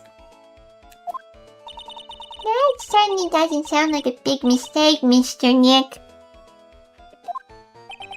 Tomorrow will be the day to remember. Die, look at me, we'll take the stand. Figured as much. And then the body. My testimony will prove to be the undoing of the lot of you. Yes, all of you. I will unmask you as the thief co-conspirators. Conspirators? You're quick on the defensive, I see. However, it's not I that is your great enemy. Is there a far more dangerous threat that you will face during the trial? What are you talking about? Sir Lawyer, if you truly who you are, say you are who you say, I'm sure you've heard of him. His name is Godot. Godot. What? Godot? Is it Godot? I'm thinking Godot, but it's Godot. It's Godot, I think, is what it's supposed to be. Godot. Mouse identity. You have taken a step down the path of foolishness. To try to defend a career criminal who deserves nothing less than the death penalty. Hey, last time I checked, no one knows for sure that Mr. Delight really is the mask. My dear lady, times may change, but people sadly do not. Well, you understand this when you are more mature. Who is Godot? Godot? Who's this Godot person? It's not surprising that a spirit medium has not heard the name. Godot, the prosecutor whose equally cannot be found in this country, but in heaven. Godot, a legend or myth, meant pin a lifetime of hopes on the chance to simply meet him. Ooh, if they are the new prosecutor, that's gonna be interesting. Prosecutor Godot. But the best prosecutor in the country isn't Godot, it's Mr. Edgeworth. Isn't that right, Nick? It's no surprise that a spirit medium such as yourself would know nothing of this. But ace prosecutor Miles Edgeworth is currently traveling abroad. Huh? In fact, it was Mr. Edgeworth who acknowledged Godot as the best in this country. And you agree with that? Most certainly. In fact, you could call him the Luke Dacme of prosecutor's office. Ooh. Well, that's good to hear. The prosecution has a fighting chance tomorrow. Mr. Nick, is this Godot really that strong? I seem to remember hearing about someone like that. Not surprising. Some people spend their entire lives idly waiting for his appearance. It looks like we're done investigating for the day.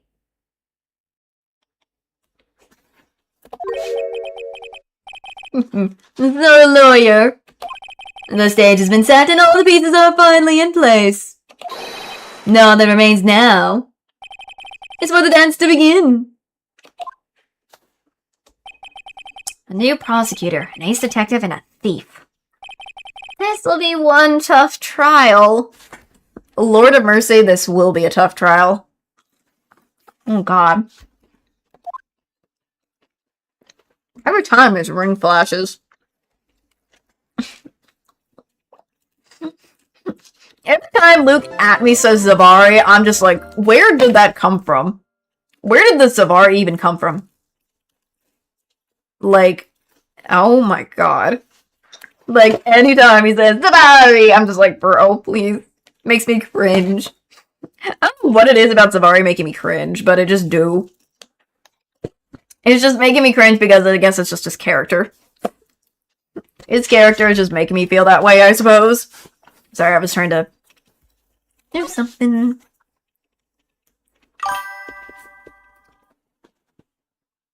Alright, please get some rest. I'm gonna probably play just a little longer for some point.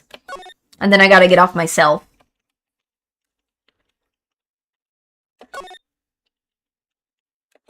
Double save.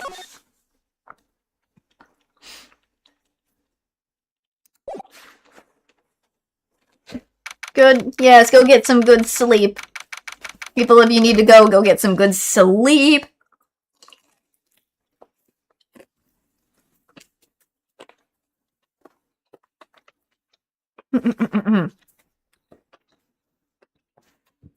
We're at the courthouse.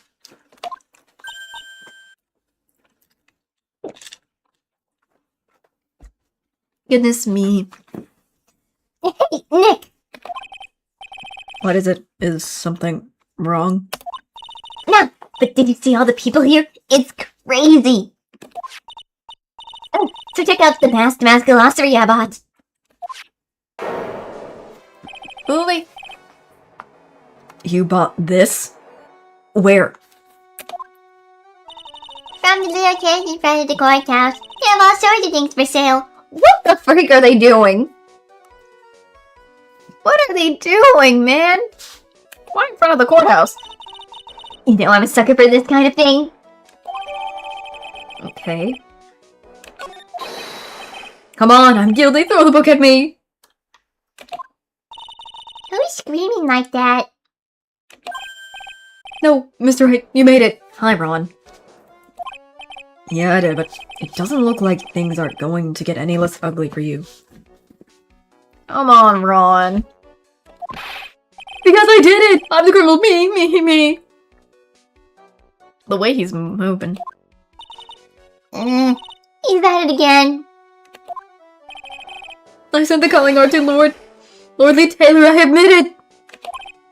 But you don't have the sacred urn, right? Well, that's true, but... that doesn't mean that I didn't commit the crime. Normally when I say of course you did it, I'm being sarcastic, but you? Yikes. Anyway, I admit that I'm guilty. So make sure they give me a guilty verdict, please! Oh, there you are, Ronnie. Bonjour, sweetie. Oh, Desi, honey. Bonjour. Well, actually, I don't really know why I should be speaking French to you at a time like this. Speaking French?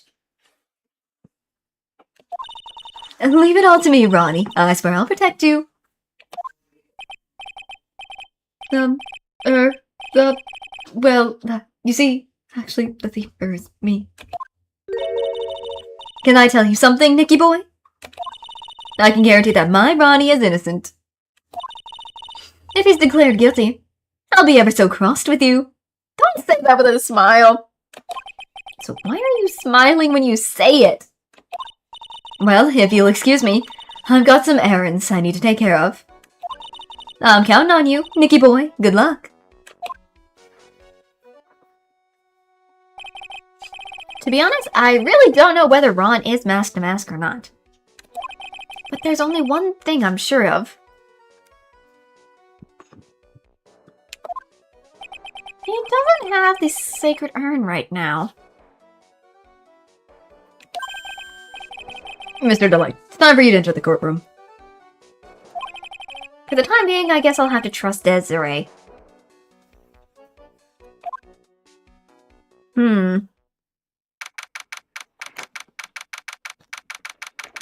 Court.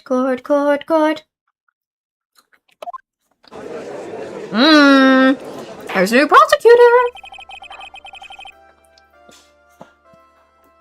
I just saw him for a second on the side. Court is now in session for the trial of Mr. Ron Delight. The defense is ready, Your Honor. Ooh, I like the mask. I don't know what it is about his style, I like it. What about the prosecution? Are you prepared to? What a stupid question. What did you say? Fine. Let me ask you, then, Your Honor. Are you ready? Are you ready to pass judgment? What? No, I am not. I will pass judgment after I hear arguments from both sides. Well, if you're not ready yourself, you shouldn't expect others to be. That's a rule to live by. Who are you? I am Godot, a legendary prosecutor. I've never lost a case. He's the one that Detective Atney was talking about. Yes, your reputation precedes you. What kind of cases have you dealt with so far? None. Oh, what did you say? No, I've never prosecuted a case before. Never, but you said you've never lost before. Exactly. No, I've never lost. No, I've never won before either. Quite arrogant for a beginner, aren't you?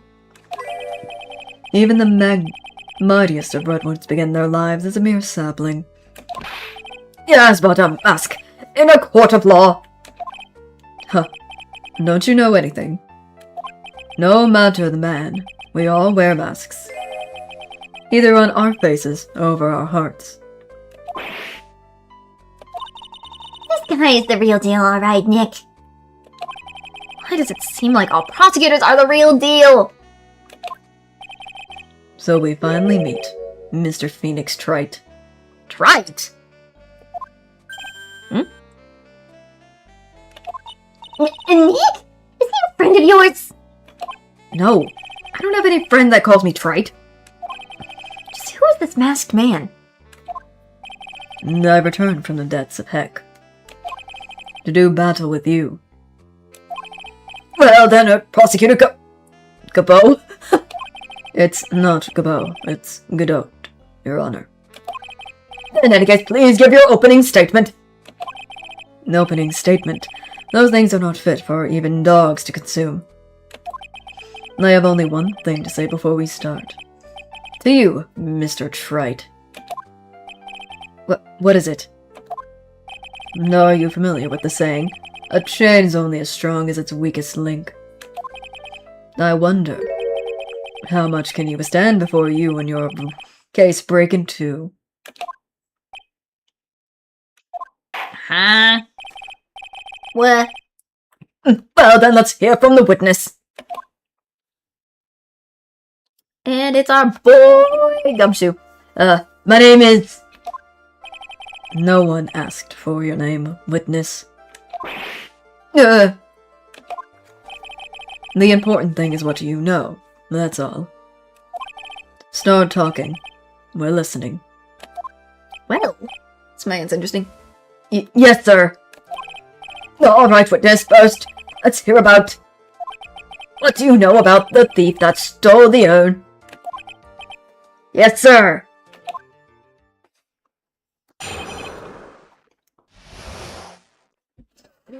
Masked crimes. Masked Mass is a master thief that first started his crime spree 6 months ago. He's so confident he sends his chill calling cards before he even commits the crime. This was his 5th heist, and usually he sends a calling card to Lordly Taylor. Pattern is to always go after only the most precious art pieces. That's why we sure was masked, you mask, sir. Fits his MO to a T.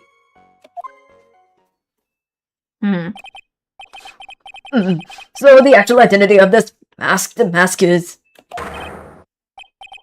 Mr. Dakota, what are you?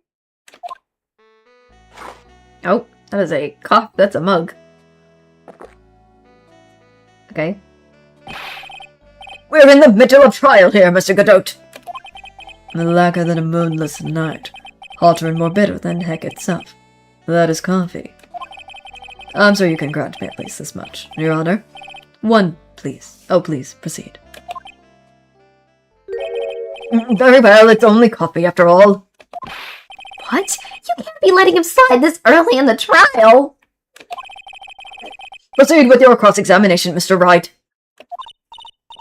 Well, Nick, what are you gonna do? As long as they haven't brought up Mr. Delight's identity. All we can do is show that it wasn't Mask who stole the urn. The way Godot is, God. I'm feeling like there's gonna be, oh my god, oh god, this is gonna be interesting. This will be interesting.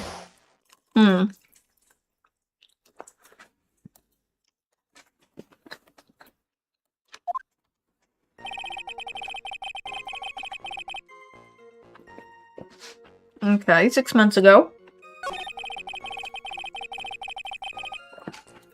I know he sends his calling card. know that. Wait a minute.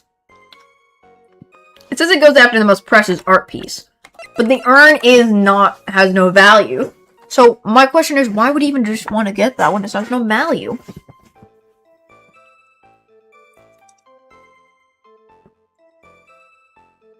That literally makes no sense. To me at all. In my opinion.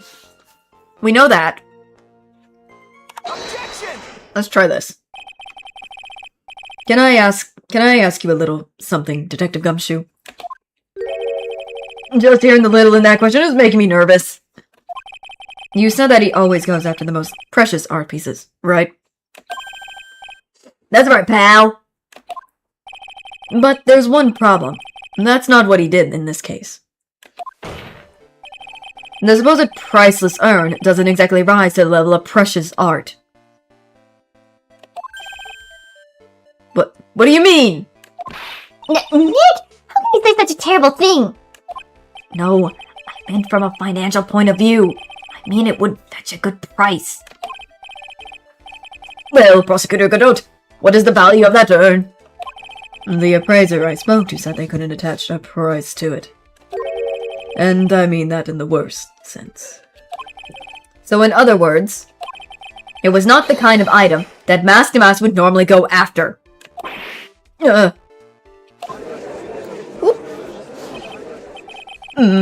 If I understand you correctly, Mr. Wright, you're saying that the theft of the sacred urn was not the work of Mask to Mask? Yes, that's what I'm saying. Actually, all I did was point out the contradiction. The argument made itself, but... Well, first of all, we need to get this issued cleared up. Was this the last robbery the work of Mask to Mask or not? What do you have to say about this, Mr. Godot? Okay. This coffee here is my own special blend, and I call it Godot number 107. Now I'm trying to decide whether to cut down on the acidity or the bitterness. That's the only thing I've got on my mind right now, Mr. Trite. What? If you're really a man, you should clean up your own mess. Sorry, but I don't get what you mean. If you're saying it was Mask to Mask that stole the urn, then it must be someone imitating Mask to Mask's method. The fake. The fake Damask? That makes so much sense. Funny. Fake Damask? That sounds so ridiculous, but I like it. Now, before I decide on my coffee, I believe some proof is in order, Mr. Trite. Proof that the person who appeared at Lordly Taylor that night was actually a fake.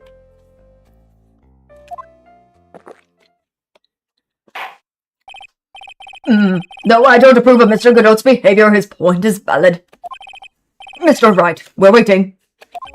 It looks like I'm going to have to prove it. I need proof that the person at Lordly Taylor that night was, in fact, fake Damask.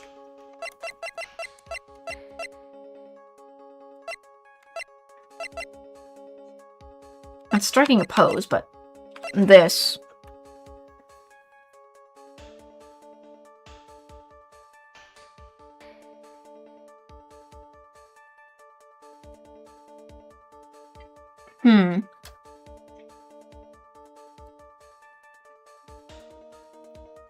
Let me check this.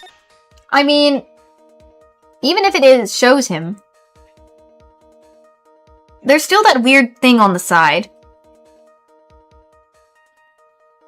So maybe if I show this could help me?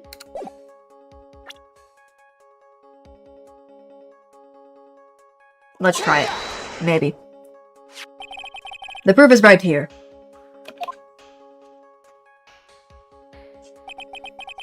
This looks like a photo taken by a security camera. But if you look closely, you'll notice something particular about it. Huh. Well then, why don't you go ahead and show us what it is? Go on, use this pointer and show us what about this picture is so particular. It's this weird puddle right here. In my opinion, but...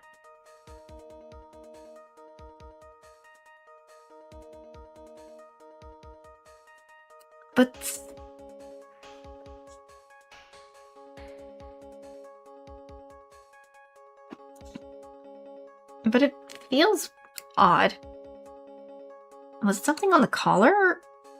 Or himself?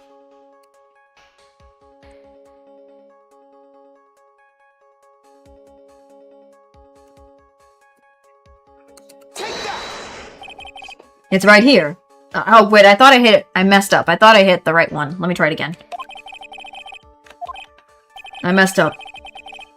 Yeah, I thought I thought it was the right one, but I'm like, am I messing up? Am I hitting the right thing?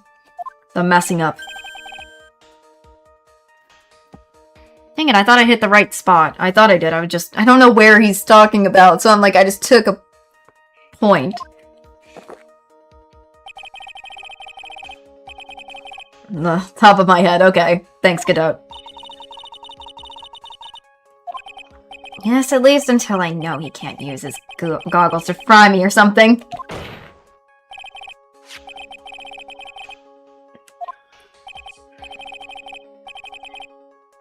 I gotta do it right.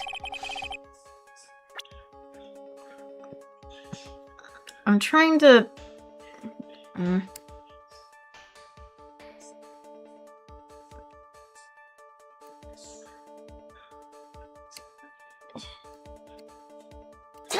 Oh god, I didn't mean to... Oh, I did it this time. Whoopsie. There we go, finally. At least I did it right this time. It's right here, of course. You mean mask to mask.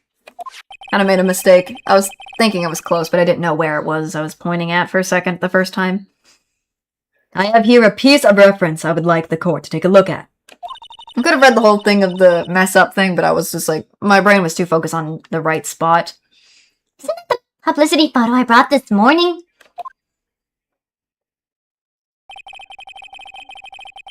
The problem I have with the security camera photo is the brooch on Damask's chest.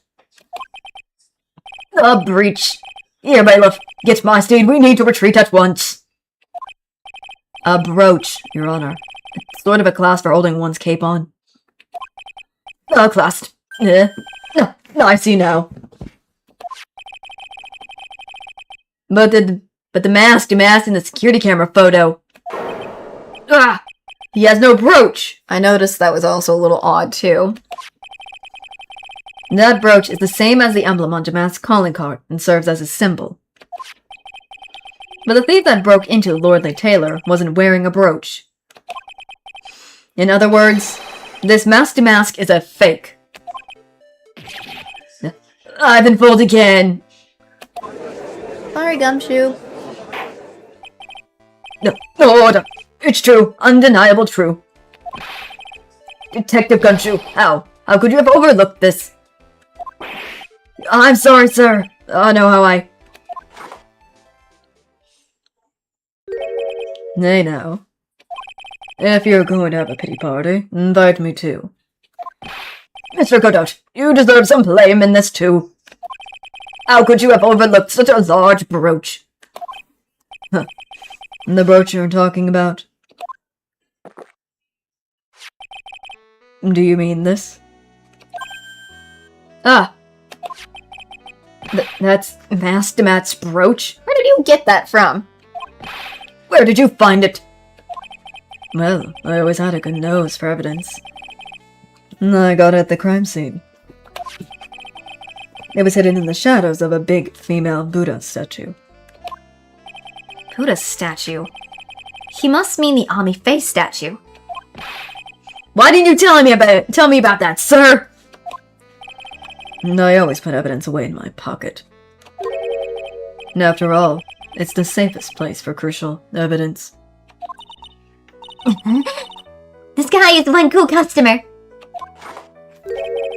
It's a little early to be shaken up, isn't it, little lady?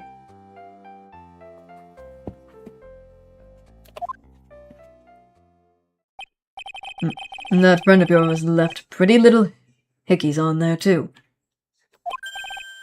Why hickeys? Hickeys? Figurative speaking, of course. I'm referring to Ron Delight's fingerprints. What? What? The defendant's fingerprints are on the brooch. Great. Lovely. Order in the court. Mr. Godot, let's see that brooch. I've grown attached to my metallic girlfriend here. Take good care of her. It appears to have been torn off some clothing. There's a little bit of cloth left on the back. Obviously, there must have been a bit of struggle that night at the crime scene. Uh-oh. Phoenix, we have a problem!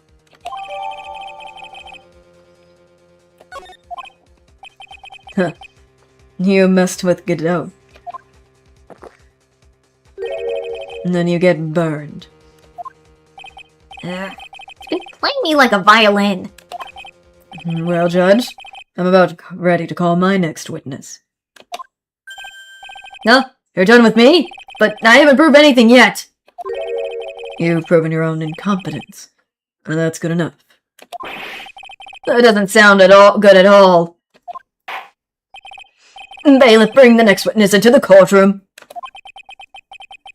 Finally, time for the ace detective to make his appearance. Huh?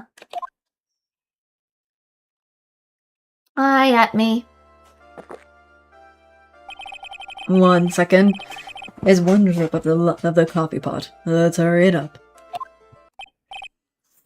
Silence. Now I see. It's all becoming clear. Oh, what's clear?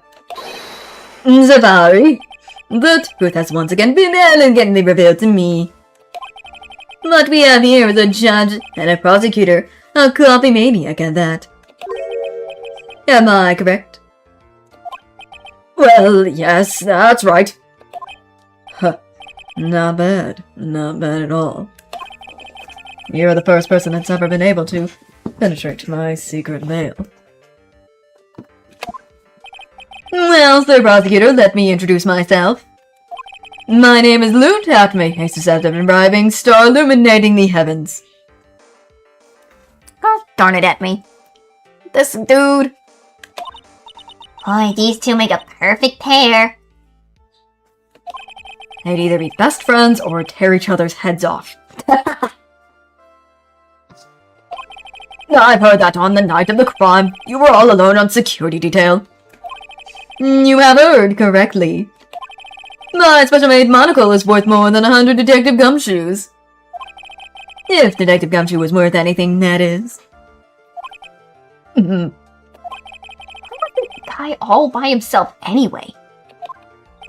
There must be some reason. I'm sure of it. Well then, tell us this special monocle of yours, witness. What? Excuse me.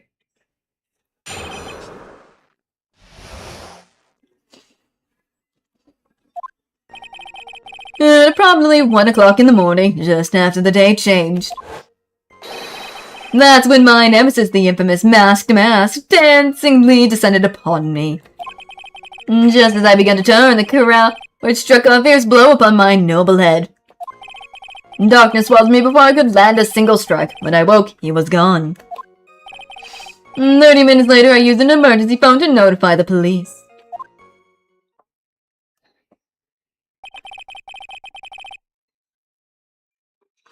So you didn't get a clear look at the criminal? My special-made monocle never misses a thing. However, that is limited to things that fall within my own visual range. But of course, that's only natural. I fail to see why the witness seems so proud of his performance that evening. Dude, I don't know, I just don't like how he's like that. Well, sir, old-timer, let me explain. You're not speaking of any ordinary thief, but the king of thieves, the great Masked Mask, my arch-enemy. That's why my instincts and my years of experience tell me. Very well, proceed with the cross-examination, Mr. Wright. Okay. Let's see.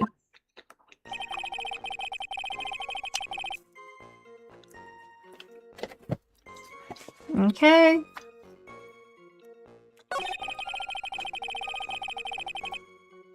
We know mask and mask.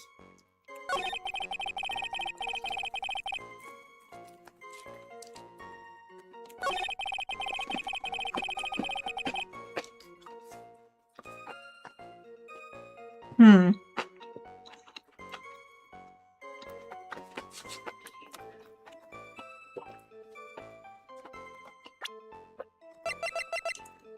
But what about the brooch? Because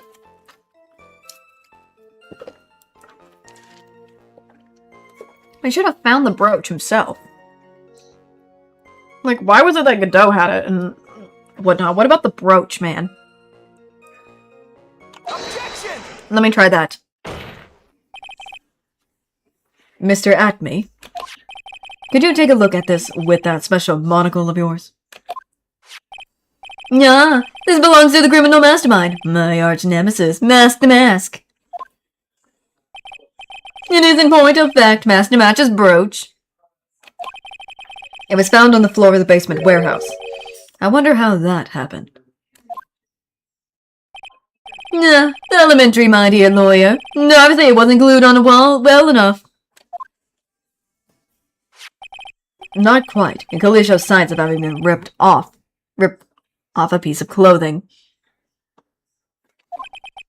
Ripped off? Ah. We can only deduce that the thief struggled with someone that night. That's the only thing I can think of. I mean, if you were the one who witnessed, but you didn't. And there's only one person that was in position to have a struggle with the thief. The only person that was on security duty that night. You, Detective Atme.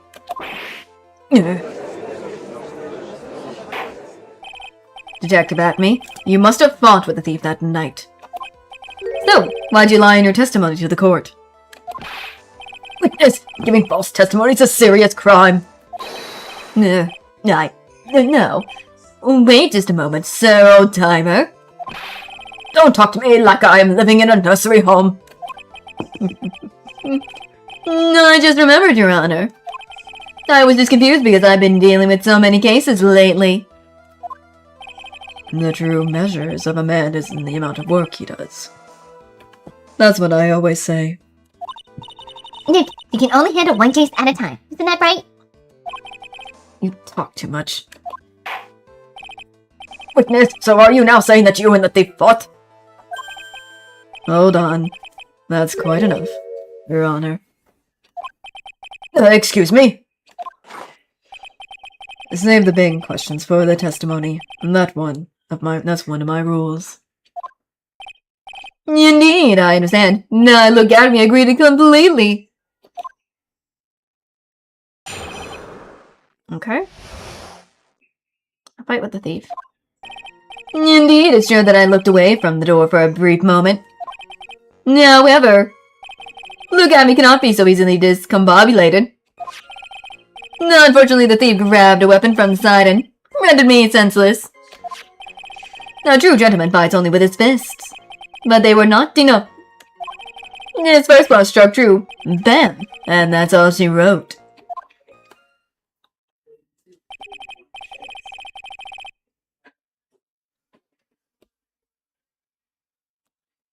So in the end, you did catch a glimpse of Mask the Mask. Correct. It was during his third crime that he struck me from behind. It seems that my memory has become a tad jumbled, so to speak. Well, that's certainly understandable. I myself always get confused about which testimony goes on which case. That can't be good. What the freak, Judge? Judge, what is he thinking? Okay.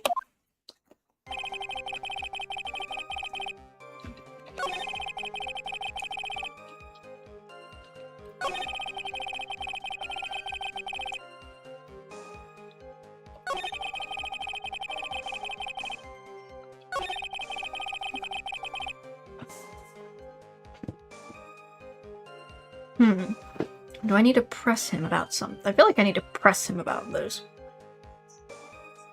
I just feel like he needs more to tell me. Can you tell us a little more about what happened? My opponent was both powerful and vicious. You might say he was powicious. That is a word I've never heard of. Powricious?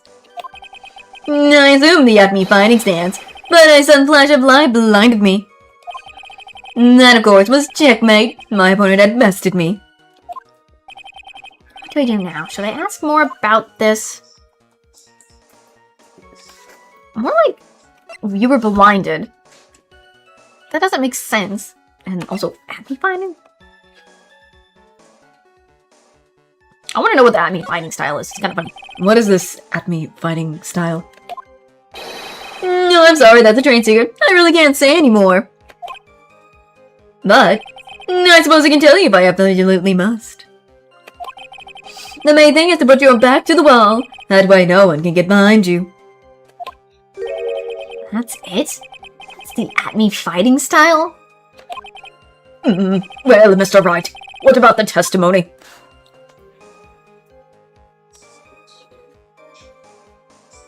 I should... Maybe it is important.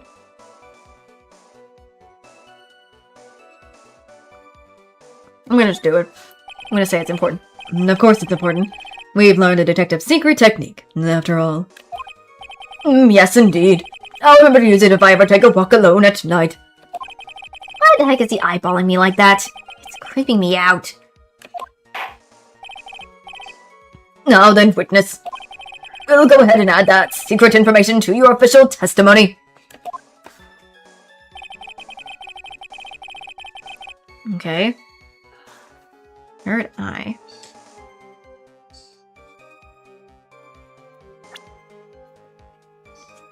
What if... Okay, so... I mean, if he was if his back was to the wall, what about... He had a blow to his head with this. It says back to the head. How does it work if he has his back to the wall? Is my question, because that's my only thing I can think of. Detective Atme, your testimony is crumbling like a house of cards. What in the world is he playing? What fun this is, Sir Lawyer. It is truly a pleasure to cross swords with you. And now, once again, you have thrown down the gauntlet at my armored feet. I believe this is what you said yesterday. No, the coward must have wormed his way through somewhere beside the door. And then my arch-estimate struck me from the head from behind with this gruesome item here. From behind, huh? But just now you testified that he struck you on the forehead. I hardly think you could forget what you were hit on the head. It seems I'd made another mistake. Okay. Detective Atme, that's not the only strange part of your testimony. What do you mean by that? For example, the very fact that you hid the calling card from the police itself is strange. It's almost as if you were afraid they were going to help with security. Geniuses such as myself have always been misunderstood. Now sad. That's wrong. Objection! Ooh. That is a very deep objection from him. To err is human, to forgive divine. Humans aren't machine. They have souls, feelings. They live, they die, they love, they hate, and yes, they even make mistakes. Objection! Wait, hold on, it's not as pretty as that. Oh, Really? What is it like then? the way he just slammed the coffee cup, and the coffee's just spilling out there, and it still falls back in the cup without falling out of the mug. Always chase a riddle down to the end. That's one of my rules. This is it. This might just be my chance to turn things around.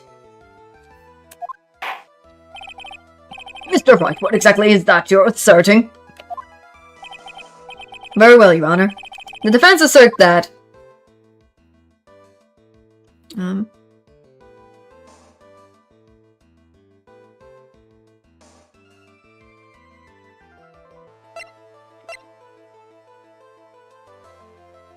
He's mask to mask?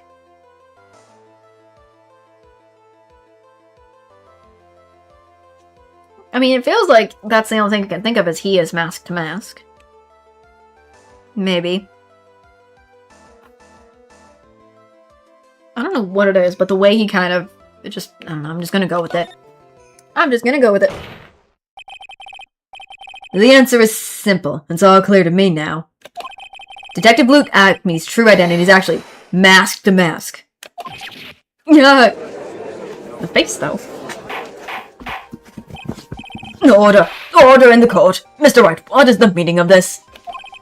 There are too many unnatural parts to Mr. Atme's story. He says he was hiding at the crime scene, which is why no one ever saw him there. And then, in his last case, he manages to outperform Detective Gumshoe, and the entire police force to miraculously retrieve the stolen treasure. That's because I analyzed the crime scene data and made an exquisite, elegant deduction. I picked up clues that the police overlooked in order to arrive at a... Oh, please. The explanation is far simpler than Detective Atme. The truth is that you are, in fact, mask to mask. But, Mr. Wright, this photo would clearly shows mask to mask. The security camera belongs to Lordly Taylor's department store. He shouldn't have been able to manipulate it. He didn't need to manipulate it. He gained access to the warehouse under the pretense of providing security. Then he simply dressed up as the thief and stole the urn. So the ace detective is actually an ace thief? Is this true, witness? Whoa. That is a laugh I've ever seen before. That was a weird laugh that came out of that man from that post. The Maskimo is pure genius, and so am I. Looked at me, ace detective. You're very clear to have come to such a conclusion. I'm impressed, sir lawyer. What? Witness, you're admitting it. Nick, now's your chance. Yes, time to put the last nail in this guy's coffin. Detective Atme, when you assume the thief's identity... Did I just get... Oh, I got coffee on me. He threw his coffee mug at me. Godot Blend 102. My personal favorite. You just threw coffee at me! Isn't that boiling hot? Mr. Godot. The ace detective is actually an ace thief. I smell a best-selling novel. There's only one problem. It simply isn't true. But Mr. Godot, Mr. Wright has made some very strong points, and I will admit, my opponent has woven a compelling narrative of the whole cloth. But it is, in fact, nothing more than a patchwork quilt, Mr. Trite. If this detective really is the thief, then show us the proof of your claim. But it had better be as hot and as perfect as the coffee dripping down your face. Well, Mr. Wright, don't just stand there. This court would like to see this definitive proof you have, quickly. Huh? Oh, yes, of course. What's the big rush? Are you alright, Nick? Abby looks pretty rattled right now. I'd like to finish this right now if I can.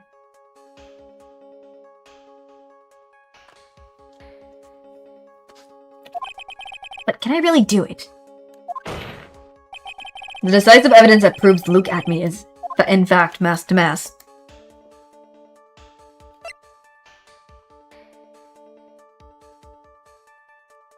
I mean, we don't have it right now.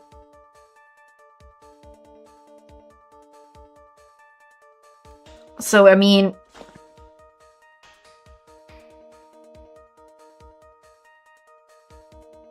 I mean, I don't think we have it.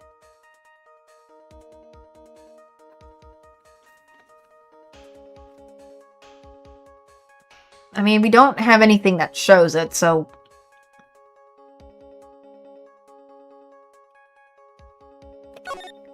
I have no choice but to do this, because we don't have any information that proves it. Proof? Of course I've got nothing. Huh.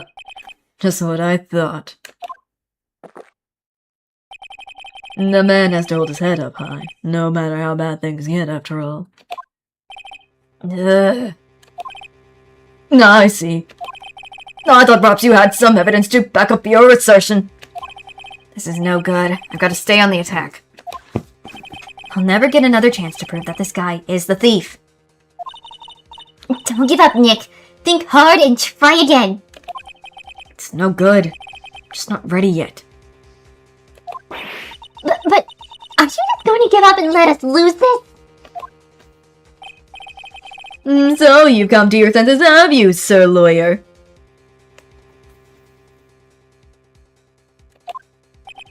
I can't think of a counterattack at all.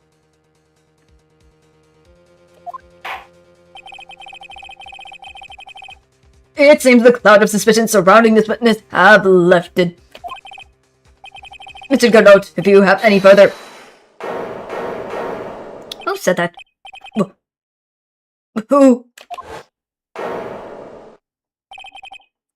Who are you? That doesn't really matter right now, does it? Miss Delight, what are you doing here? Nicky boy! The thing you've been looking for. I think I found it. You mean... that bag? No, not the bag. What's inside? What's in the bag? Well... That's... That sacred urn! Nick, it's the urn!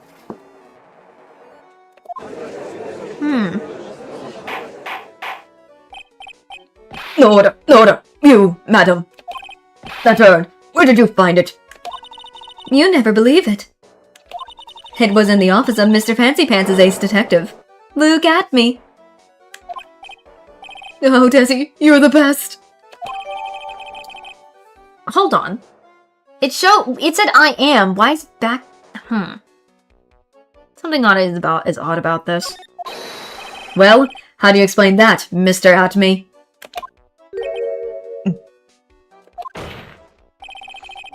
Even you are going to have a hard time weaseling out of this one.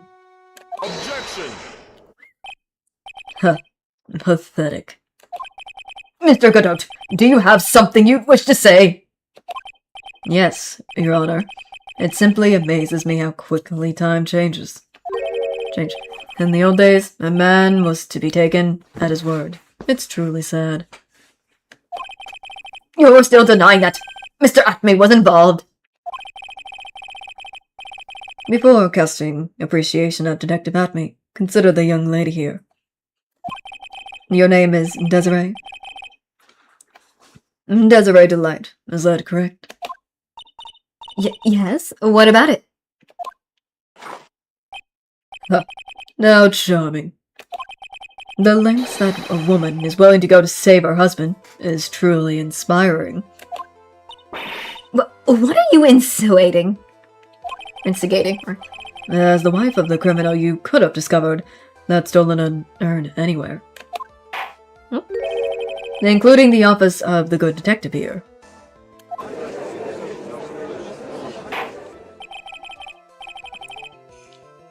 So, you found the urn. What does that prove? It certainly doesn't prove where the urn was before you found it. What? I just brought it here from the detective's office. Please, madam. This town is already filled to the brim with lies. Any more could only compound the tragedy we have been witness to. You're wrong. I would never do such a thing. Miss Delight. Please, Nicky boy, you've got to help me talk some sense into these people. There must be some way. I've got to prove that Irma was actually an Atme detectives. Maybe fingerprint? Because we touched it. So we have to have fingerprints on ours and his. So maybe? I can prove whether the urn was by the fingerprints on it. Fingerprints, eh? No, come on now. You're really making me laugh, sir lawyer. Fingerprints indeed. May I go on, good? Now, it would be perfectly understandable if my fingerprints were on the urn. After all, it was I who was guarding the urn in the first place. In any case, he's in the habit of wearing gloves, as you see. So, unfortunately, my fingerprints wouldn't be evidence of anything. What about it, Mr. Wright? This witness's fingerprints would mean nothing anyways. Nick, what are you going to do now? I've come too far to turn back now. Admin must have brought the urn back to his office yesterday. And there, I'm sure someone must have left their fingerprints on it.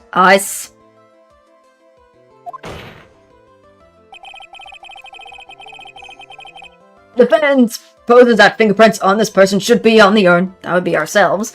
We touched the urn! Maya told us to, so we should have had our fingerprints on it! We touched it. I like how it's parentheses, young but skilled lawyer. So so I think it's best if we put ourselves into this situation. Because there's our fingerprints on the line there. So what is this fuss about fingerprints anyway? Mr. Atme, do you recall the events of yesterday? Hey, Nick, come on, open it up. Hey, wait a minute, we can't just open his private property. Don't be such a fuddy-duddy. This is an important investigation. Well, what's in there? Hang on a sec. I'm taking it out now. Whatever it is, it feels kind of hard and smooth. Well, hello there. That's when we got caught. It's true that I didn't get a chance to look in the bag at that time. But I did touch whatever was inside. What? You touched it? And I remember it very well. It was smooth and hard. Well, that was just... Your Honor, I'd like the court to examine the fingerprints on that urn. If my fingerprints are on there, then it proves that the urn was in Detective Atme's office. Objection! Well, even if your fingerprints are on the urn, it still doesn't prove when they were put there, does it? Of course it does. What did you say? It's not what I said, but what Adrian Andrews, the person in charge of the excavation, said. I polished it until it was just about glowing. I thought maybe I could make it look more valuable. If she polished it that much, she must have removed any and all fingerprints on it. And the only chance I had to get my fingerprints on it after that was yesterday at the Atme Detective Agency. Huh. This blend. Godot blend 107. And I've decided it's a little too bitter after all. Oh, he's got the steam coming out his mask. His mask is kind of flicking. Flickers, flickers. Order! I accept the defense's request. Bailiff, take this urn and... Wait a moment, Your Honor. There's no need for that. No need, you say? Precisely. I already know Mr. Wright's fingerprints are on the urn. What are you saying? Yes. We've broken him down. This weirdo laughing. Take a good look, everyone. What is with him? Unable to revival worthy of my genius, I was forced to create one by myself. Here I am, the tragic clown. This guy is nuttier than a fruitcake. You think it was me all along. I am the one and only mask. The mask. I hope you enjoyed my little performance. He is just laughing his head. Whoa! What is happening to this man? What just happened with him? What the frick? Well, Mr. Godot, what's Mr. Atme's condition? He's still in the lobby, laughing insanely, Your Honor. I wish I could enjoy that joke as much as he seems to be. I feel like there's more and I'm not thinking... Well, it looks like the matter has been settled. I came previously close to disembodying the record of an innocent young man, besmirching him with the title of thief. You were right after all. Yeah, I guess Mr. Delight really wasn't the thief.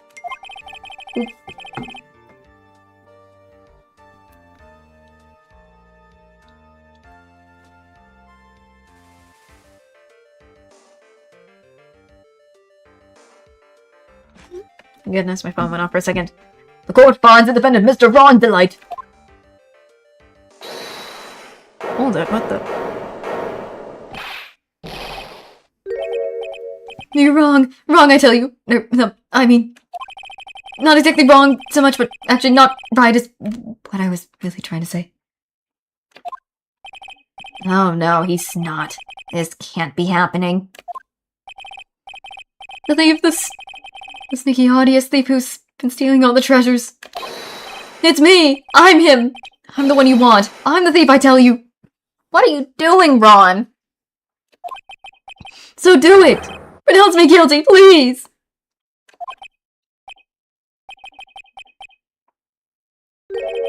I don't know what kind of kangaroo court you all think this is, but... Objection! The true identity of the thief has already been proven. Please hurry and pass judge. What are you talking about? I already confessed. I'm the thief, I tell you. What the world, man? Mr. Godot, don't just stand there drinking coffee. Huh. Hey there, Mr. Thief. Yes, sir? If you really a man, then clean up your own mess. I'm sorry. I'm afraid I just don't have any idea what you mean. If you are Master Mask, then prove it. That's what it means. Yes, sir. I'll be happy to. He says he'll be happy to Nick. Happy too, Nick. It's kinda cute. He's 100% committed to his fantasy.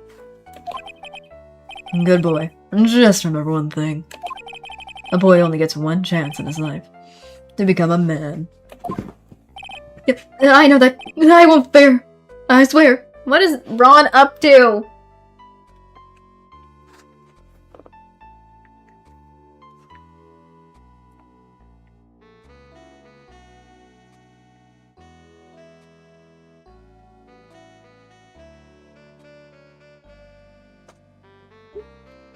Bro. What is Ron thinking, man? Come on, Ron. Okay, then. Talk. We're all listening.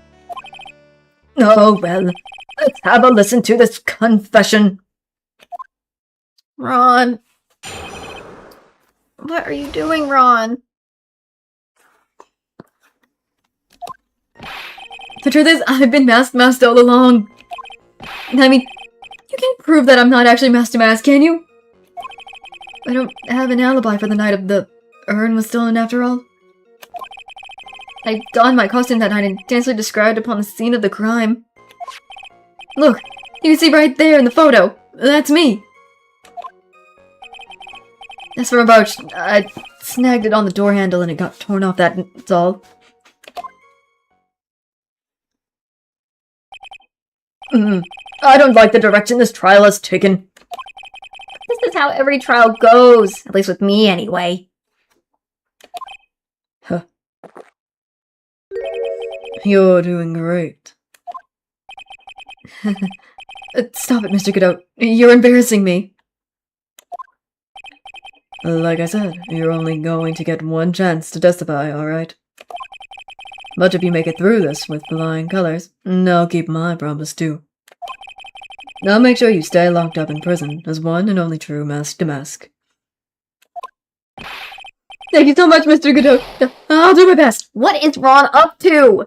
Ron! Alright, Mr. Wright. I'm afraid it's time for the cross-examination.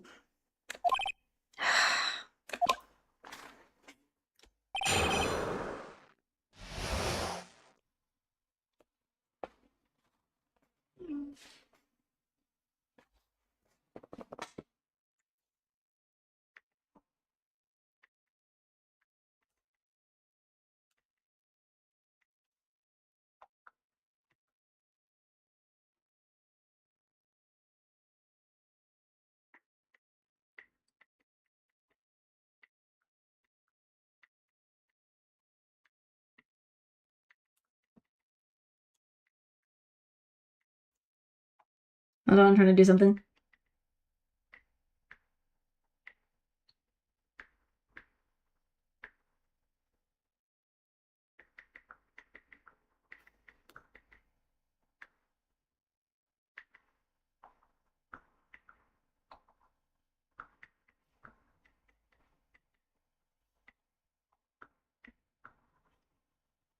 Sorry if I'm doing something. I'm getting a little distracted because I'm doing this. Okay. Let's see.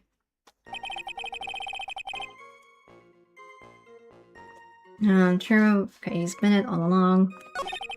You can't prove that I'm not actually mask, can you? I mean, we have his wallet.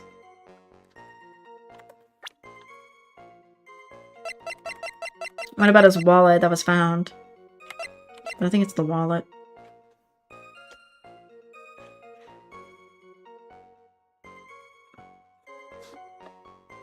I'm betting it's mostly the wallet. Or just the card. I feel like it's the card or the wallet, but I want to go for the card because it might be better to do this. Mr. Delight, this wallet belongs to you, correct? Yes, it does. I lost it somewhere. Mr. Wright, when you find a wallet, you should report it to the police right away. No, you don't understand. This is an important piece of evidence. Evidence? Mr. Delight, when did you first notice that you lost your wallet?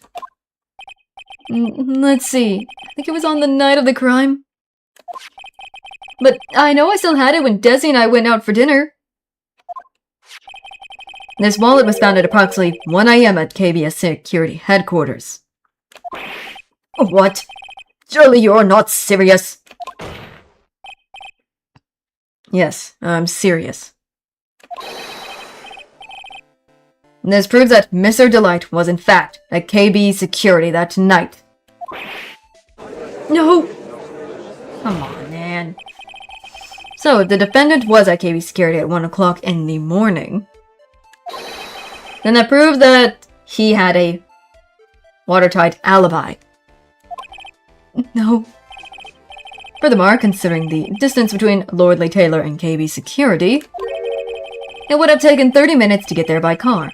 According to Larry, anyway. Well, Mr. Godot, do you have anything to say? And stop drinking that coffee. Come on, Mr. Thief. Don't let this guy beat you. Tell him why he's wrong. You're the only one who calls me thief, Mr. Godot. Alright, I'll try. I'll do it. I will. He's really got Mr. Delight all worked up. Yeah, he's like a kid at his first day of school. Look, it's just ridiculous. Why would I have dropped my wallet at KB Security? Someone must have planted it there to make it look like was there and not at the heist. Hit it there. He really is reaching now.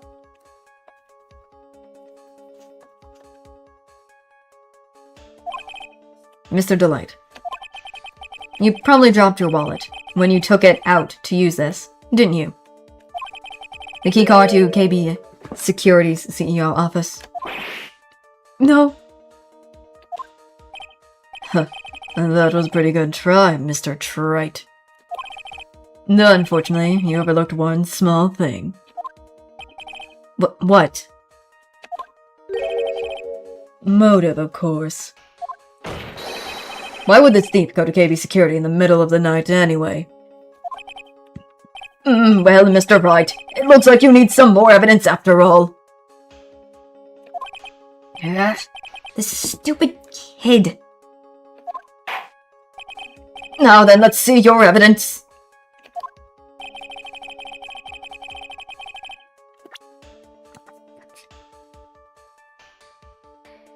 Wouldn't it be something to do with the letter we found? The blackmail letter? Gotta do something with that.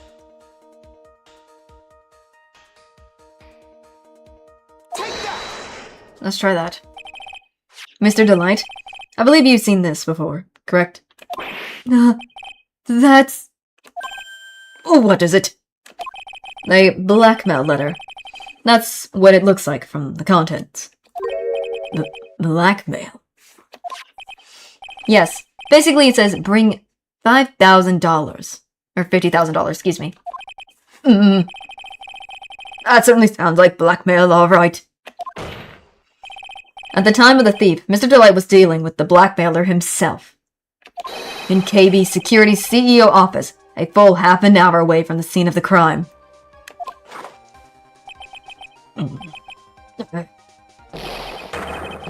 Oh god, he's dousing that cup.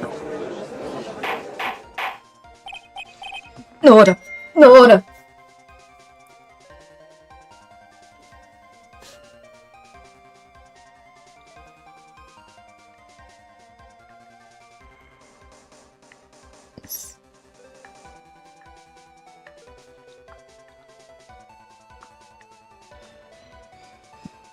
Goodness.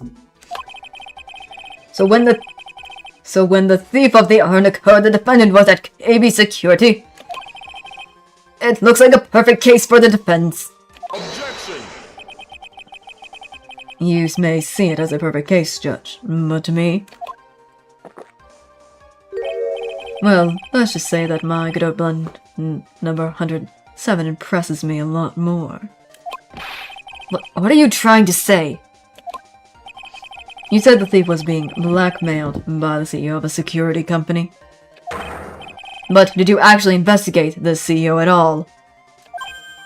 Huh? Well, no. I guess not. Accusing a man of blackmail with no proof. I'm not sure what I think of that. I'm sure what I think of that. At least I know what I think of you. Good point. I'm not sure what I think of it myself. You claim the defendant entered the CEO's office. But you will need at least one witness to corroborate your claims, Mr. Wright. Nick? I think we're going to have to track down the CEO guy. No, we don't have to track down the CEO at all. What about Larry? What do you mean by that, Mr. Trite? There is someone else who can testify. Oh god. That's Larry, but our boy Larry.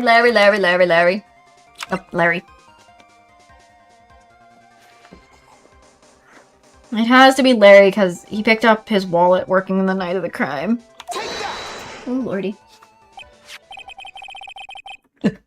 Who is this useless-looking young man? Poor Larry.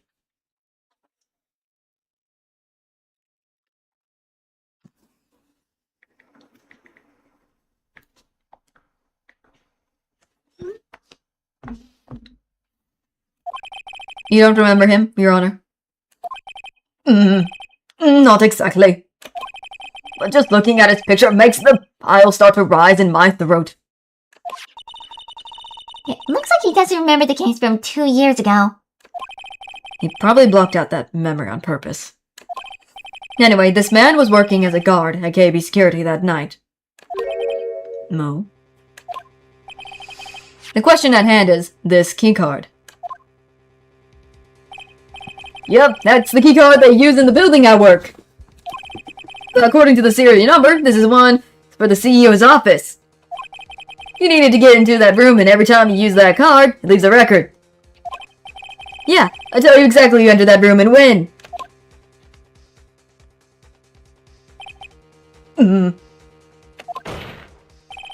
As you can see, there's no need to investigate the CEO of KB Security. We should be able to discover the truth simply by analyzing these keycards' data.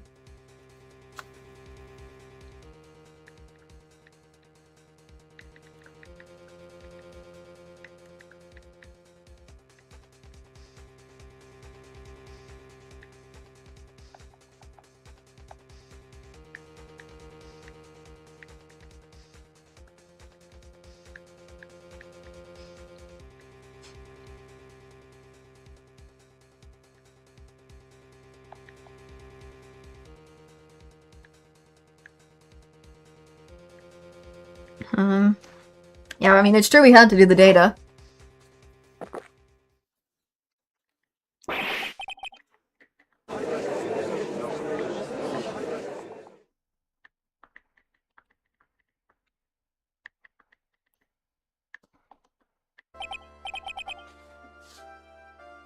Excuse me? Well, Mr. Godot. The name of the CEO of KB Security is Kane Bullard.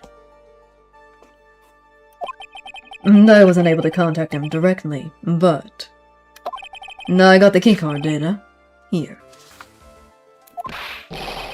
So what does it show? Each keycard has its own serial number, and they leave detailed records of their use.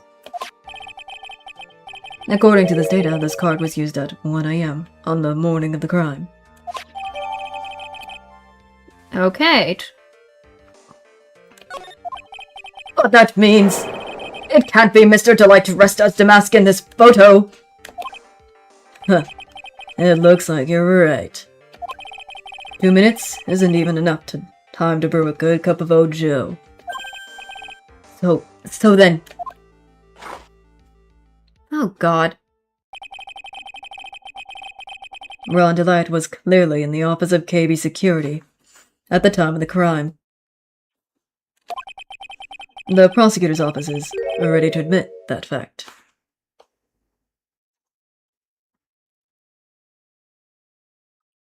Therefore, it's impossible for the defendant to be Damask. Good job, Nick. You did, Nick. Sorry, I messed up. I put Nick before anything else. That's enough. I purposely came close to benchmarking the record of an innocent young man. Smarting him with the title of thief. Oh, he's saying it again? What's wrong, Your Honor? I'm ready to pass judgment, but before I do that, do you have any further objections? No, Your Honor.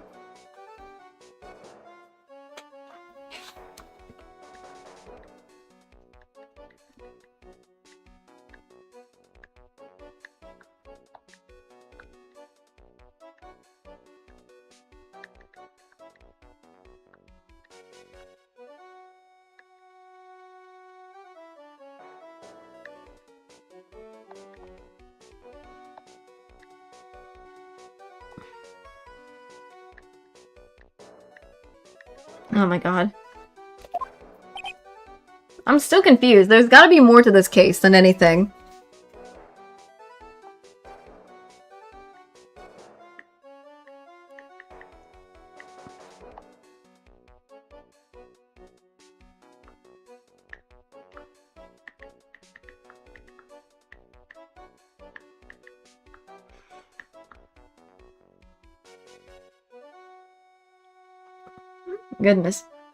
Goodness me. This was interesting, but I'm still confused what's gonna happen. Very well. The court finds the defendant Mr. Ron Delight. Okay. This is gonna be very interesting. not guilty. I mean, we got him not guilty for that, so nice. Yay. Court is now adjourned.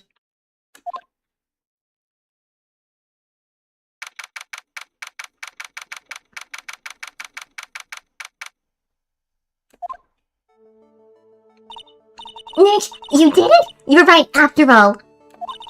Actually, I'm a little bit ashamed of myself. Nicky boy! Oh, Miss Delight. I knew you could do it. I believed in you all along, Nicky boy.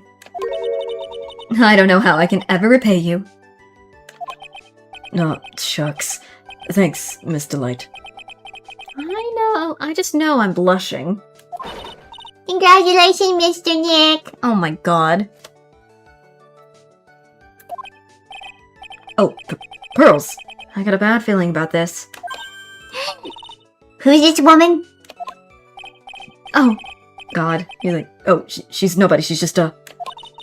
You're blushing. How dare you do this in front of Mystic Maya? You should be ashamed of yourself. Did she just slap me? Ouch. She slapped me. Pearl! Pearl just slapped us! Hurley. This woman is Miss Desiree Delight. She's our client's wife.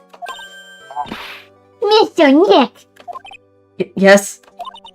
You're even worse than I thought. Pearl's coming behind the back of your own client. No, you got it all wrong. I'll never forgive you. She just slapped us again. Ouch. Double slap. Pearls, you're misunderstanding the thing. Well, anyway, all's well that ends well, right? We got the second errand back, and the thief has been caught. You were so right, and it's all thanks to Nicky boy here. But actually, it was you, Miss Delight, that brought us our urn back. Thank you from the bottom of my heart. Oh, please. You're embarrassing me.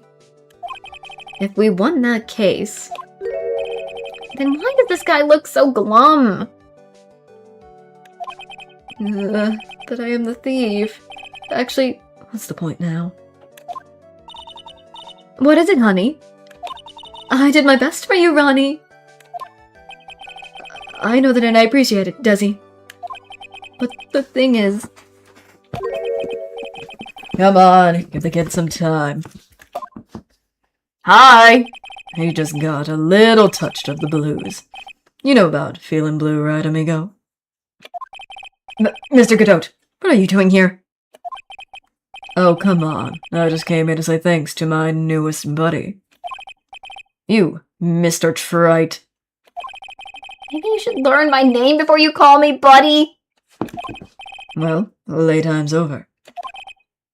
Huh? Earlier this morning, the body of Kane Bullard was discovered. Kane Bullard? Where have I heard that name before? Isn't that the name of the CEO of KB Security? Wait, the body? The estimate time of death was 1 a.m. on October 12th.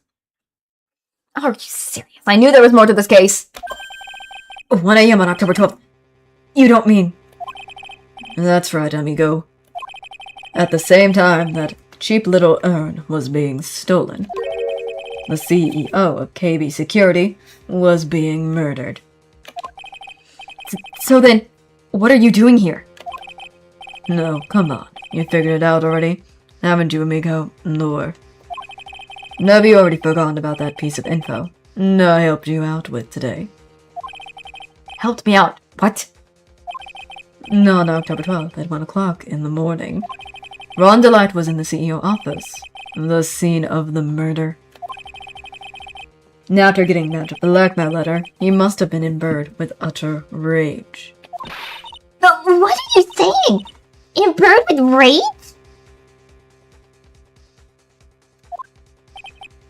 Come on now, don't tell me you didn't know.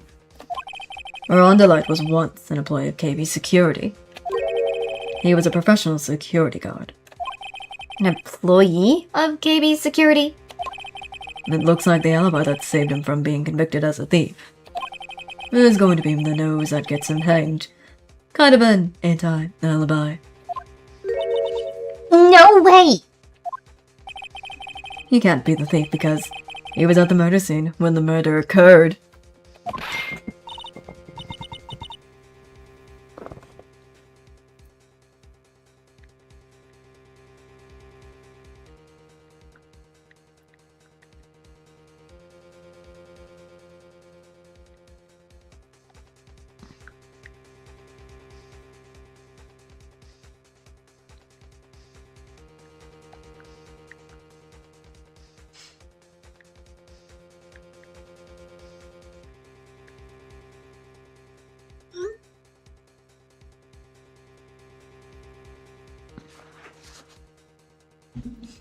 Oh god, this is great. This is gonna be interesting.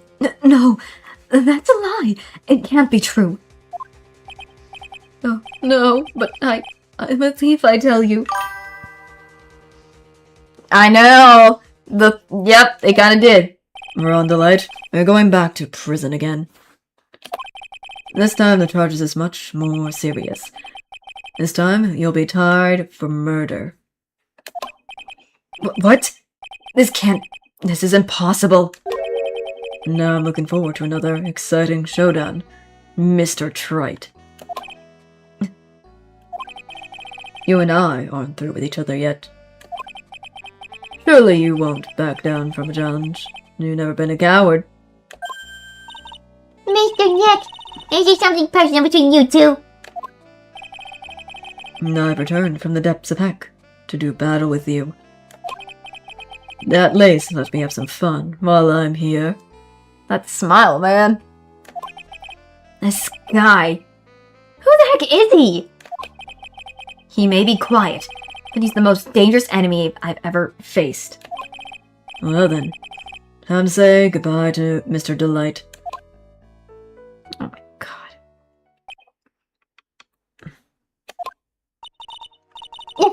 Nick? How could this be happening? Excuse me. Right in front of our very eyes, Klein has been arrested for murder. And the one who's established his presence at the scene was me. Ronnie!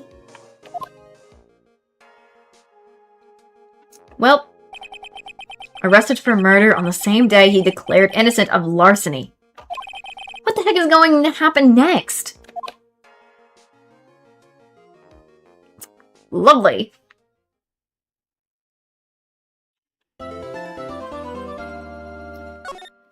Well, time to save. I was going to continue, but I think I'm gonna stop for today.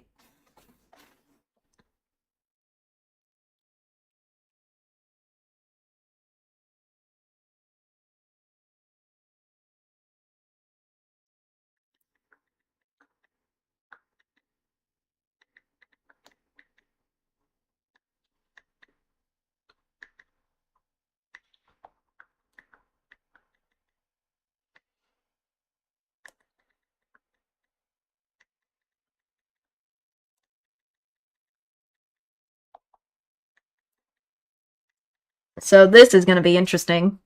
But before I do, I want to at least get here and save and then get off.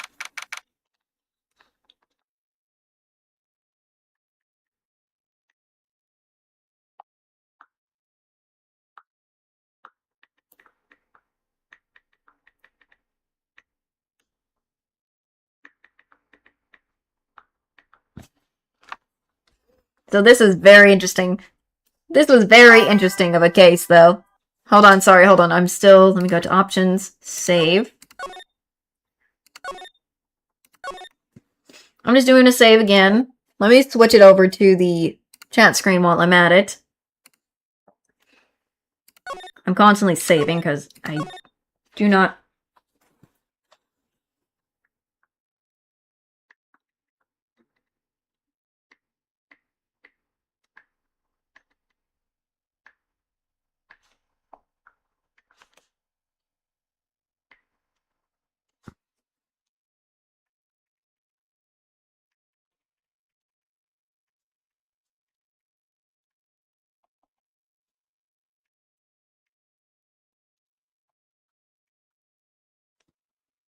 We're... title screen. Yes. That is... So far, we're gonna get into a very interesting case, aren't we? Very interesting. At least, so far...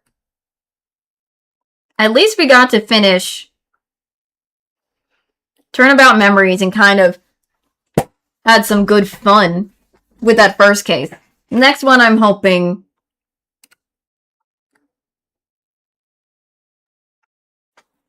it's not going to be too crazy when we come back another time on that case. So, I'm excited, but make sure let me do ending. Actually, please, all of you, get some real good sleep. If you haven't eaten, eat kind of deep. Internet off. Get off the internet for a minute. Detox off the internet. And I will see you guys, I believe, next week.